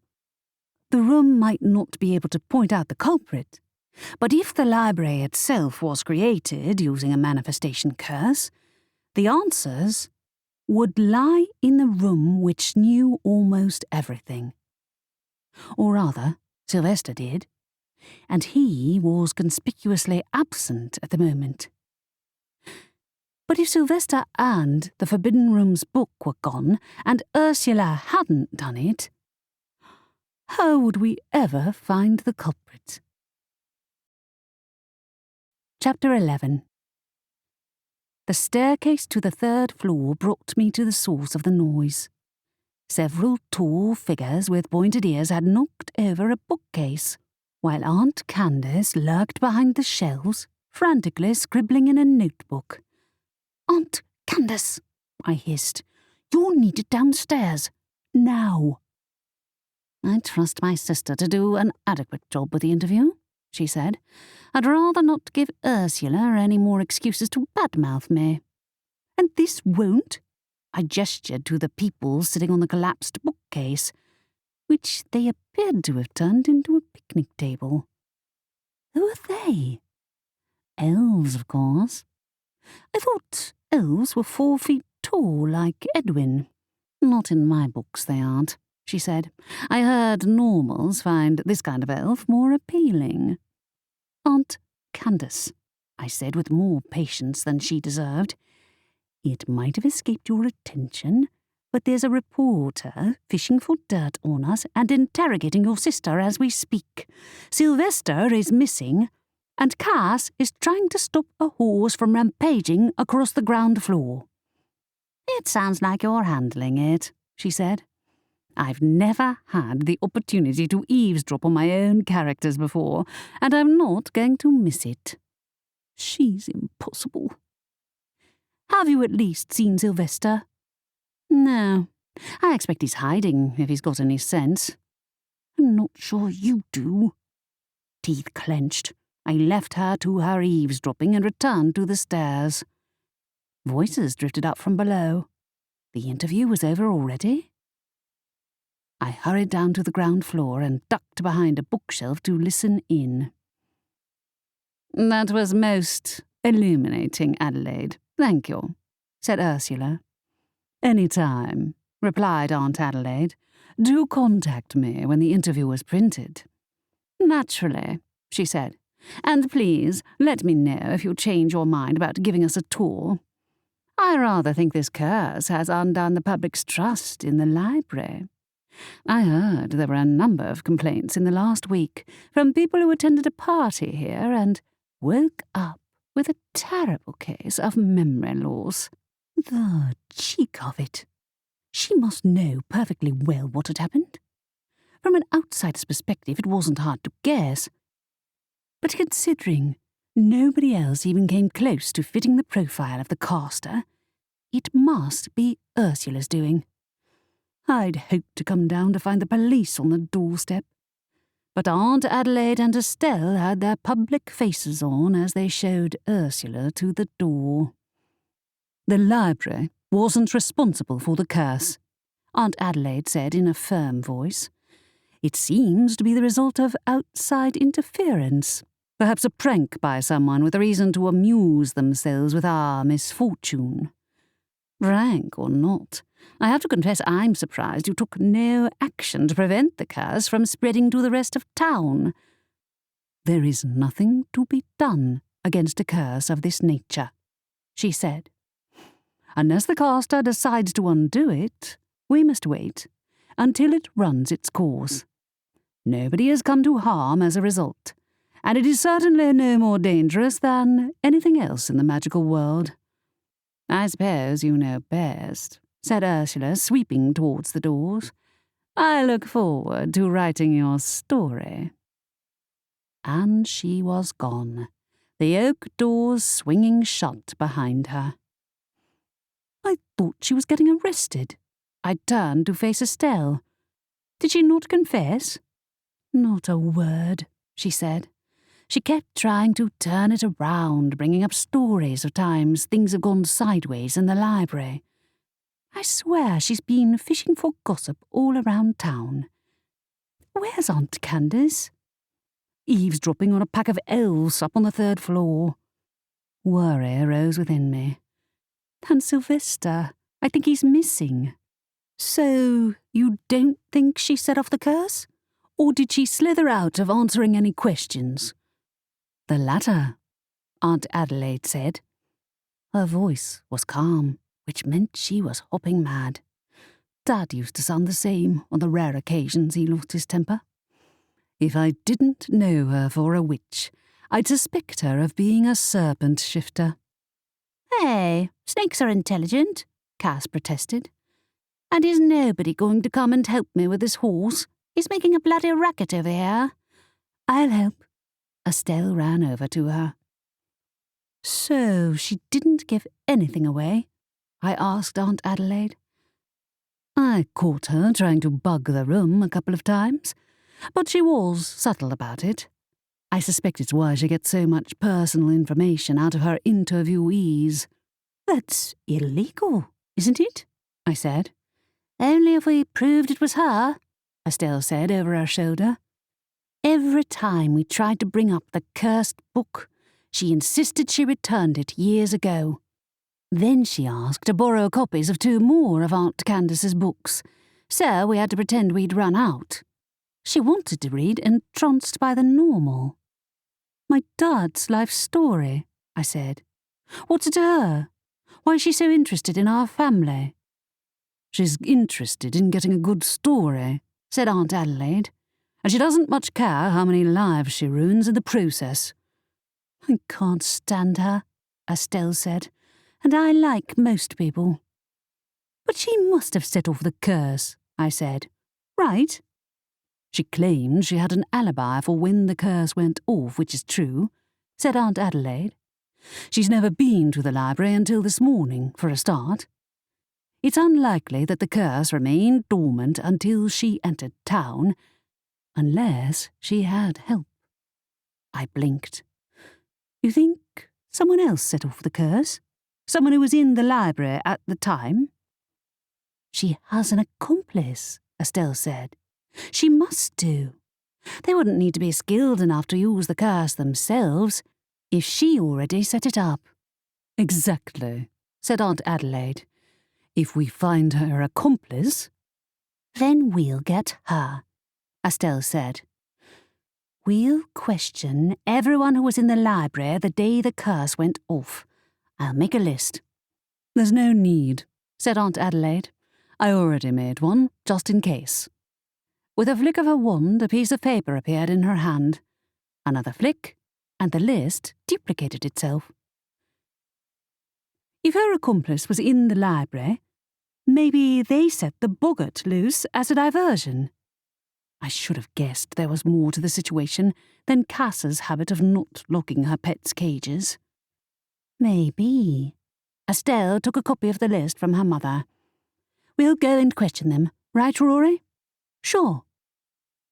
I followed Estelle out of the library, and we paused on the doorstep to check the list. The first suspect is called Gareth, said Estelle. He's a werewolf, and he lives just off the high street. We'll go there first. He must be the shifter who was glaring at me in the pub.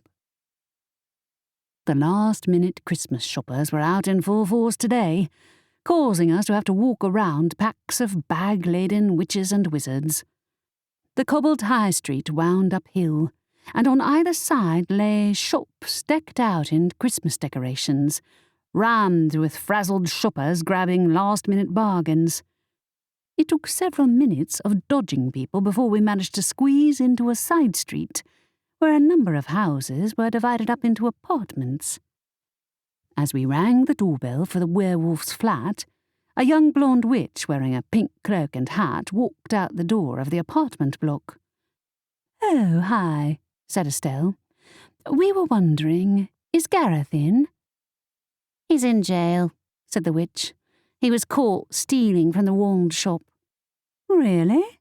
Estelle's voice rose in surprise. "Yes," said the witch. "I suppose he was desperate after he lost his job the other week. If you'll excuse me, I have some last-minute shopping to do."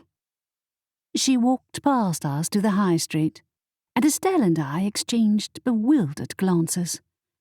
Maybe Ursula wasn't the only person in town up to no good. Unless that thief was rubbing off on people. "What do you reckon?" I asked. "He was in the library when the curse first started, and I saw him in the pub afterwards. He gave me a really dirty look, but I figured it was because he took those werewolves' appearance as a personal offence." "Weird," she said. "Maybe he set the boggart loose so nobody would notice him kick-start the curse. But I'm pretty sure I've never spoken to him before. I'm not sure werewolves can set off a curse, even if it's set up by someone else, either. Should we check into the wand shop and ask?" I turned away from the apartment block. "For all we know, this isn't his only crime. Or maybe the police are getting so desperate to catch the thief that they're arresting innocent people." That seemed unlikely, unless his actions were yet another side effect of the curse. With the town in the grip of holiday madness, he might have cracked in an attempt to get a last-minute present, but after the week I'd had, my suspicions were out in full force. "I suppose there's no harm in asking," she said. Since the wand shop was right in the middle of the high street, we had to fight our way through the crowds to get there. As we reached the doors, the blonde witch from earlier staggered out of the apothecary, struggling to support the weight of a hefty bronze cauldron. She refused Estelle's offer of help and levitated it down the street. "I wouldn't know if any of this was out of Aunt Candace's books," I remarked, ducking into the wand shop. As before, it was staffed by a single teenage assistant, looking even more frazzled than he had the last time I'd been here. "Please, tell me you're not here to test another wand," he said. "Oh, we're not," Estelle said. "We just heard about the break-in and we wondered if the wands were okay." "I wasn't here," he said, "but Mr. Hale was." The old wizard cleared his throat from behind a shelf. "Back so soon?" "We aren't wand shopping this time," I said. "We heard about the break-in. Did he take anything?" He glanced at the box-covered shelves. "No, I installed new defences after that magpie incident, and caught the thief red-handed before he had the chance to take one further step into the shop."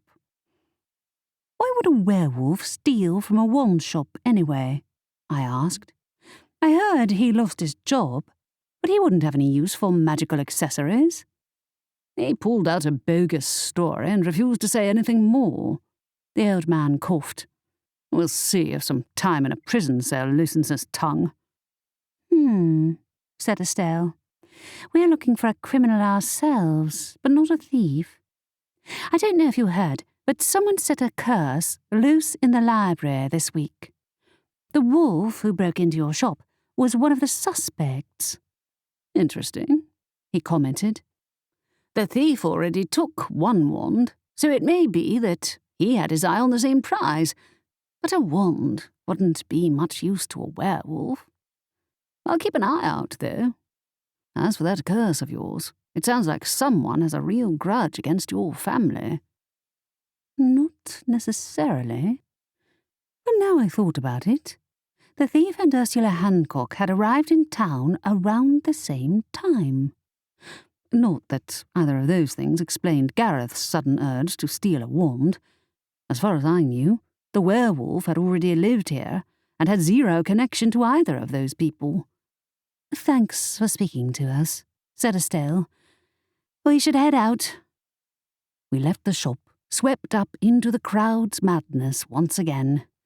When the high street spat us out into the town square, I turned to the clock tower. "Maybe we should go to the jail and see what Gareth's story is." "We're supposed to be interrogating the suspects," Estelle said. "But it is odd for a werewolf to burgle a wand shop. I thought he had a shady look when we talked to him in the library on the day the curse went off, to tell you the truth. I wonder if that's why he was glaring at me in the pub," I said. "Maybe it's too much to hope for that Edwin will be distracted enough by the magpie to let us speak to him. But it's worth a try." Luckily, the seafront was almost deserted compared to the high street. We had no trouble reaching the police station. The interior was full of even more pictures of the thief, while Edwin sat in the middle of a small mountain of documents. "What's your aunt done now?" he asked. "Nothing," I said. "Why would you think that?" He grunted.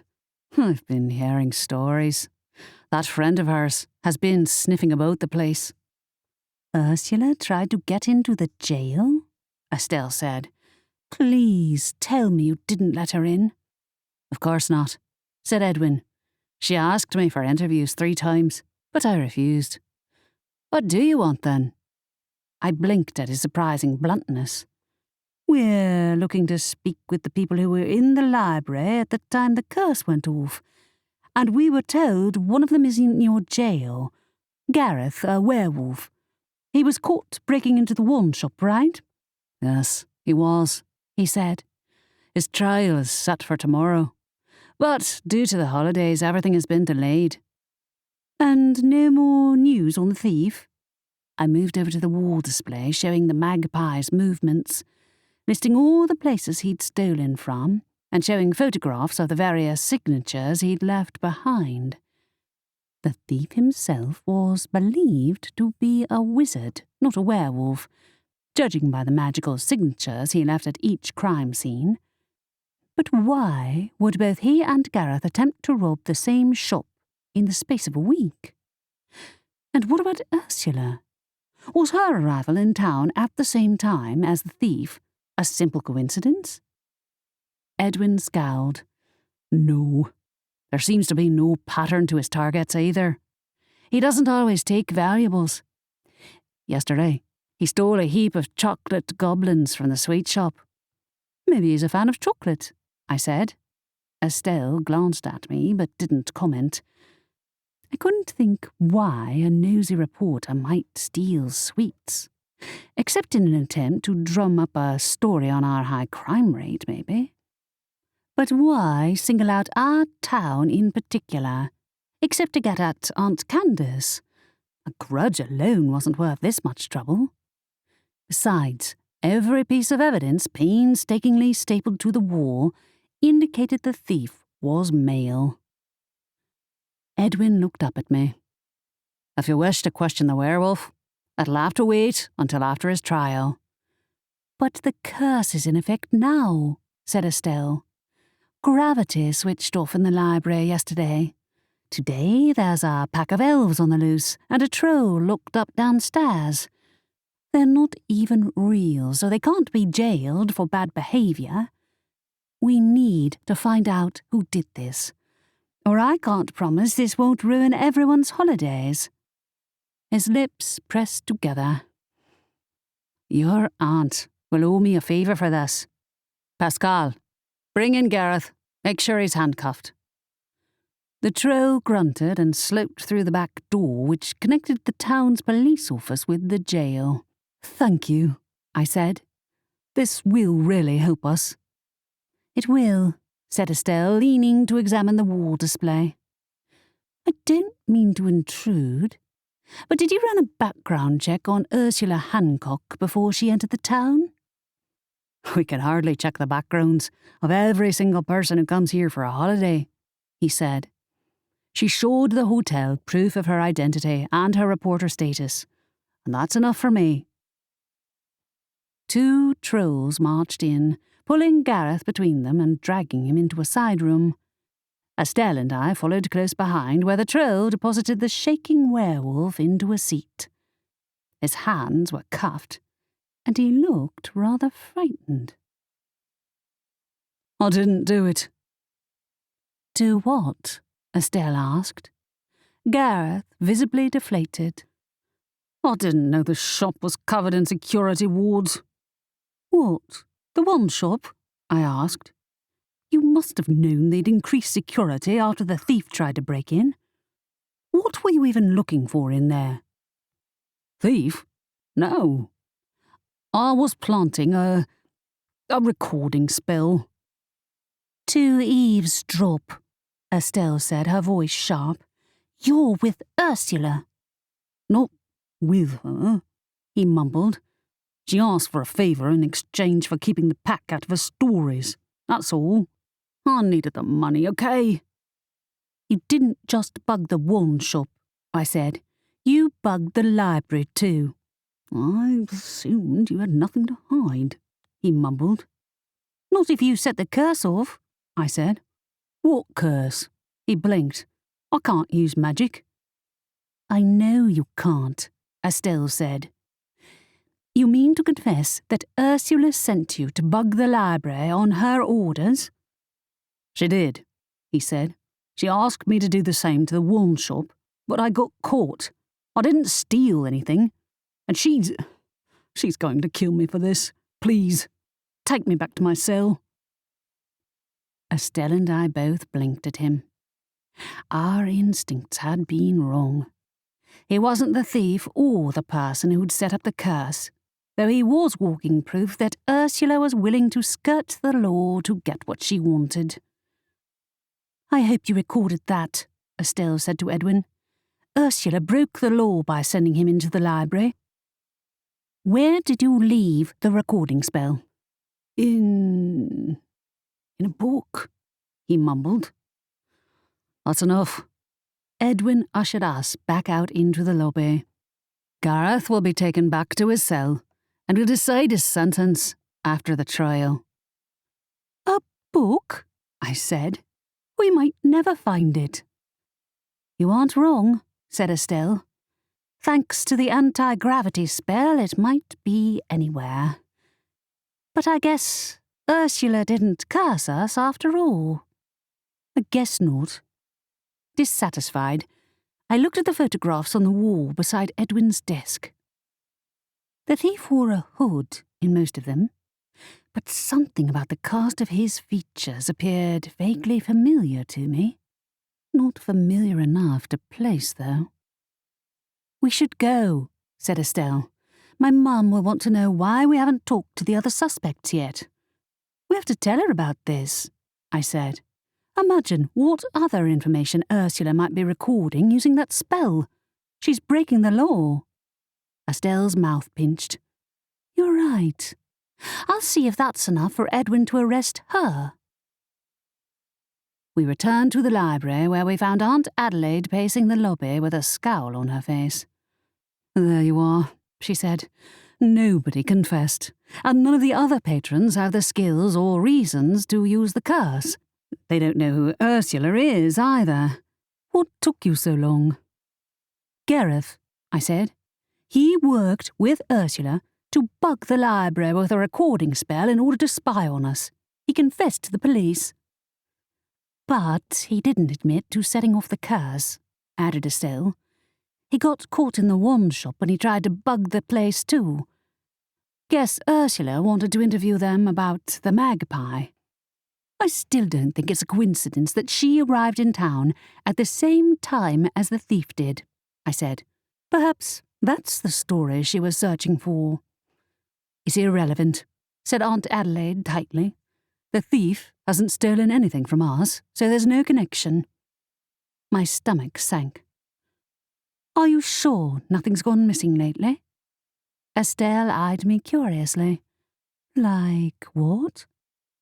I turned to my aunt. "Aunt Adelaide, Do you know where the book for the Forbidden Room is? I tried asking Sylvester earlier, but he's missing. She frowned. No, I can't keep track of anything in here, not since the gravity spell. What do you need that for? You haven't been into that room, have you?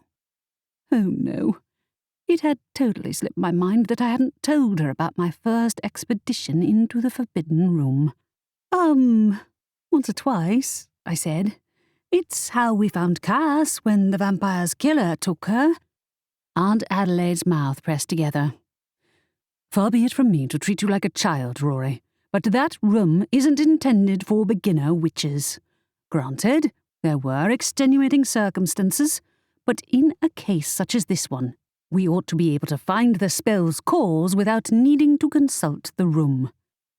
I know, but it's missing. It was hardly the only book to disappear, but my aunt didn't know about Sylvester's link with the Forbidden Room. Nobody knew aside from me, in fact. Aunt Adelaide sighed. Can you look for the eavesdropping spell instead? It's imperative that we get any traces of Ursula out of the library. If we can get her locked up for law-breaking, so much the better. She swept away, leaving me alone with Estelle. The front desk, she said. That's where he said he left the spell, but the place has been rearranged a dozen times this week alone. I know. I walked to join her at the front of the library. The question room would be able to find the eavesdropping spell in a second, but the book is nowhere around.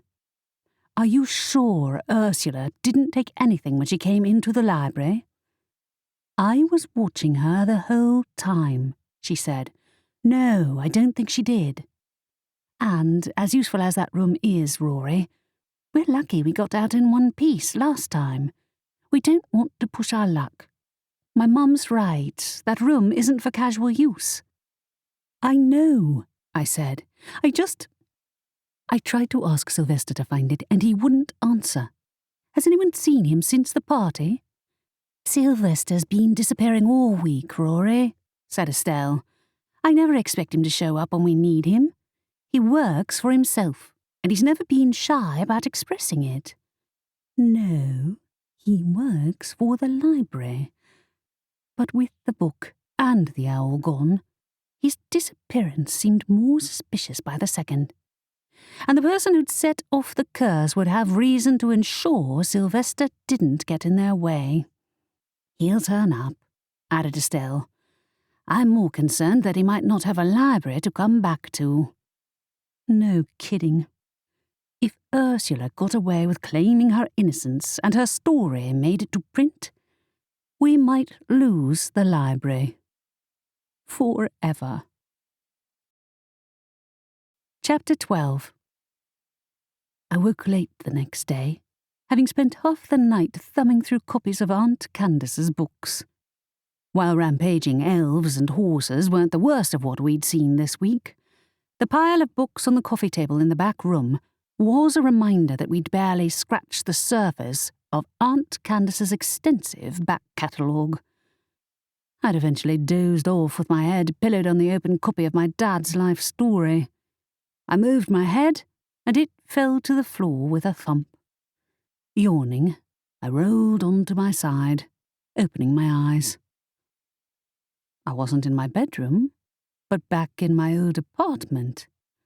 The second-hand furniture, the work clothes lying ready on the back of the chair, dull-coloured blouses and long skirts and cardigans were in the same place they'd been before I'd moved to the library. Even my books were in their old shelves beside my bed. Impossible. Once I'd moved all my possessions to the library, I'd left that world behind. Someone else had moved into my flat, and no traces of my former life remained. Yet the flat looked as real as I was. I can't have dreamt it all.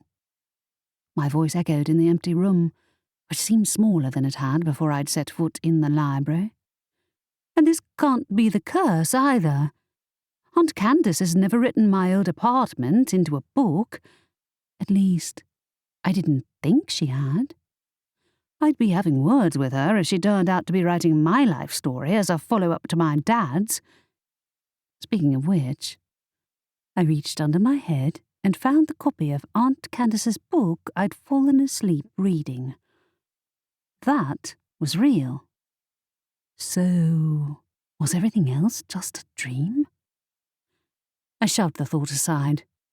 I might have a vivid imagination, but there was no way I could dream up anything as wondrous as my experiences since I'd moved to the library. No, this was the dream.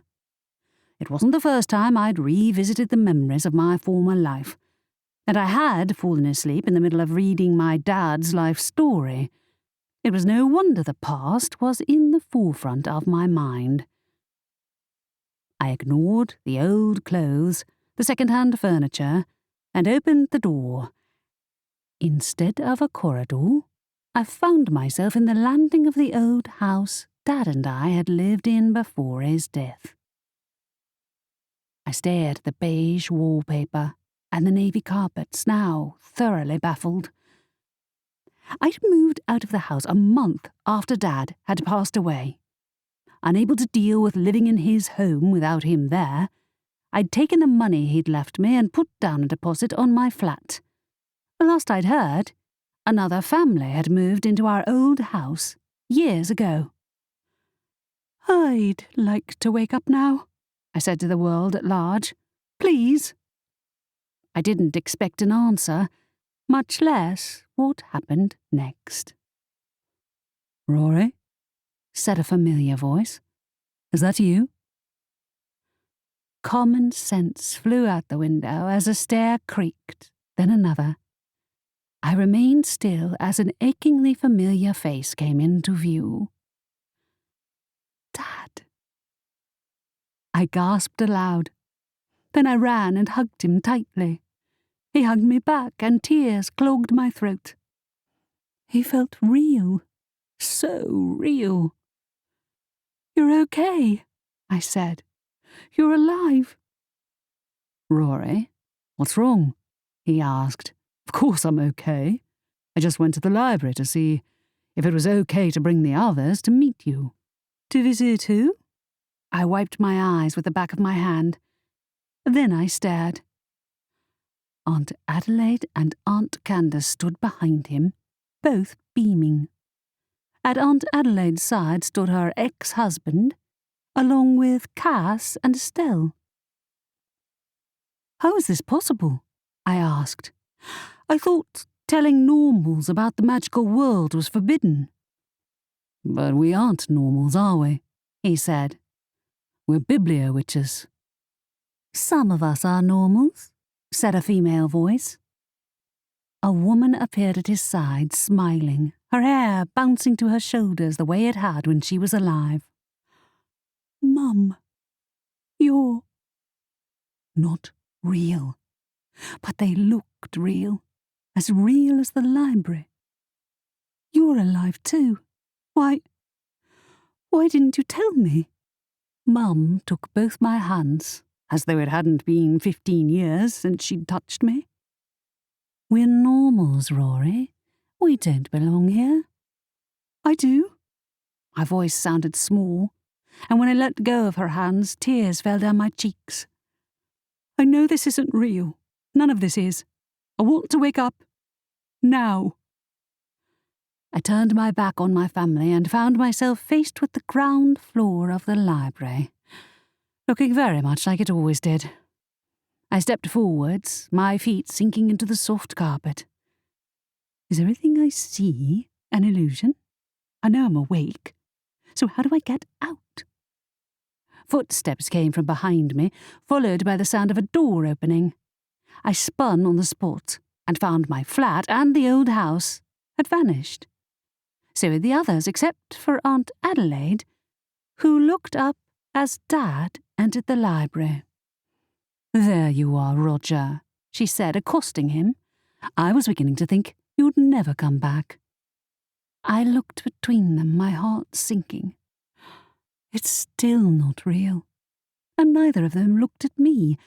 In fact, their words sounded familiar. Of course I did, Dad said a second too late. That second long pause said it all. He had something he needed to say, but was worried about his sister's reaction. I know this. I read this. You've been downright careless, said Aunt Adelaide. Fancy leaving your wand behind. And that Maurice kid tried to steal it again. You know that was a mistake. I didn't come back to be reminded of all my youthful mistakes. Dad sounded tired, probably because he'd been on a long train journey to get back here without his wand. First you lose your wand, then you lose your heart, said Aunt Candace, to a normal at that. I didn't lose my wand, he retaliated. It's right here where I left it. As for my heart, I gave it away by choice. Aunt Candace mimed vomiting behind the desk. A hand grabbed mine, and I screamed, Whoa! Xavier. I spun around when he let go of my hand. He blinked at me with a bemused expression on his face, looking out of place in this new, faded version of the library. Then I looked down at myself. I was not, as I'd thought, wearing my cloak. I was in my pyjamas. Oh, God, I really am dreaming, I said. Or having a nightmare.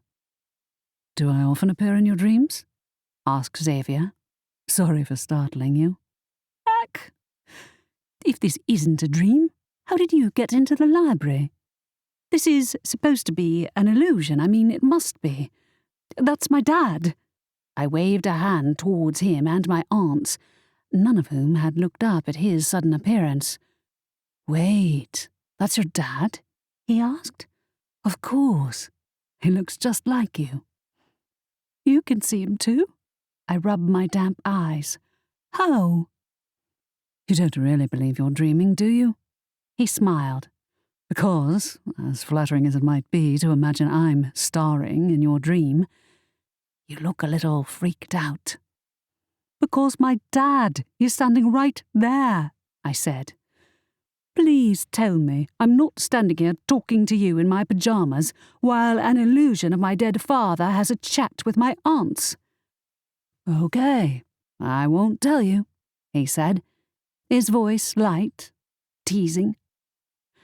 I fought the impulse to grab him, to make sure he felt as real as he sounded. My mum had felt like a real person too, after all. Yet she'd vanished from sight. All that remained was the library, Xavier, and an all too familiar scene playing out before my eyes. Because I'd read it in my aunt's book before I'd fallen asleep. Dad's voice rose in volume. I love her. Don't force me to choose, Adelaide. I care for both of you too. He's talking about your mother? Xavier guessed. What is this? A memory? Not mine, I said. I guess this is the next stage of the manifestation curse, the epic love story between my parents. I wasn't even born yet. He stared at them. Your aunt wrote your life story into a book? How are you the only person in town who doesn't know that? It's the one book she published under her real name, dedicated to me under the name The Lost Cousin. I don't know why she did that, considering she knew my name, and I'm not her cousin. Be reasonable, Roger, said Aunt Adelaide.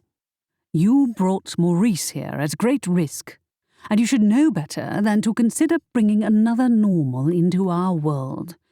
They just don't belong here. This is different, he insisted. I love her, and she loves me. She's willing to make it work, not that I've told her about the library yet, of course. I'm glad you've learned, said Grandma. Really, Roger, I thought your days of rule-breaking were over. Maurice was never the same afterwards. Foolish boy. I stood stock still. Dad brought someone else here before Mum? A normal? They came into the magical world? Or was Aunt Candace making the whole thing up for trauma? I had no way of knowing without the real people to question. Granted, my dad had given her permission to write the book, but that didn't mean she couldn't let her imagination run riot over the pages. What's she talking about? Xavier asked. I have no idea, I said. I fell asleep before I got to this part of the story. I'm not sure if that's really Aunt Adelaide, bewitched to think it's 20-something years ago, or if it's just an illusion. Why'd you come here anyway? I was worried about you, he said. I heard the vampire's leader paid you a visit. I'd forgotten all about Evangeline's offer. Yeah, she tried to persuade me to trade my dad's journal for information on how to undo the curse. I refused, but maybe I shouldn't have. We can't prove Ursula's guilt, and the other guy we suspected turned out to be a false lead too. Hang on, who? He said. I explained our ongoing feud with Ursula and our discovery that Gareth had bugged the library at her request. Not that I have the slightest chance of finding a recording spell in here, with the past replaying in front of my eyes, I said. It might be anywhere. And I don't know if it can record illusions like this, but she knows something's wrong at the library, and she has enough material to write a month's worth of scathing articles on us by now. But she didn't start this? Or do you think she paid someone else to cast the curse and then planted the book in the library? Well, that's what I thought at first, I said. Now, I don't know what to think. Either she had another accomplice, or someone is playing all of us. I glanced back at the others, who continued to act out a predetermined series of events as though they didn't have a real live family member watching them from the sidelines. Xavier's brow furrowed. It can't be your aunts. Otherwise, who's your dad? An illusion. A lump lodged in my throat. This is the story of how he met Mum and was forced to leave the magical world behind. That's why I didn't know about any of this until my magic awakened. So many things had changed that day, me most of all. Yet seeing a whole world I'd never experienced, seeing my dad whole, happy without me. I had to get out of here before I lost my mind, swept up in visions of the past. Oh, Rory, said Aunt Candace. My heart jumped into my throat. You can see me? Good name, isn't it? Aunt Candace went on, as though I hadn't spoken. I like it, said Dad. It sounds fierce. She won't be fierce, said Aunt Candace. She'll be a softie like you, I'll bet. She named me? No way. She'd probably fictionalised the events to make herself the hero. At least that was a clear reminder I was watching a replay of the book's events, not the past as it had actually happened. This is beyond weird, I muttered. I guess this is when he told them my mum was having me. You can't say a word to her, said Aunt Adelaide. What are you going to do with the wand, then? You can't take it with you. I know, he said. I'll leave it here in the library, just in case. Are you sure? Aunt Adelaide's head was bowed. Is this your final decision? Renounce the magical world altogether? Dad put his hand in his pocket and removed a small black book. I held back a gasp. He was giving her his Bibliowitch inventory, then his pen, notebook, and finally his wand. Take care of them for me, he said, in case I decide to come back. We know you're not coming back, Roger, said Aunt Adelaide. Unable to watch another second, I dragged my gaze away. Xavier's arm wrapped around my shoulder. It's not real. I know. I blinked hard. It's my aunt's interpretation of events too, so she's bound to have changed things to make them more dramatic. Maybe it'd be less jarring if I'd finished reading the book first. Dad paused beside the door and turned back. He looked up at the library, his expression a mixture of sorrow, regret, determination, and so much more. My heart seized. If not for me, he'd have been able to come back after Mum died, to return to his old life. Yet he'd stayed out there in the real world, working in that dismal shop with Abe, just for my sake. He'd left his wand behind, hadn't even used it to save his own life. I shook my head. I'm going to find some clothes. Assuming my room even still exists in this reality. I'll be waiting right here, Xavier said. Nodding thanks, I walked towards the family's living quarters. But it wasn't there.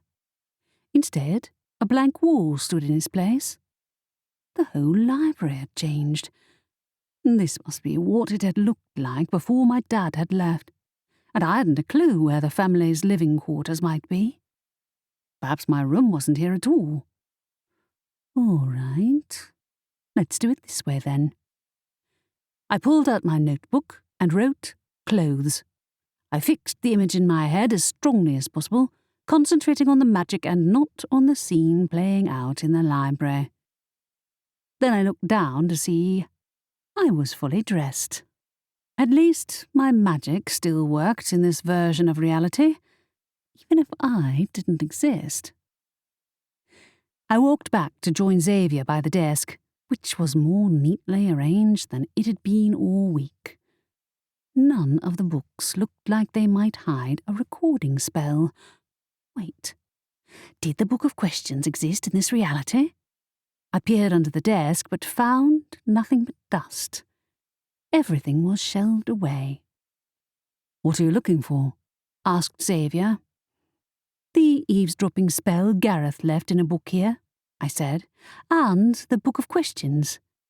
I think it's missing, and that the person who cast the curse took it. Missing? He said. Didn't all the books in the library move around when gravity turned off? They did, I said, but the Book of Questions might be able to tell me how to undo this curse, or at least find the culprit. I can't believe Ursula seems to be innocent, unless we find her real accomplice. Have you told the police your suspicions? He asked. I have, but Ursula wasn't in the library when the curse went off, and she has an alibi, I said. As for the copy of the Adventures of Werewolves in Cyberland that started all this, if we can't figure out who planted it in the library, we can't prove she put them up to it. Gareth admitted to planting a recording spell, but there's a world of difference between that and a curse. And I can't find either of them, with everything stuck in the past. True, he acknowledged. Then we'll go speak to Edwin again. If you tell him your entire family is caught up in the spell, then Ursula will get the story she wants. We might even get shut down. A lump formed in my throat. I couldn't lose the library or my family. That won't happen, he said. Edwin knows better than to give her any more stories to print. You shouldn't stay here with me, I said. Your boss will give you hell when he finds out you're helping me instead of doing your job. I'll risk it, he said. I shook my head. I know you don't remember the other night, but I do, and he was really mad at you. You think I don't remember? He said. Rory, I do remember. My heart gave a painful thump. Did he mean he hadn't entirely been under the spell's influence? You do? I do, he said. I didn't notice anything was wrong. I should have checked the list of souls to collect, but I couldn't sense them the way I normally would. My attention was on the library, and on you. So, you didn't drink the champagne? Reaper, remember? Nothing like that affects me. The curse did. I clamped my mouth shut. Too late. I suppose it did, he said. But maybe I wanted to be there. I haven't had so much fun in a long time. I didn't care what the Reaper said, and I don't care now. He did enjoy it, spell or not. Emotions hit me in a rush, and I wrapped my arms around him. He hugged me, reassuringly solid for an angel of death. Then he released me. We'll get to the bottom of this, Rory. To my relief, the world outside the library looked no different to usual, from the slate-grey sky to the crowds of shoppers. But would it last? Or would the curse continue to spread until the fictional world replaced the real one? I walked with Xavier, the chill wind biting at my exposed face and hands. For once, I didn't mind how cold it was. At least I knew it was real. We reached the seafront and made our way into the police station. Edwin's brows rose at the sight of Xavier. Is there something I can help you with, Reaper? I hope so, Xavier said. Rory's family is affected by the curse. Not this curse again, he said, sounding annoyed. I told you not to. The phone rang loudly. Edwin released a breath and then picked it up. Yes. He listened, and his expression grew more and more serious with each passing second. Then he hung up. It seems Mr. Hale from the one shop was murdered this morning. I clapped a hand to my mouth. No. Sadly, yes, he said. Did you know him? I spoke to him just yesterday. Who could have killed him? Except... Isn't Gareth here? Asked Xavier. He tried to break into the one shop yesterday. I'm aware of that, said Edwin. He's locked in his cell, and he's been there all night. He was acting on Ursula's orders, I said. He confessed to it, as you heard. She wasn't in jail, was she? Edwin looked between us. I will call her here for questioning, then. Chapter 13. Xavier and I waited in the police station for at least an hour before Edwin returned. The Reaper was content to talk to the troll guards amiably, but I was restless. My family were trapped in the library. An innocent man had died, and now we might be about to catch the culprit, yet I still felt like I was missing something major. I'd made the right to call, hadn't I? Ursula was the one person connected to all the parts of the curse. She also had an incentive, more than one, to hurt my family. Not to mention, she and the thief had arrived in town around the same time, right before the curse had activated. Yet despite all that, it was hard to picture her as a murderer. I stopped pacing beside Edwin's desk, my gaze snagging on the photos on the wall. Each image looked slightly different, as though the magpie was changing his appearance with each incarnation. And yet, in the most close-up images, I was sure I did know him. It can't be. I dug in my bag, and the door opened. Edwin walked in, followed by Ursula. She looked as polished as ever, but despite her well-coiled hair and expertly applied makeup, hints of worry showed in her features. What is the meaning of this? A man is dead, said Edwin.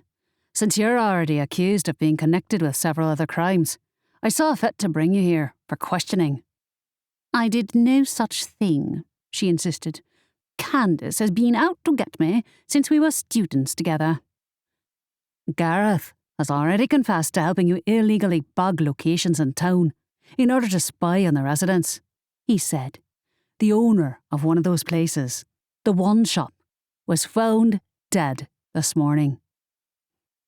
From the shock on her face, I would have been certain she hadn't known, if I didn't know how good a liar she was anyway. She let Edwin and the trolls steer her into the same room we'd questioned Gareth in, and sank into the chair. "What's she doing here?" Ursula asked, catching sight of me. "Did she put you up to this?" "No." I pulled out the copy of The Adventures of Werewolves in Cyberland. "This is the book that caused the manifestation curse which started in the library this week.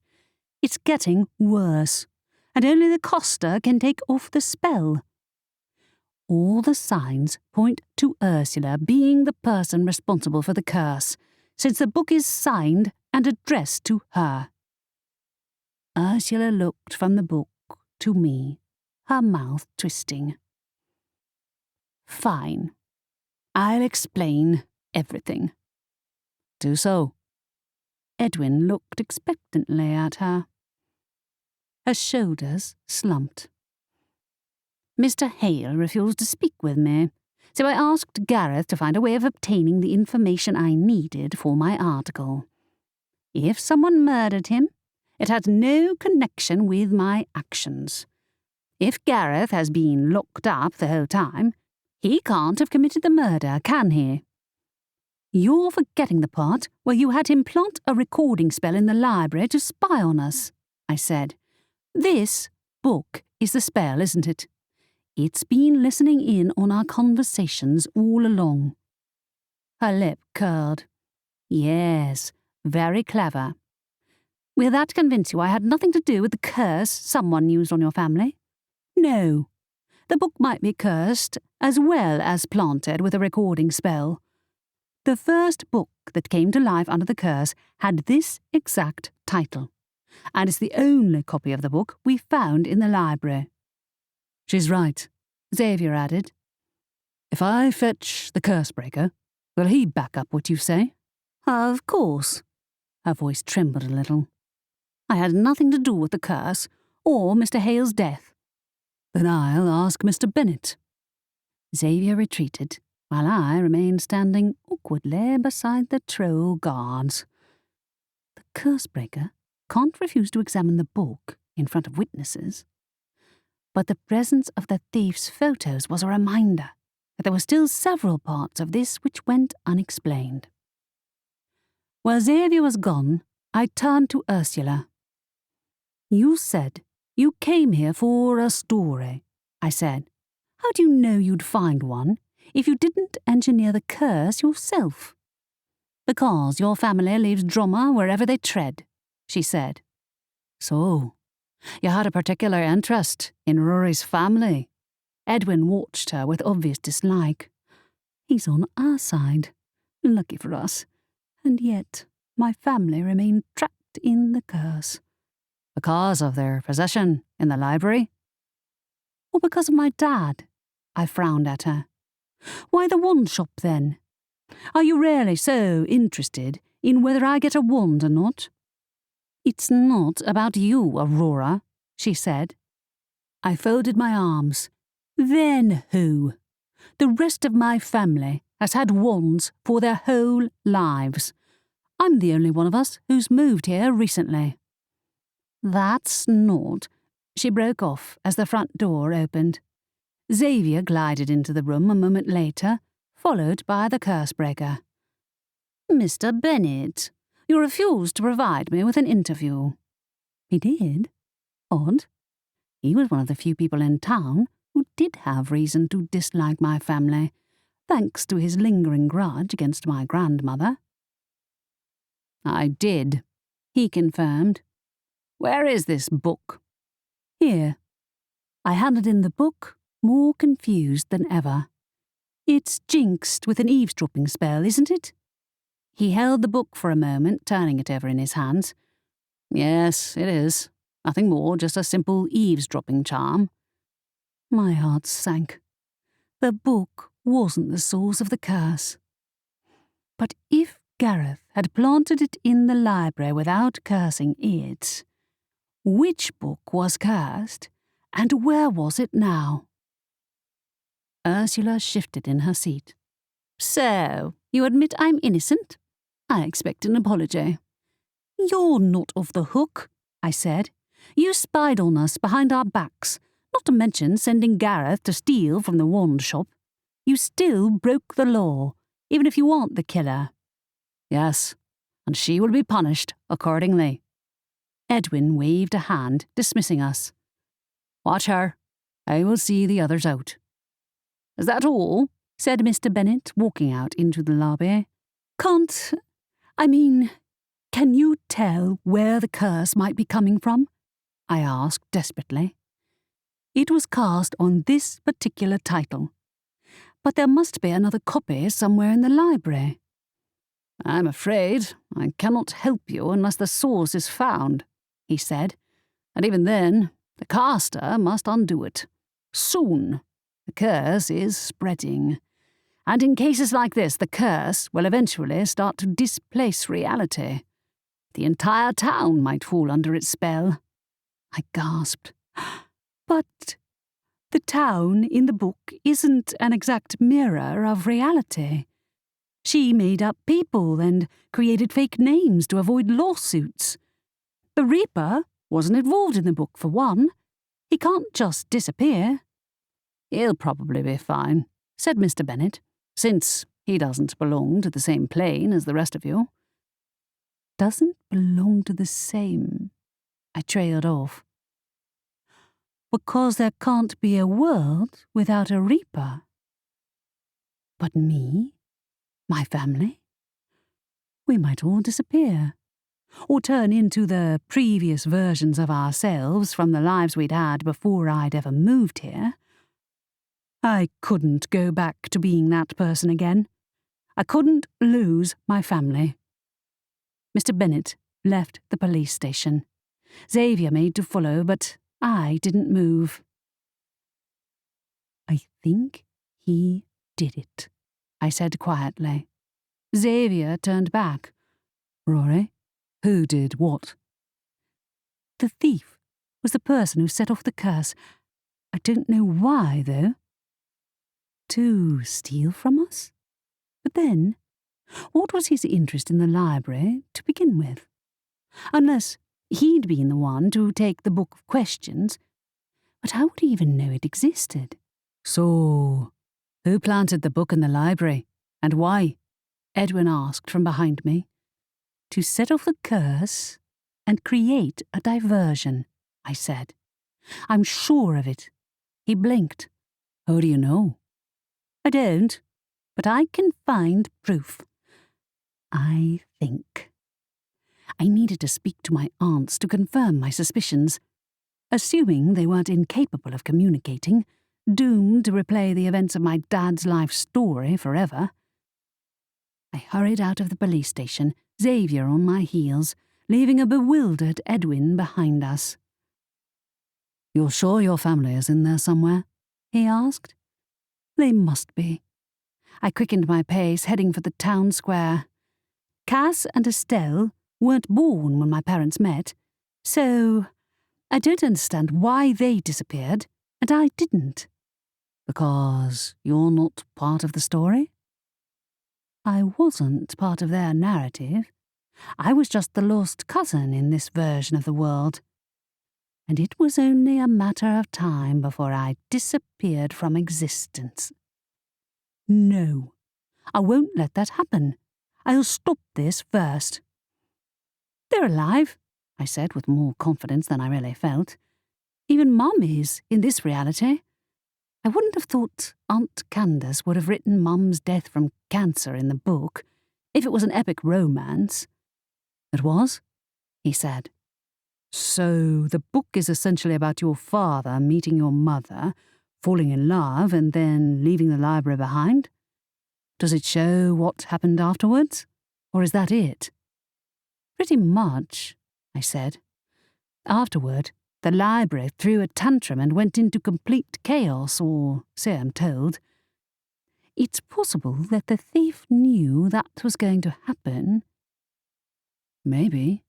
He frowned, his brow crinkling. If it's not personal, then how would the thief have known that was going to happen today? Fair point, I said. I think the curse was just a diversion, but I don't know. I need to talk to my aunts. But why did he need a curse that big just for a diversion? Because he wanted to steal something big? Or the thief was already in the library. He'd never left. A shadow fell across the square, and the Grim Reaper stepped onto the path in front of us.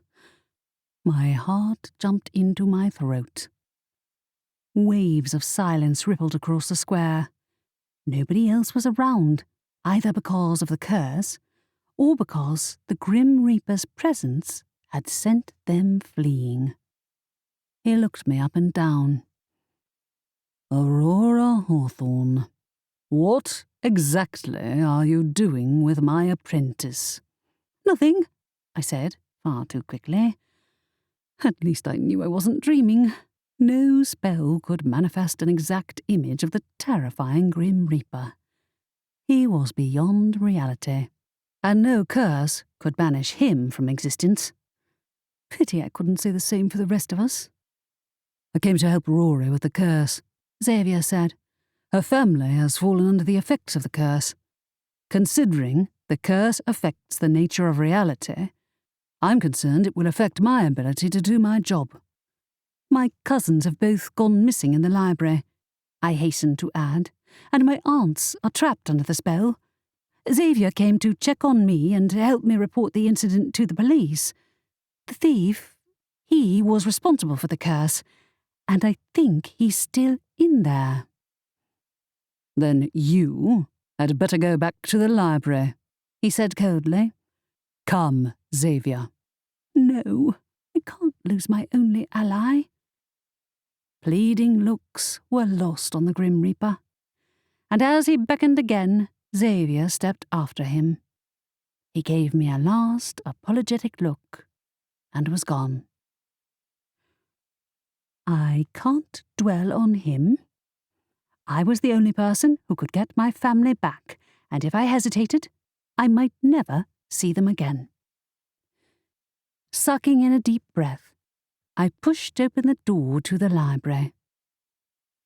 It was as though the anti-gravity effects had switched on again, combined with the decor Aunt Candace had once conjured up when Dominic had died. Black drapes covered everything, while the books spun in circles, making me dizzy. Serve me right for bringing up the subject. This was the state of the library after my dad had left it forever. I ducked through the rows of spinning books, arms over my head to shield myself. This isn't real, I said. This isn't. A book hit me full in the face, making sparks dance before my eyes. Ow! That felt real.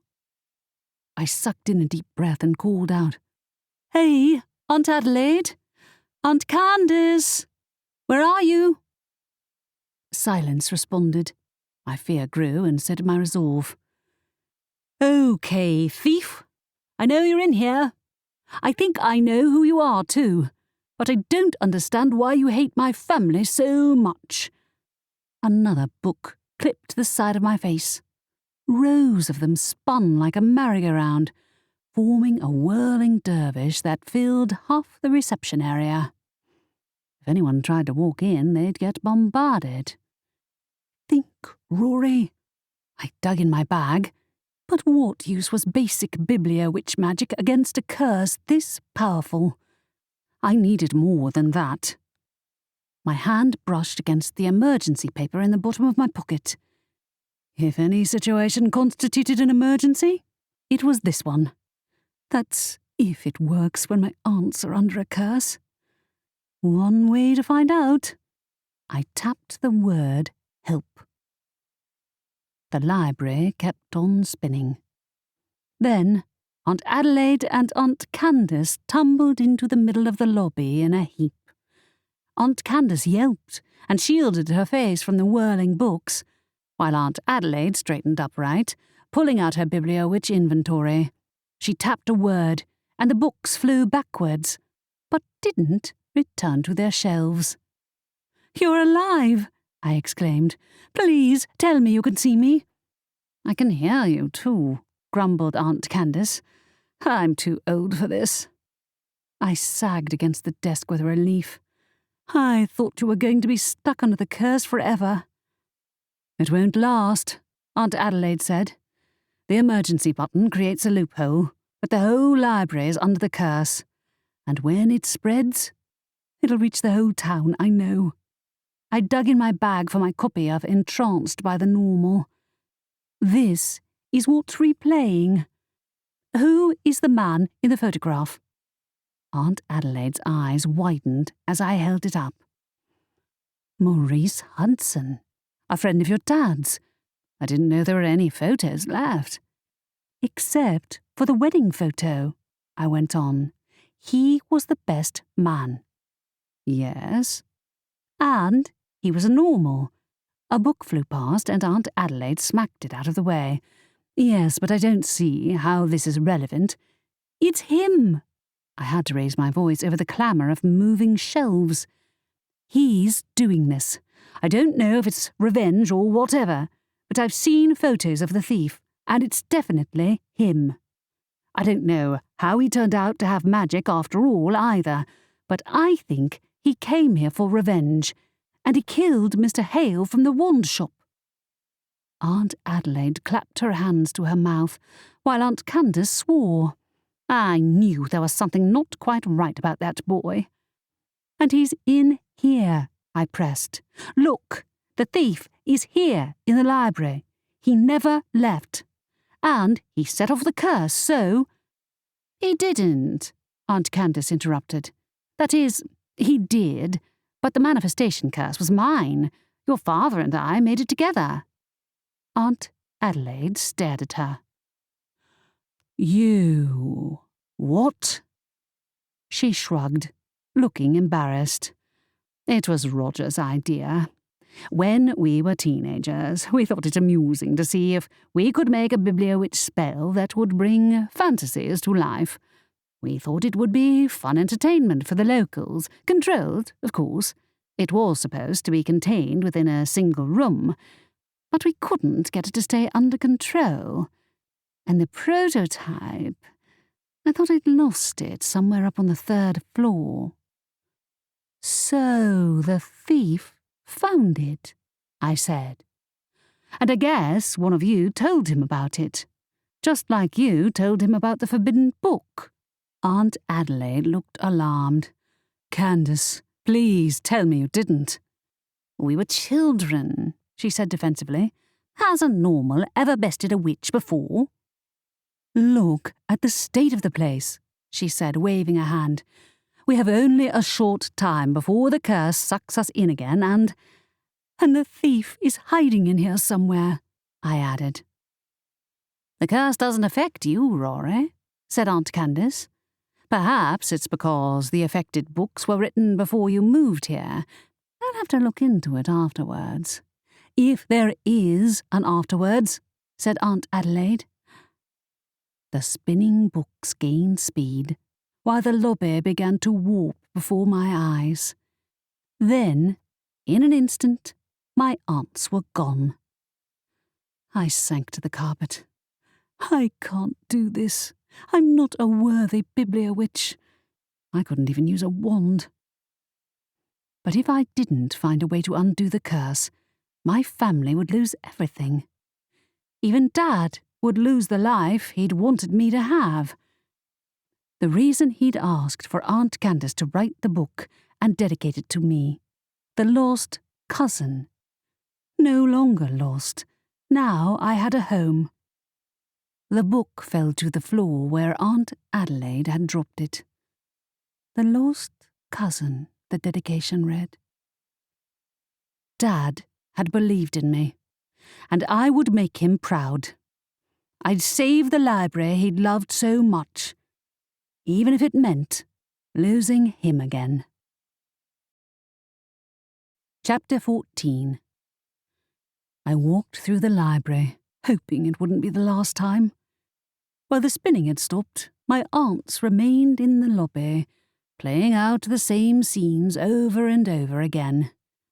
I ignored them. I had to find the thief before it was too late. Didn't mean I had to do it alone, though. If I didn't exist in this universe, maybe my familiar didn't either. "Jet," I said, "I need you." "Partner," squeaked Jet, landing on my shoulder. "It's not safe in here." "I know that," I said, "but I have to help the others." I pulled out my Bibliowitch inventory, treading through the stacks towards the stairs. I couldn't think of anywhere to look except for where it all started, up on the 3rd floor. The thief had a whole library to hide in, but if he'd taken the book of questions, that must still be in here too. With him. Calling for Sylvester didn't work as I'd expected, but at least I had my own familiar ready to help. I climbed the stairs, my heart pounding in my ears. The library grew darker as I climbed, which didn't help my growing apprehension. Just what kind of powers did the magpie have? How had he turned out to be magical when he hadn't been able to claim a wand when he'd first tried to enter the paranormal world? More to the point, how had he got in here without any of us noticing? The library's defences repelled anyone who intended harm. But perhaps the curse was too subtle to be detected. It explained how he'd managed to sneak around town committing robberies without being caught, since the library was easy to hide in, even when it wasn't under a curse. I'd bet he'd slipped outside to rob the bank during the party, then crept back inside again with the other guests. And now, Mr. Hale was dead. Murdered. Because, of all the people in Ivory Beach, he was most likely to work out the thief's true identity. It had been Mr. Hale who'd tried to sell him a wand all those years ago, after all. He's a madman, and I'm off to confront him alone.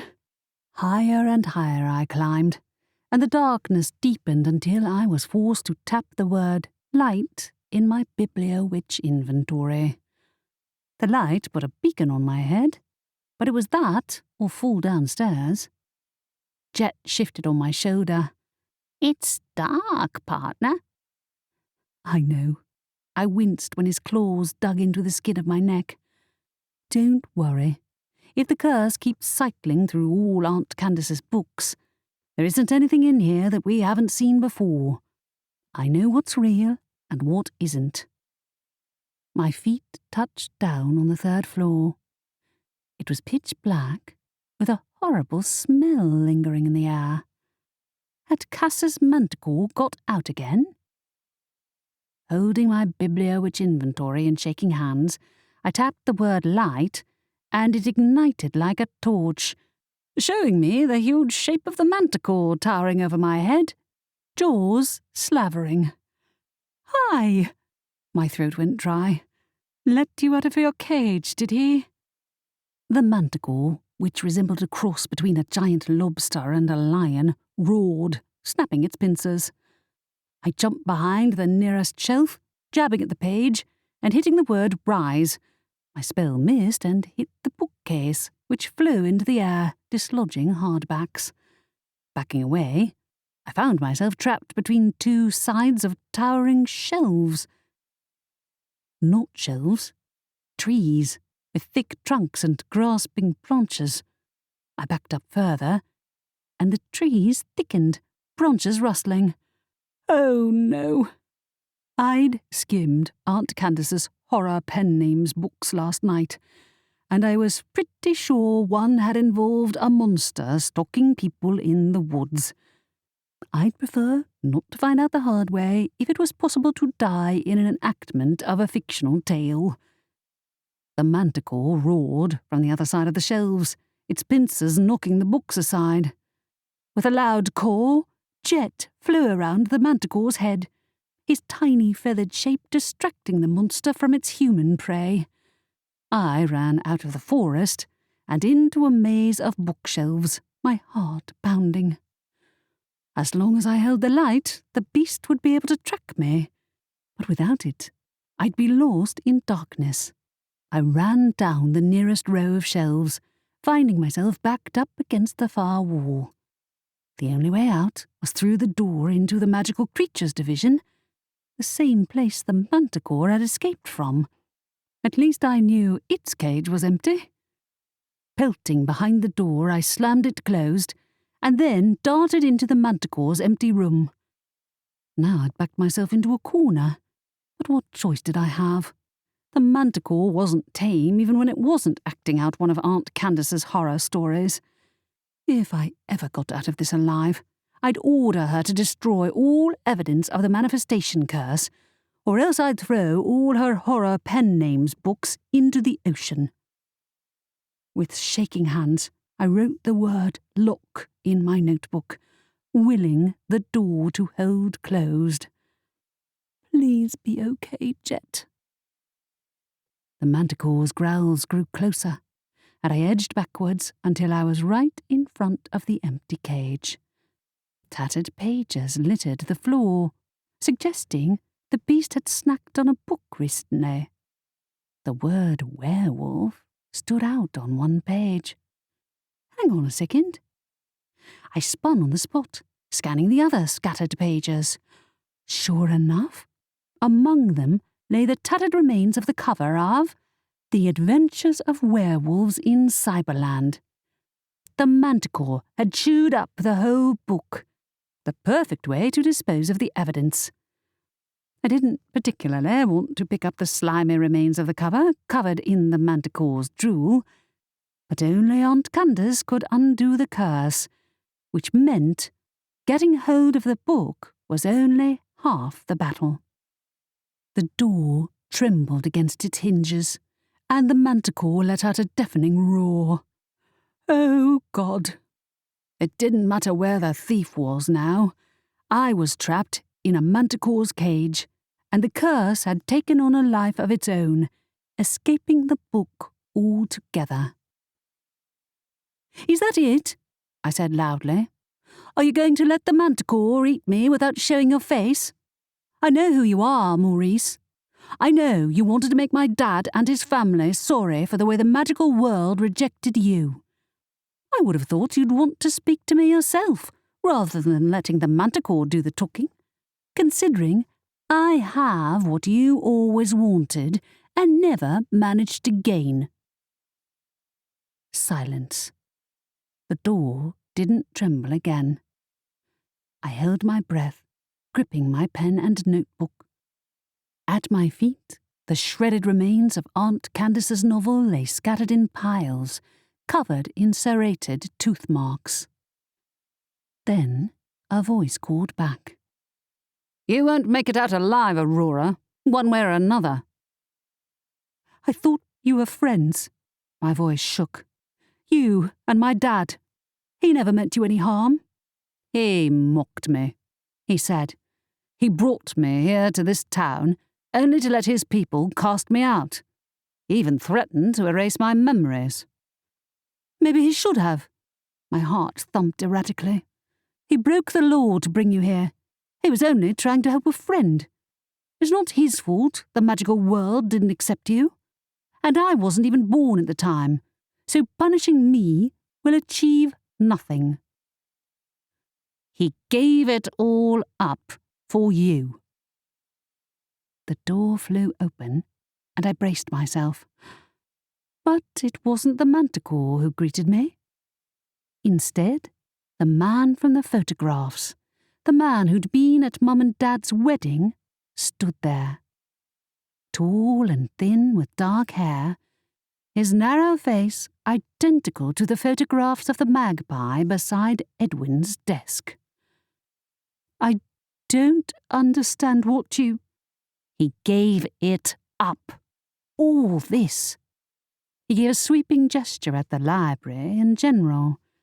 He turned his back and walked away, as though he didn't have a choice. Like I didn't.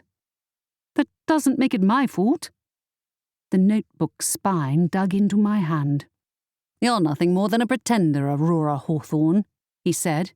"You're a normal, and you never should have been allowed to come here." "So, because the magical world didn't accept you, you decided to target me instead of my dad?" I said. "It wasn't my fault, any more than it was my dad's. I'm sorry you didn't get the wand you wanted, but that's no excuse to commit murder." Maurice flinched. That old wand-maker wasn't supposed to see me. I couldn't let him go blabbing to the police and that nosy reporter. "You stole from him," I said. "You stole the Book of Questions too, didn't you? Let me guess. That didn't work for you either." And he'd either caught Sylvester, or the owl had taken refuge inside the book to avoid him. Those signatures he left at the crime scenes had seemed to be proof he was a wizard, but nobody had ever seen him leave one. For all his legendary crimes, he'd never been seen using magic, because he couldn't. "Don't you dare mock me." His mouth twisted. "Your family has hoarded the magic of the biblio-witches for long enough. Now, it's time to take what Roger denied me. He chose to give up his magic, so I will take it back." He wants Dad's wand. Dad had given it up along with his biblio-witch inventory when he'd left town, abandoning both of them here in the library. You can't take a wand from someone else. Even a witch or wizard can't. There is a way. He held up the Book of Questions. "I want you to go into that room and find out what it is, Aurora Hawthorn, or you'll never see your family again." Chapter 15. I stood rigid, both eyes on the Book of Questions. Sylvester would help me if he could, but Maurice wouldn't stop with Dad's wand. And even if I found it, no spell would make it obey him like a real wizard. No matter what happened, he'd take it out on my family. "I can't," I said. "You aren't entitled to steal something that isn't yours. I don't even know where the wand is." "Pity," he said. "I won't let you leave this library until you give me what I need." He's mad. Mad with jealousy. And I knew with certainty that if Dad was anything like me, he'd have blamed himself for bringing Maurice into the library to begin with. Even though there was no way he could have known his friend would react so badly to not turning out to be magical, I could put two and two together. Dad had thought he was doing the right thing in introducing his friend to the magical world, to sharing the library with him. But the magical world had cast him out, leaving him bitter and alone. Dad, leaving the library behind to be with Mum, had been the last straw. Maurice held out the Book of Questions. I didn't move. "I won't be much help if the manticore eats me. Can you confirm he's not standing outside the door?" He glanced over his shoulder again. "I'm alone. The curse has switched back to that awful parody of Roger's life story again." My heart twisted. My aunts were trapped under the curse, unable to help me. Fueled by a new resolve, I took the book from him and walked out of the cage, into the labyrinth of the 3rd floor. "Go on," he said. "End this." I have to stall him. He probably didn't even know how to use the book to get into the question room, but once I did so, there was nothing to stop him from following me. "What made you pick this curse?" I asked. "It's not under your control, and you're at its mercy as much as the rest of us are. But then again, you don't have any magic yourself. You weren't even mentioned in the book. I guess you weren't that important, huh?" he made a low, furious noise. "Open the blasted book." I held the book up to eye level and said, "Stand back. It sometimes explodes." He took one step back, then narrowed his eyes. "You're having me on." I'd already broken into a dead sprint, running for a shortcut I knew led down to the lobby. Curse or no curse, he didn't know the library's layout as well as I did. If I could just get to my family— "I wouldn't," he said. "Otherwise, it won't end well for her, will it?" I stopped mid-step, and my heart dropped into my shoes. A short distance away from us stood Mum, looking as solid as the two of us. "You think I can't harm her?" he said. "You're wrong.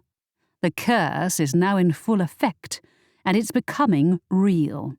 She's becoming real, Rory." At her side stood Dad. No, not Dad, not the person I'd known.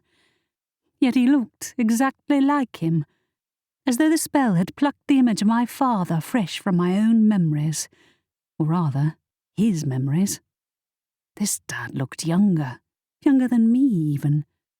The same age he'd been when he'd brought Maurice into the library, excited to introduce him to the magical world.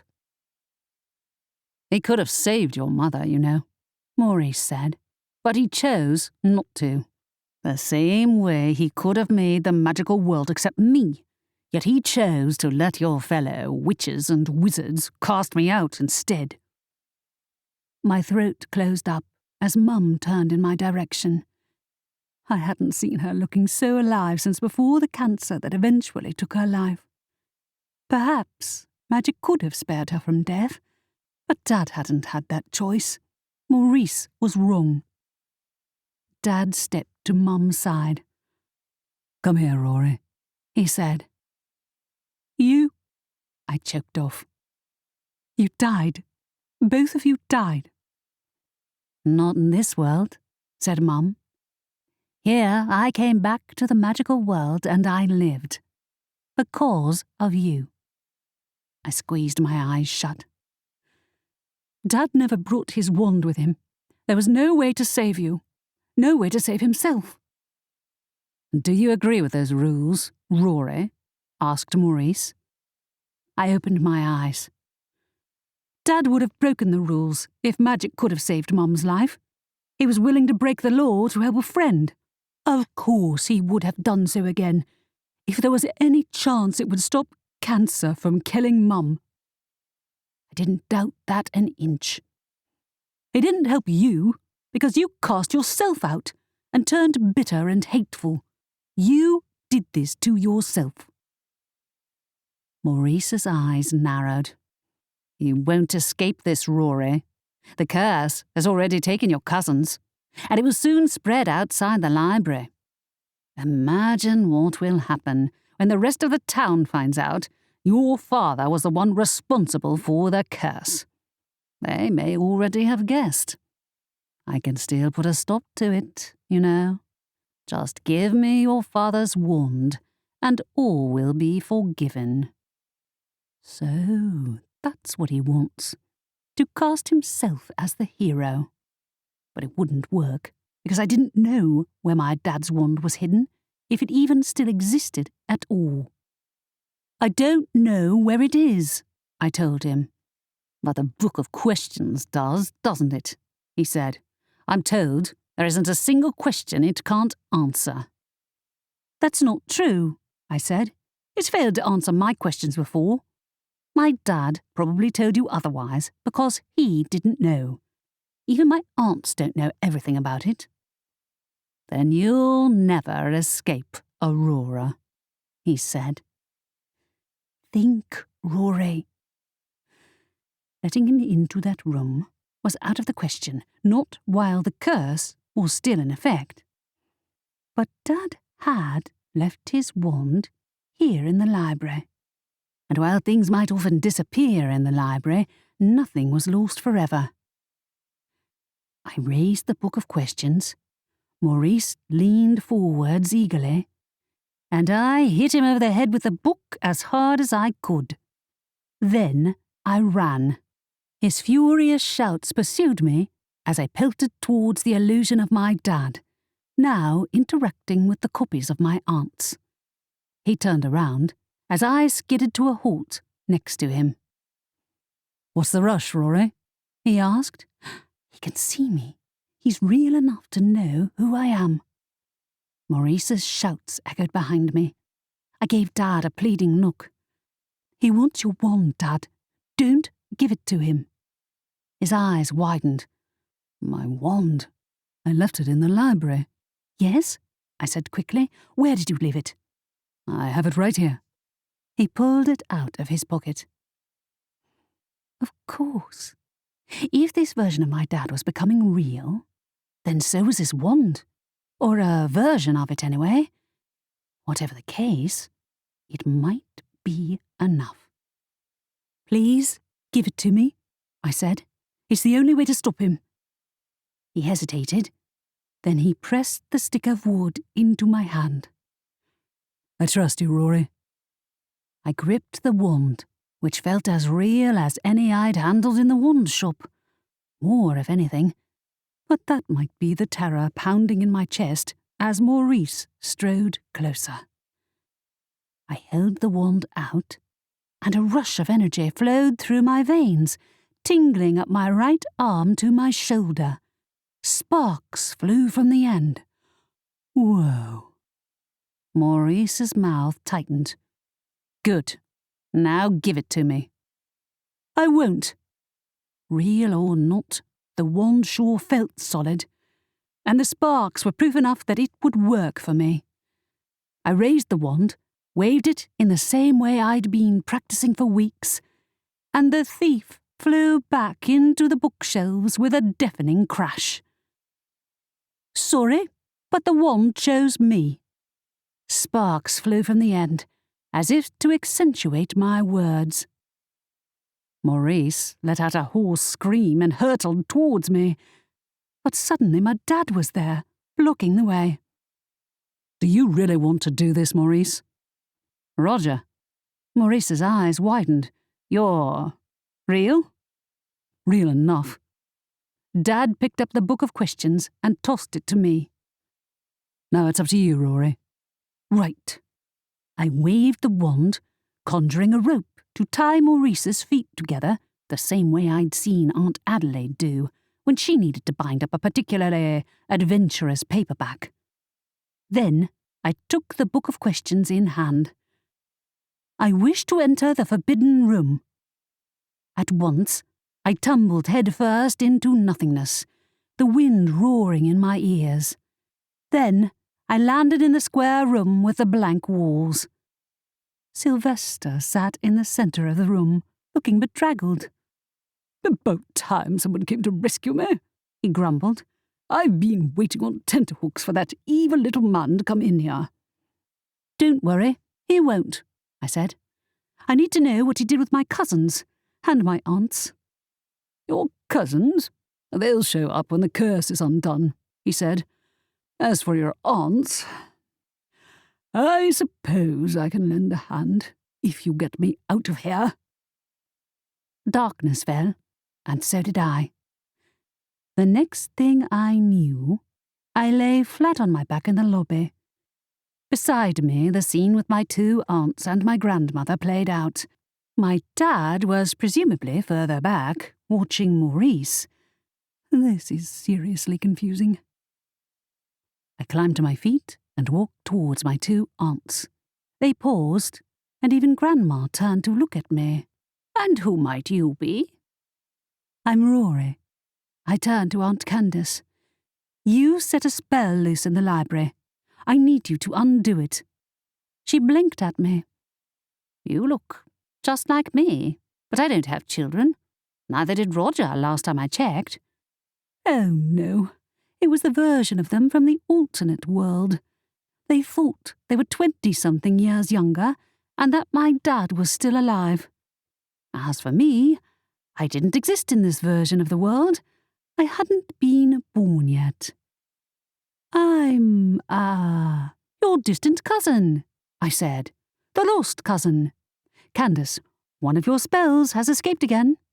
"Has it?" she said. "Yes, up on the 3rd floor." Crossing my fingers behind my back, I made my way through the stacks. After a moment, she followed. I stopped walking. Mum blocked my path to the stairs. "Mum? What are you doing?" I asked. "Helping you."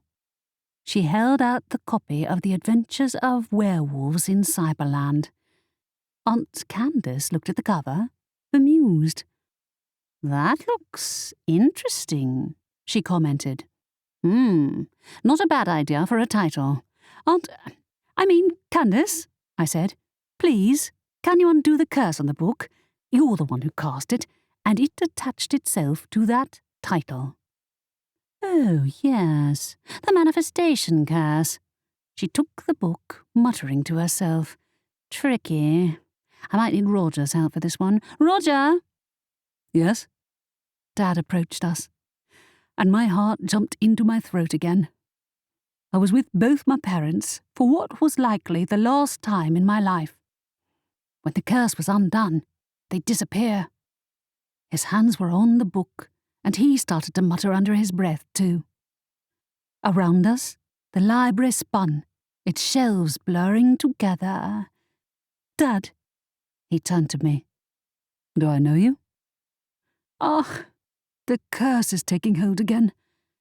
The spell kept backtracking, kept replaying events, and it would do until there were dozens of versions of my parents running around, but only one of me. Only I could end this. "You will," I said. "I'm your daughter, you and Mum's. I know you're under Aunt Candace's spell and you're not real, but—" "Of course you're our daughter." He stepped to Mum's side, his hands outstretched. I took their hands, and they held on to mine. And then they were gone. Chapter 16. I stood for a moment, hands outstretched, tears stinging my eyes. One fell, then another. "There it is," Aunt Candace said in triumphant tones. "Tricky curse, that. Why are you crying?" I wiped my eyes with the back of my hand. "Do you not remember? Just then, you were convinced you were 25 years younger." "I wish I was 25 years younger," she said. "Right, Adelaide?" Aunt Adelaide looked at me, then at the book of questions. "What is going on here?" "For a start, you two were stuck under the curse's spell. Cass and Estelle are missing, and the person responsible is tied up somewhere over there." I pointed across the ground floor. "Maurice. He did it, but my dad, he helped me." "Maurice?" said Aunt Candace. "Rory? Why are you holding Roger's wand?" I looked down at the wand in my hand. "Because he gave it to me. It'll probably disappear along with the rest of the curse." Aunt Adelaide stared at my hand. "The curse has stopped. The wand's real." "But that can't be right." "The wand was in the curse." Aunt Candace hooted with laughter. "That sounds like Roger, all right." I sank to the floor, exhausted and emotionally drained. I don't know where Cass and Estelle ended up. A shout drew my attention over the bookshelves. Aunt Adelaide waved her wand and levitated Maurice into view. "So it is you," she said. "You foolish boy, what have you done to yourself?" He glared at her. "You deserve to be punished, not me. I only wanted to take what I rightfully deserved." "We did you a kindness in sending you away," she said, a touch of sadness in her voice. "I'm sorry to say you won't find the inside of a cell as appealing as the rest of the magical world. But it's no more than you deserve." The next few hours were a flurry of activity as we returned the library to a state fit for visitors. Edwin showed up not long later, took one look at the thief, and ordered his troll guards to take him away.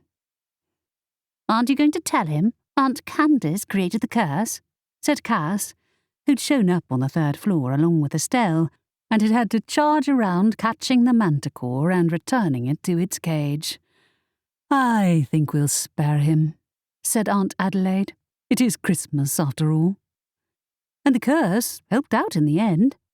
I gave the wand a flick to return more books to the shelves, thrilling at the ease at which it obeyed my commands, as simple as tapping a word in my Bibliowitch inventory.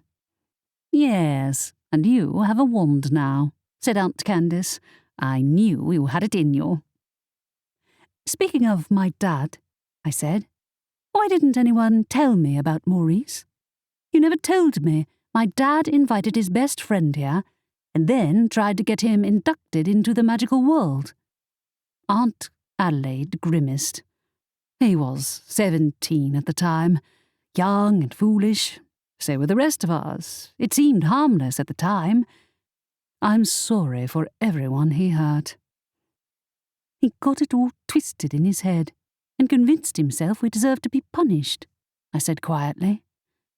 I feel sorry for him. You would, said Cass. What did he do with Sylvester, anyway? Scared him off, I said evasively. I found him hiding. The owl still hadn't returned from the forbidden room, but given the state of the place, nobody would notice his absence. Jet had been hiding up on the third floor too, distracting the manticore to stop him from wrecking the bookshelves. Step by step, the library returned to normal. I was levitating a stack of books into the reference section when the curse-breaker walked in. Ah, he said, I'm sorry for disturbing you. I just wanted to tell you, I didn't give anything away to Ursula Hancock about the library. I raised an eyebrow. Isn't she going to jail anyway? With any luck, said Mr. Bennet. Your grandmother and I might not have been fond of one another, but this town is our home, and I have no intention of people like her writing lies about any of us. Oh, I said, surprised. Thanks. Wonders would never cease. I returned to work, a spring in my step. The best part? My dad's wand worked perfectly. All the time I'd spent practicing had finally paid off. Maybe Dad had been intending for me to find it all along, but I doubted it. Maurice might have wanted to claim it for himself, but in the end, he was the one who'd brought me to the wand I needed.